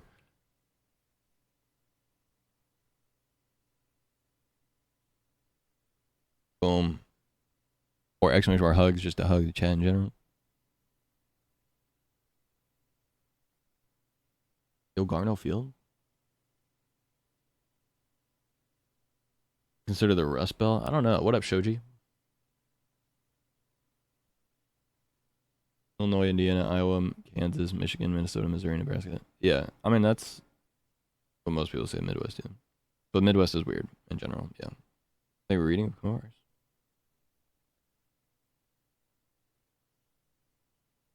Nothing like exists in North or South Dakota. Yeah, they're pretty barren.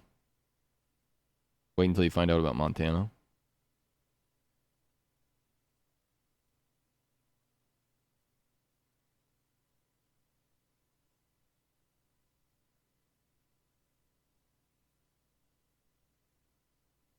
Yeah, the Midwest is strange.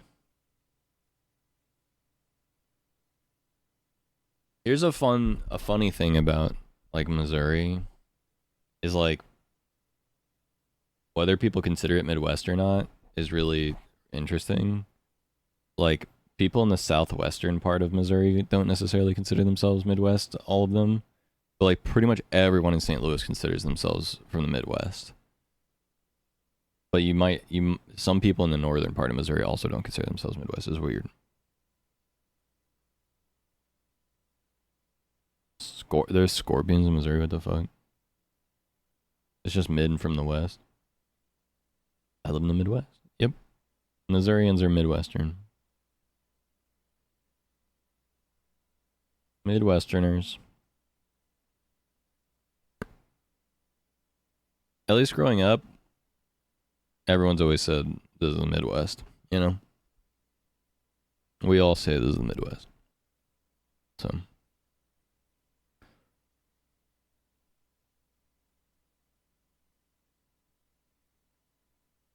I don't fuck with scorpions, bro. I'm good. I'm pretty good. Can't complain. I can't complain. I would say I'm good. I'm pretty good. Yeah. I wish I could stream more. That's my biggest complaint recently, but that's it. It's not a bad complaint to have, all things considered, I guess.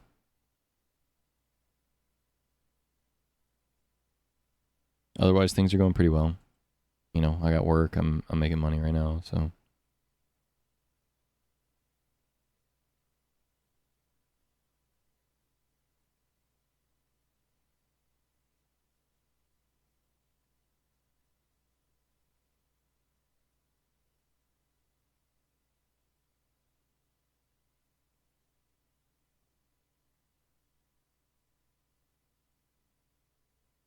Wisconsinite.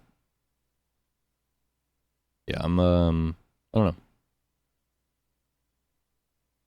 I say howdy, though. So am I from the Midwest or am I from the South? The world may never know. Missouri's a funny place because we're a weird mix of Midwestern and Eastern and Southern and Western stuff. Which I guess would be the perfect reason to call us Midwestern. But it is funny because we really are like an amalgamation of a bunch of different like United States cultures. Hopper soda. We say soda, but it's funny.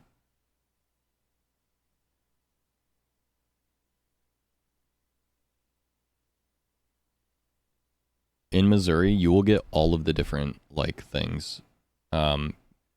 Like there are people in Missouri who say soda, and there are also people who say pop. I, for one, often say sody pop. Like SODY pop. Like I often say sody pop.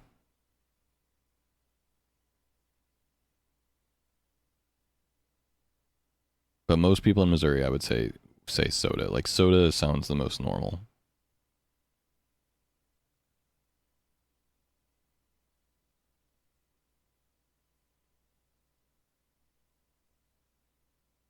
I say sody pop to be funny. No, that's what I say too. Like if I say howdy and sody pop and stuff like that because I'm like trying to be like sociable.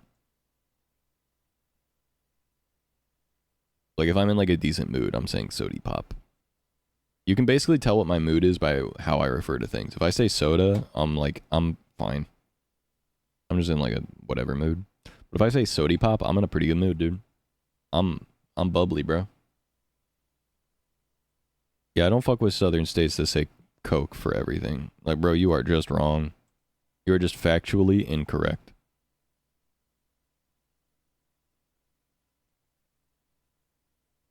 The how to tell if you're from Chicago lists or a family that said front room, it's a Chicago thing instead of front room or family room. Soft drink. Yeah, let's take the where are you from test. Where are you from test?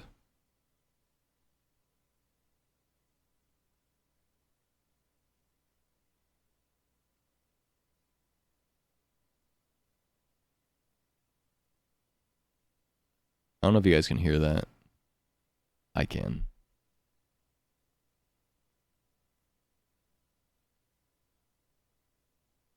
Glad I ordered a new mic. Alright, let me find a where are you from test real quick. Can we guess where in the United States you're from?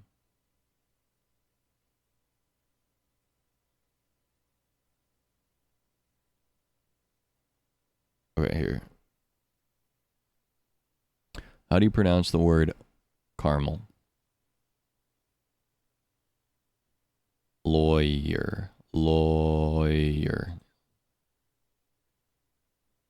Pecan. Pecan. Pecan.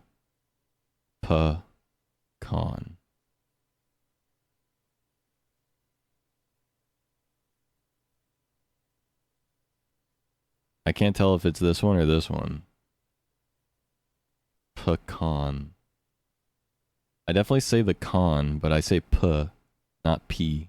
I don't say p at all. I don't say pecan, and I don't say pecan. I say pecan.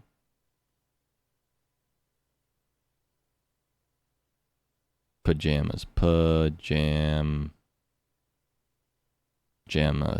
Pajamas. Egg. Egg. Egg. Egg. Egg. Do people say it like that? Egg. 8 years in Fenton, Missouri, but never picked up any accent, apparently.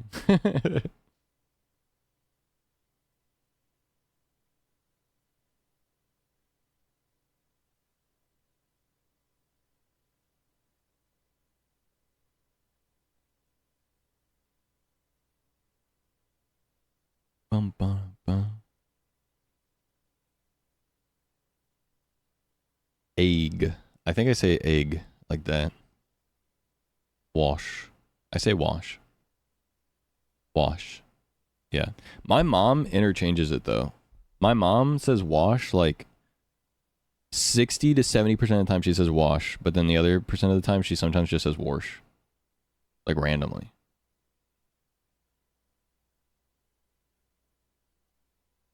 No, wash is a southern thing, bro. Wash is a southern thing. Southerners be saying wash.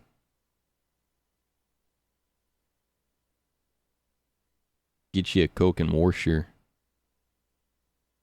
clothes. I said get like I was from the north though. That was weird. I'm mixing up my accents like crazy, but wash. Mayonnaise. Mayonnaise. I say mayonnaise. Mayonnaise. I get rid of the yo completely. It's just mayonnaise. I don't say mayonnaise. Mayonnaise. I say mayonnaise. Pin and pen. No, those are different. Is mayonnaise an instrument? It's funny though, like, being from the Midwest, I'll say this about my accent. The weird thing is, like, Midwesterners don't have, like, a firm accent. We pronounce things multiple ways. Like, I'll say mayonnaise if I'm like quoting like Patrick, for example. Is mayonnaise an instrument? But if I'm saying mayonnaise, then I'm just like, yeah, let me get some mayonnaise. You know? Like, I don't know. Like, we mix shit up all the time. Sometimes I be saying soda, sometimes I be saying pop. You know? My mom, sometimes she says wash, sometimes she says wash. We don't have an appropriate, proper, like, absolute way of saying things. We like to mix it up. Never know our next move. What do you call the thing you throw waste into? Garbage, trash, both. Soda. Do you pronounce cot and caught the same or differently? Cot, caught, different. Folk. Fork is falk. That's definitely like a northeastern thing for sure. Like a New York or something. Most of my Chicago accent, luckily. What do you call a thing water fountain? Hi? Hello. Bubbler? I forget where they say bubbler at, but there's a specific place where they call it a bubbler. And I think that's so funny. How long have I been followed for? Exclamation mark follow age, all one word. But I can just click your name and let you know. November 10th, 2021. But yeah, water fountain. Roundabout. This is a roundabout. Rotary. Who calls it a rotary? Chat. Who here calls it a rotary? Which one of you motherfuckers are calling it a rotary? Be honest. It's a roundabout. Not me, I swear. How do you address a group of people? Uh-oh. I definitely say y'all. I definitely say y'all every time. Been here a long time, okay? Yeah. I'm a y'all guy. Clearly a twirly-do. Clearly a circly, workly, drivey-wivey zone.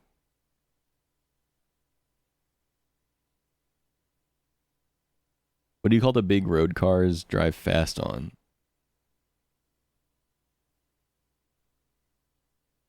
It's a highway.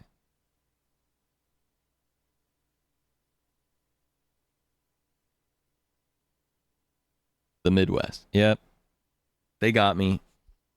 Caught. Caught. Caught.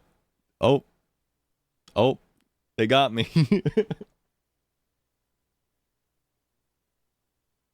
Showed you with the 3 years. It's been a while. Head to bed. Good night, Zach. Have a good night. Thank you for the gifted subs. I appreciate it very much.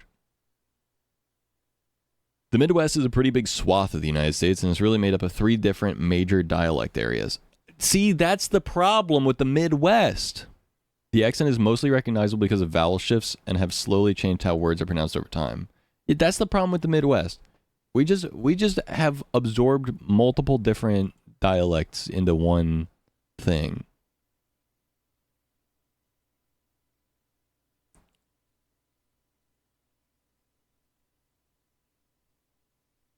I want to see if they have a more like which state are you from quiz. Is there one that's like that? I want to see that.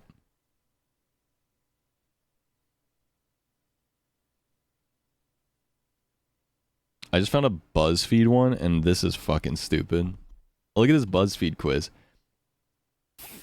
There's a specific U.S. state to match everyone's personality, even non-Americans. Vic, thank you for the gift of sub to Floods. I appreciate that very much. Oh yeah, you're gonna know what state I am based on Vicsworth what just gifted animal one I tier like. 1 sub. All right, let's find out. Let's find out if I'm Missouri. The most normal house I can find. Jim Carrey.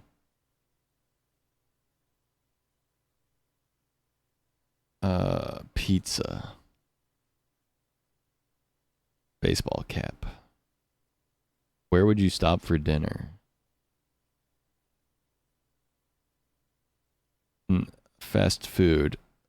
I would stop at a fast food place. None of these are it. Unironically, I've stopped at a gas station multiple times for dinner though. Me and Sarah got a bunch of like cooked like microwavable noodles from a gas station that I ate for dinner one night after work. Off to bed. Have a good night, Schultz. I guess I'm gonna go grocery store. Choose your ideal mode of transportation. Car. Which animal do you relate to most? Cornbread.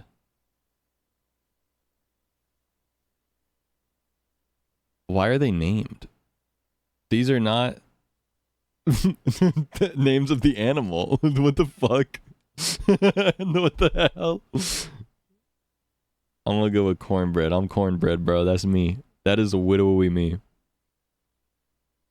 What is your favorite book? Cat in the Hat. Which season were you born in? Winter. Connecticut. L. I'm Missouri, bro. Sorry. Let me start a different quiz. Start this one. Okay. When you wake up in the morning, what would you want to see? I want to see concrete on the ground, people all around, and skyscrapers in the air. I want to see green on the ground, people all around, and houses with friendly neighbors.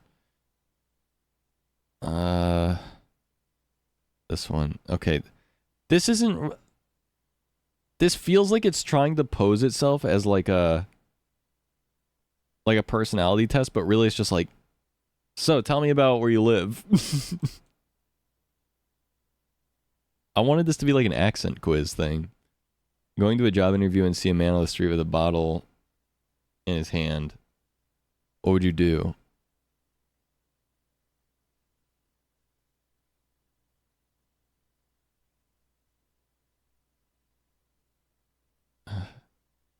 How does this picture make you feel? I feel as if this picture shows how depression can... What picture are you talking about? What are you talking about?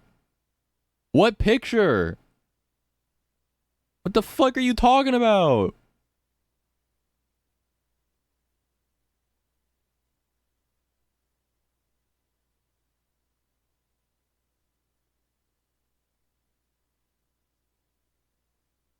I can't even take the test. What the fuck is they talking about? Picture? There's no picture, bro. I'm leaving. I'm leaving this shit, bro. There's no picture. I want a dialect quiz. I want a quiz that'll find my state based on my dialect.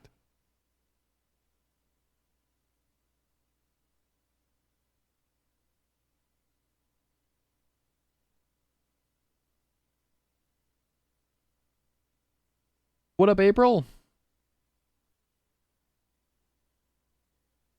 How to know if you're from Missouri.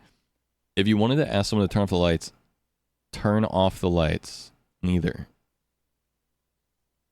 Doing the splits. You might say, so do I, when someone says they like something that you also like. Would you say, so don't I, if someone said they don't like something? No. What? What the fuck are you talking about?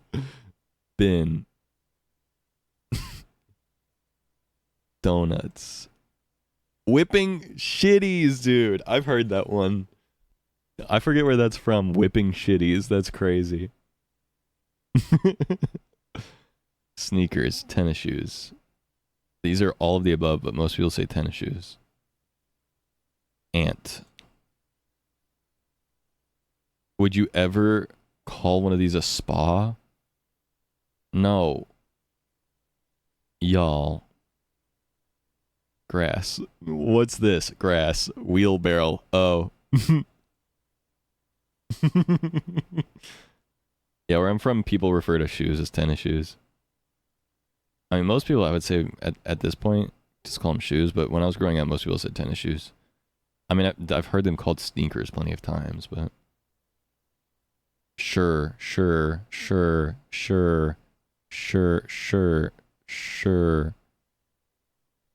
Which one of these is the one? How am I pronouncing it? Sure. Is it this one or this one? Sure.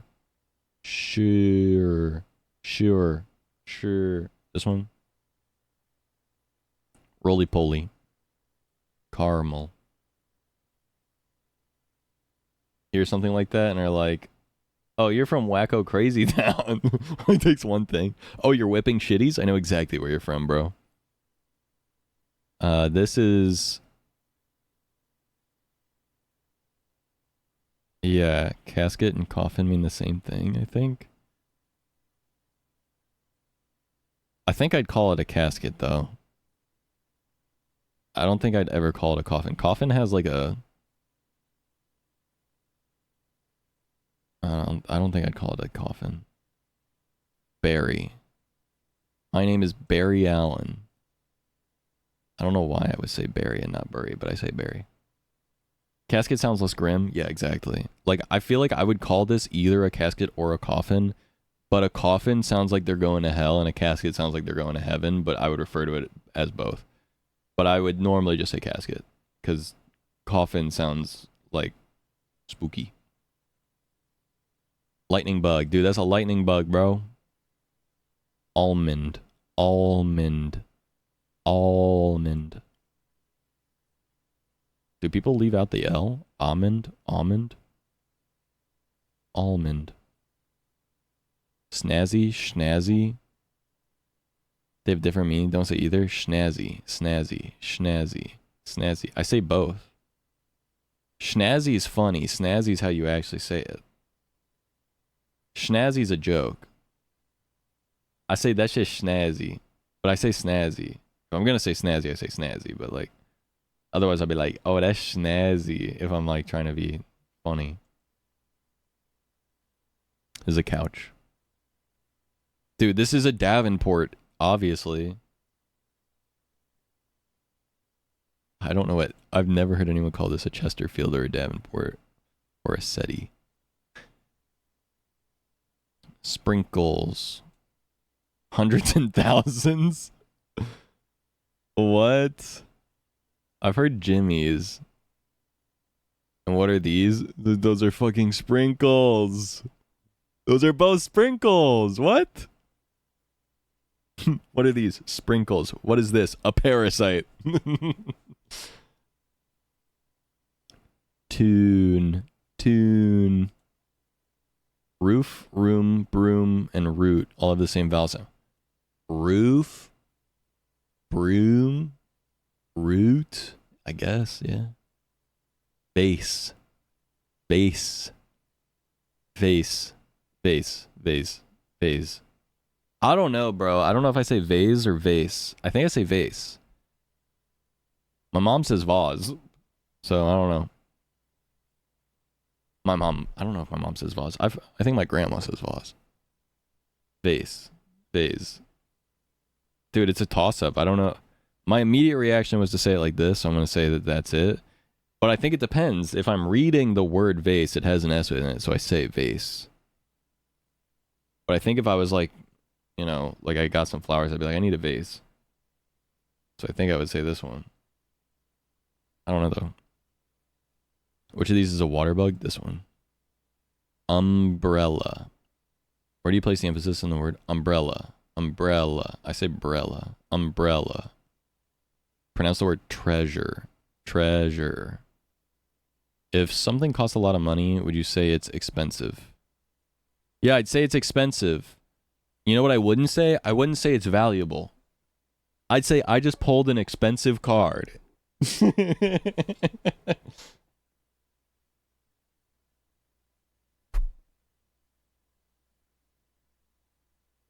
What would you call this? A stroller. That's a stroller. That's a stroller. Yeah, I don't call that a pram. That's a stroller. Do you pronounce the L in walk? Walk. No. What do you call a liquor store with a drive-thru? What? What? I don't have a name for those, but we have them. Brew-through.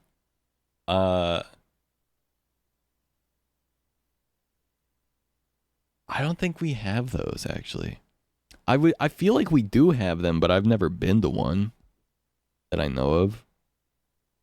I don't think we have drive-through liquor store. No, I think we do have a drive. Hold on. I'm gonna actually genuinely, I'm gonna look it up.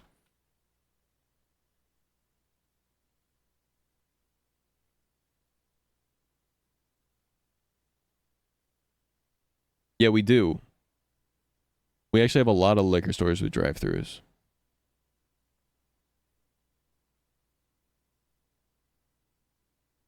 To be fair, in Missouri, we also don't have open container laws, which is to say that, like, you can have an open container in your car. Like, you can just have, like, an open beer in the car, and it doesn't matter.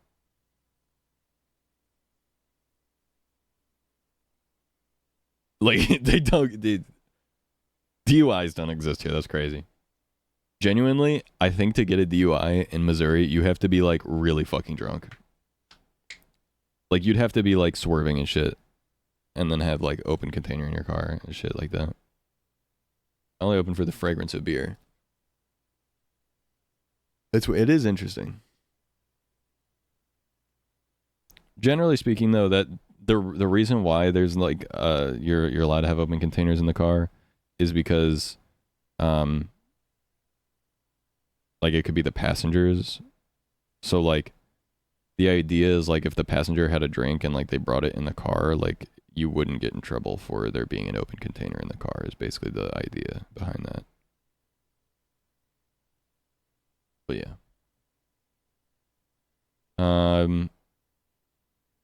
We don't have a name for those, but we have them. What would you call this? TPing. So that's a sub. That's a pecan. Pecan. Pecan. Pecan. Pecan. Yeah, that's what I call it. I call it a pecan. I don't call it a pecan. I don't call it a pecan. I don't call it a pecan. I don't call it a pecan. I call it a pecan. Pecan. Pecan. I don't really say pick an or on. Pick on. Pecan? Pecan. Pecan. How do I don't even know how I fucking say this anymore. Do you have any pecans? Pecans? Do you have any pecans? Pecans? Yeah, no, I say this. Pick on. Pick on someone your own size. Yeah, dude, that's what I'd be saying. Are Mary, Mary, and Mary all pronounced the same? Yeah, dude. Come on. That's a highway. That's a roundabout. That's a water fountain. Dude, I got confused for a second. I said water fountain. I saw drinking fountain. I was like, wait, do I call it a water fountain? I was like, yeah, no, I do. Are there, and there all pronounced the same? Yes.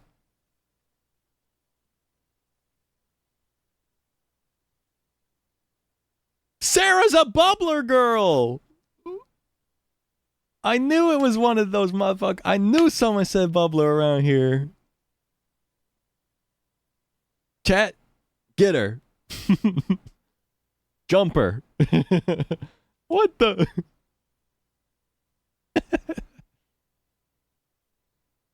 There, and they are. There, and there. I think I would say there and there is the same, and there is like there. So it's like there, and there. But I think generally I would just say them all the same. So it's either yes, they are, or no, there and there are the same, but there is pronounced differently. But it's so subtle, I don't even know if I should say that I do this one or this one. There and there are the same, but there is different for me. I don't put like a whole lot of emphasis. Like, can you tell I'm saying there differently? I can feel I'm saying there differently. Like, they are over there. They are over there. They are over there.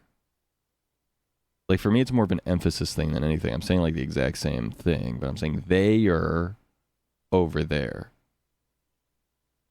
They are. I think I say no, they're different, but I slip it so fast. I think I would say yes. I don't know. There, and they are. There, and there. There, and there.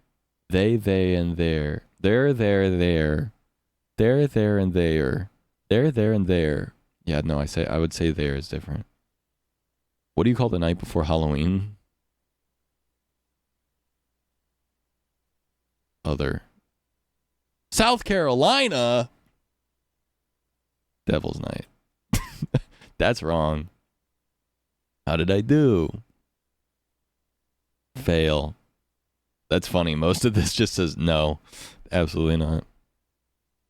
I took that long ass test just for them to get it wrong? Frick.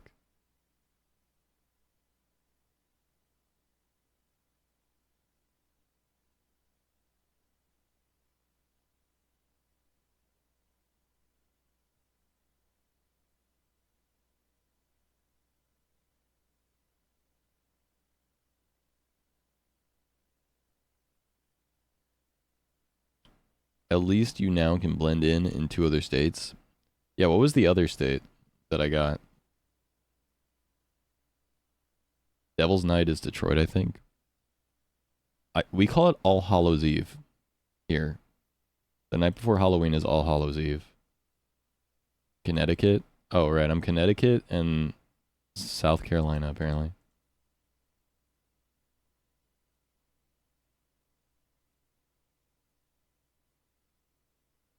I've never heard it called Devil's Night or anything else.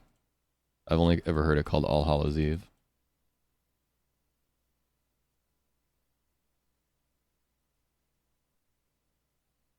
Damn, Connecticut's way off. Yeah.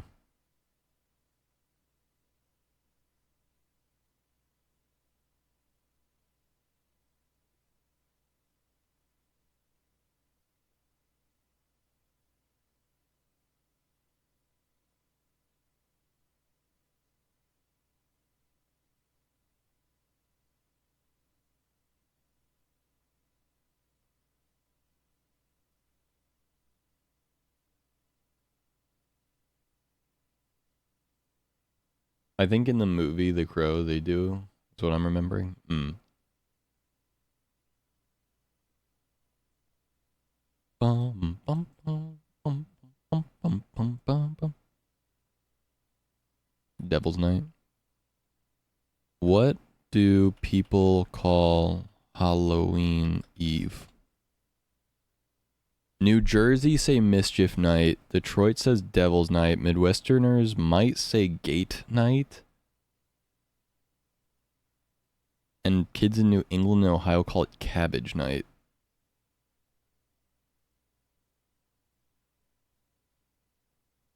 What? No, that's wrong. No. Never heard anyone in the Midwest say Gate Night. Not cool ones. Never heard Gate Night in my life, bro. And who the fuck is saying Cabbage Night? Cabbage Night? Bro, grow the fuck up.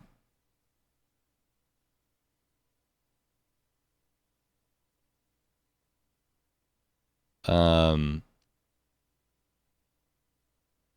see. I looked on Reddit. Someone said, I've only ever heard it called Mischief Night. Someone said Halloween Eve. Someone else said All Hallows Eve.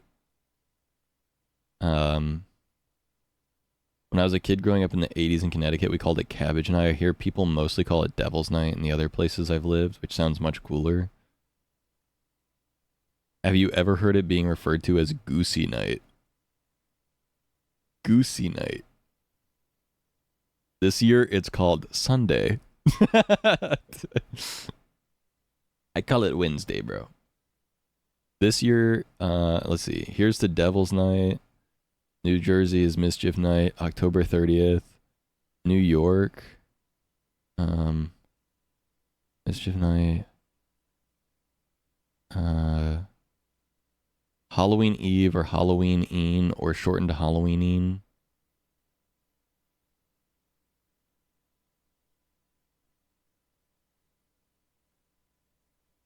Maybe All Hallows Eve is what we call Halloween as well here. Maybe I was thinking All Hallows Eve or whatever. Is like the joke name for it.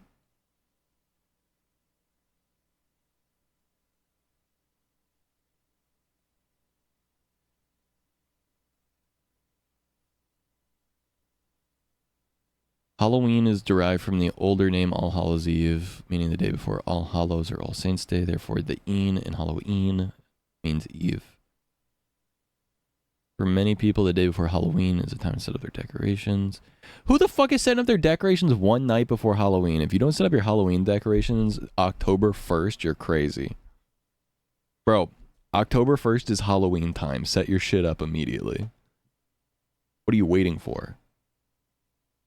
The hell you wait until Halloween Eve to set up your shit? You need to grow up.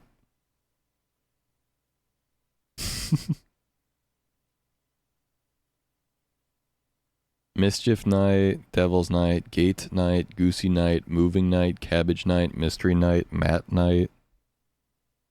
Mostly known for vandalism. But okay.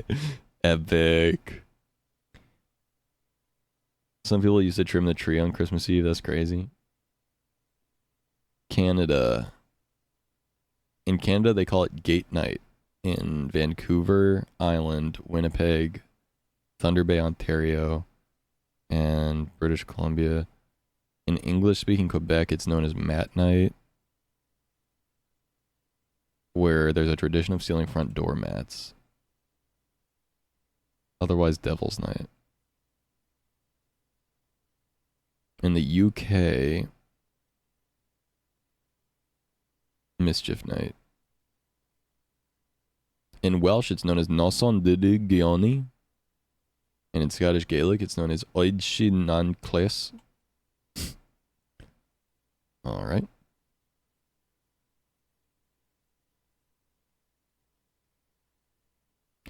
Of course, in Northern England, dude, it's called Cheevis Night, Tic Tac Night, or Corn Night, or Mickey Night.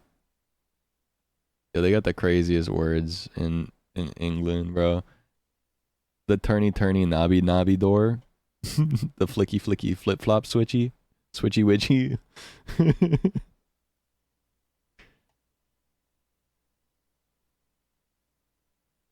The cookie bread toasty ovio.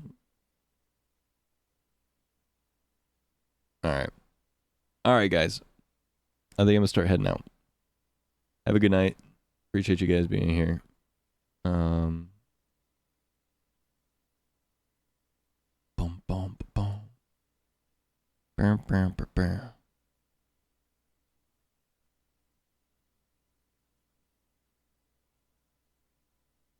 Boom, boom, boom, bam, bam, bam, bam.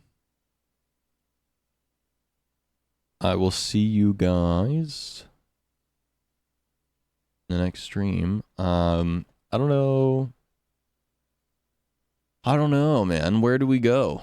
Where do we go? What do we do? Where do we go? When's the next stream? I'm gonna try to stream tomorrow before work. That's part of the reason I'm going to bed. Getting off stream and going to bed. So I can hang out for a little bit before I go to bed. And get some sleep. And then go live tomorrow before work. I think that would be epic. Bye! Ooh.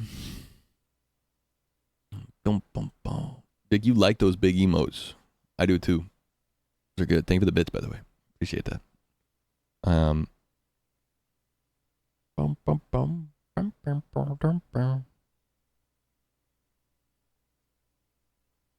And swag. Cool and swag. Big emotes are the emphasis that I need. That's so fair. So true and valid and fair and real and epic and swag. Alright, guys. Good night to everyone except for bubbler people, yeah. Have a good night to everyone except for people that call it whipping shitties. People that call them bubblers. And people that call it cabbage night. And to the two people that are left, have a good night.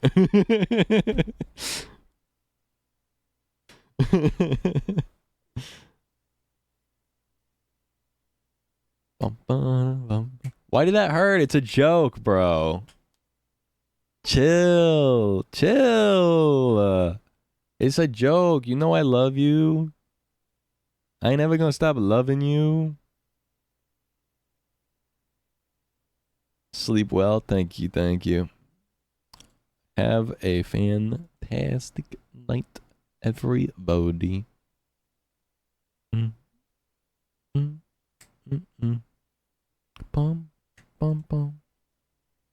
Bum, bum, bum, bum.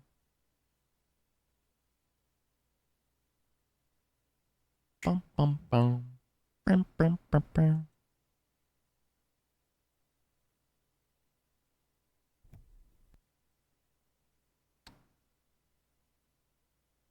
I don't understand. Hold on. Okay.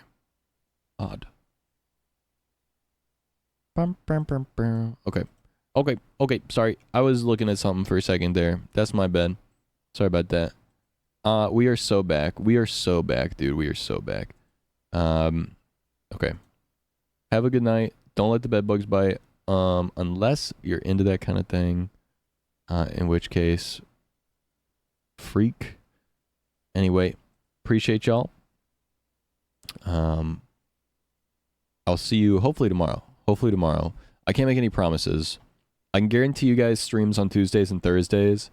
As for every other day, I can only say I hope to go live. So I will try to go live tomorrow. But like I said, you know, I ain't got any guarantees. I am sorry, but we'll try and do our best.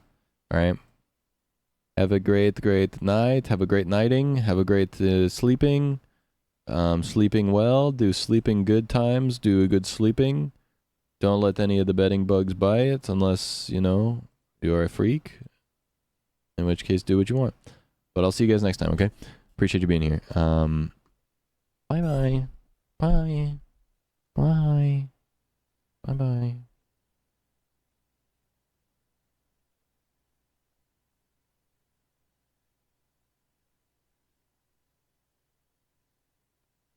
Good night, Ryan.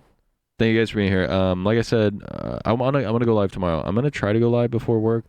My new mic should be here tomorrow, but we'll see what time it gets here. I don't know what time it's gonna be here, but yeah. Thank you for all the gifted subs, by the way. Thanks for all the support tonight. It felt like tonight felt kind of like an OG back to back Zacko stream. You know what I mean? So let's go. Let's go. Dude, we are so back. We are so back. It was a good just chatting stream all day today. We just chatted all day. I don't think I played a single game. Fuck yeah, dude. More streams soon, though. More streams soon. I've only streamed 24 hours this month, but I have streamed 24 hours this month, which is pretty good. It's not great, but it's not bad. Dude, I could keep talking forever. I gotta go, guys. I gotta go. What do you guys like watching this? You guys love me so much. Have a good night, guys. Good night. Good night. Bye. Bye. I'll see you tomorrow. Probably, maybe. Maybe not. I'll try to, though. Bye. Bye-bye. See ya. People wave. People bye. People bye. Zacko, hey. Or don't go. Oh, no, I have to, though. I have to. See you. I gotta go. Bye. Guys, I gotta go. Guys, I really gotta go. I really have to go, guys, okay? You can't keep me forever, guys. I gotta go. Okay, I gotta go. This goodbye was brought to you by the Midwestern Test. This was the Midwestern goodbye. This is the goodbye from the Midwesterners. This is how we in the Midwest say goodbye. Takes us an hour. All right.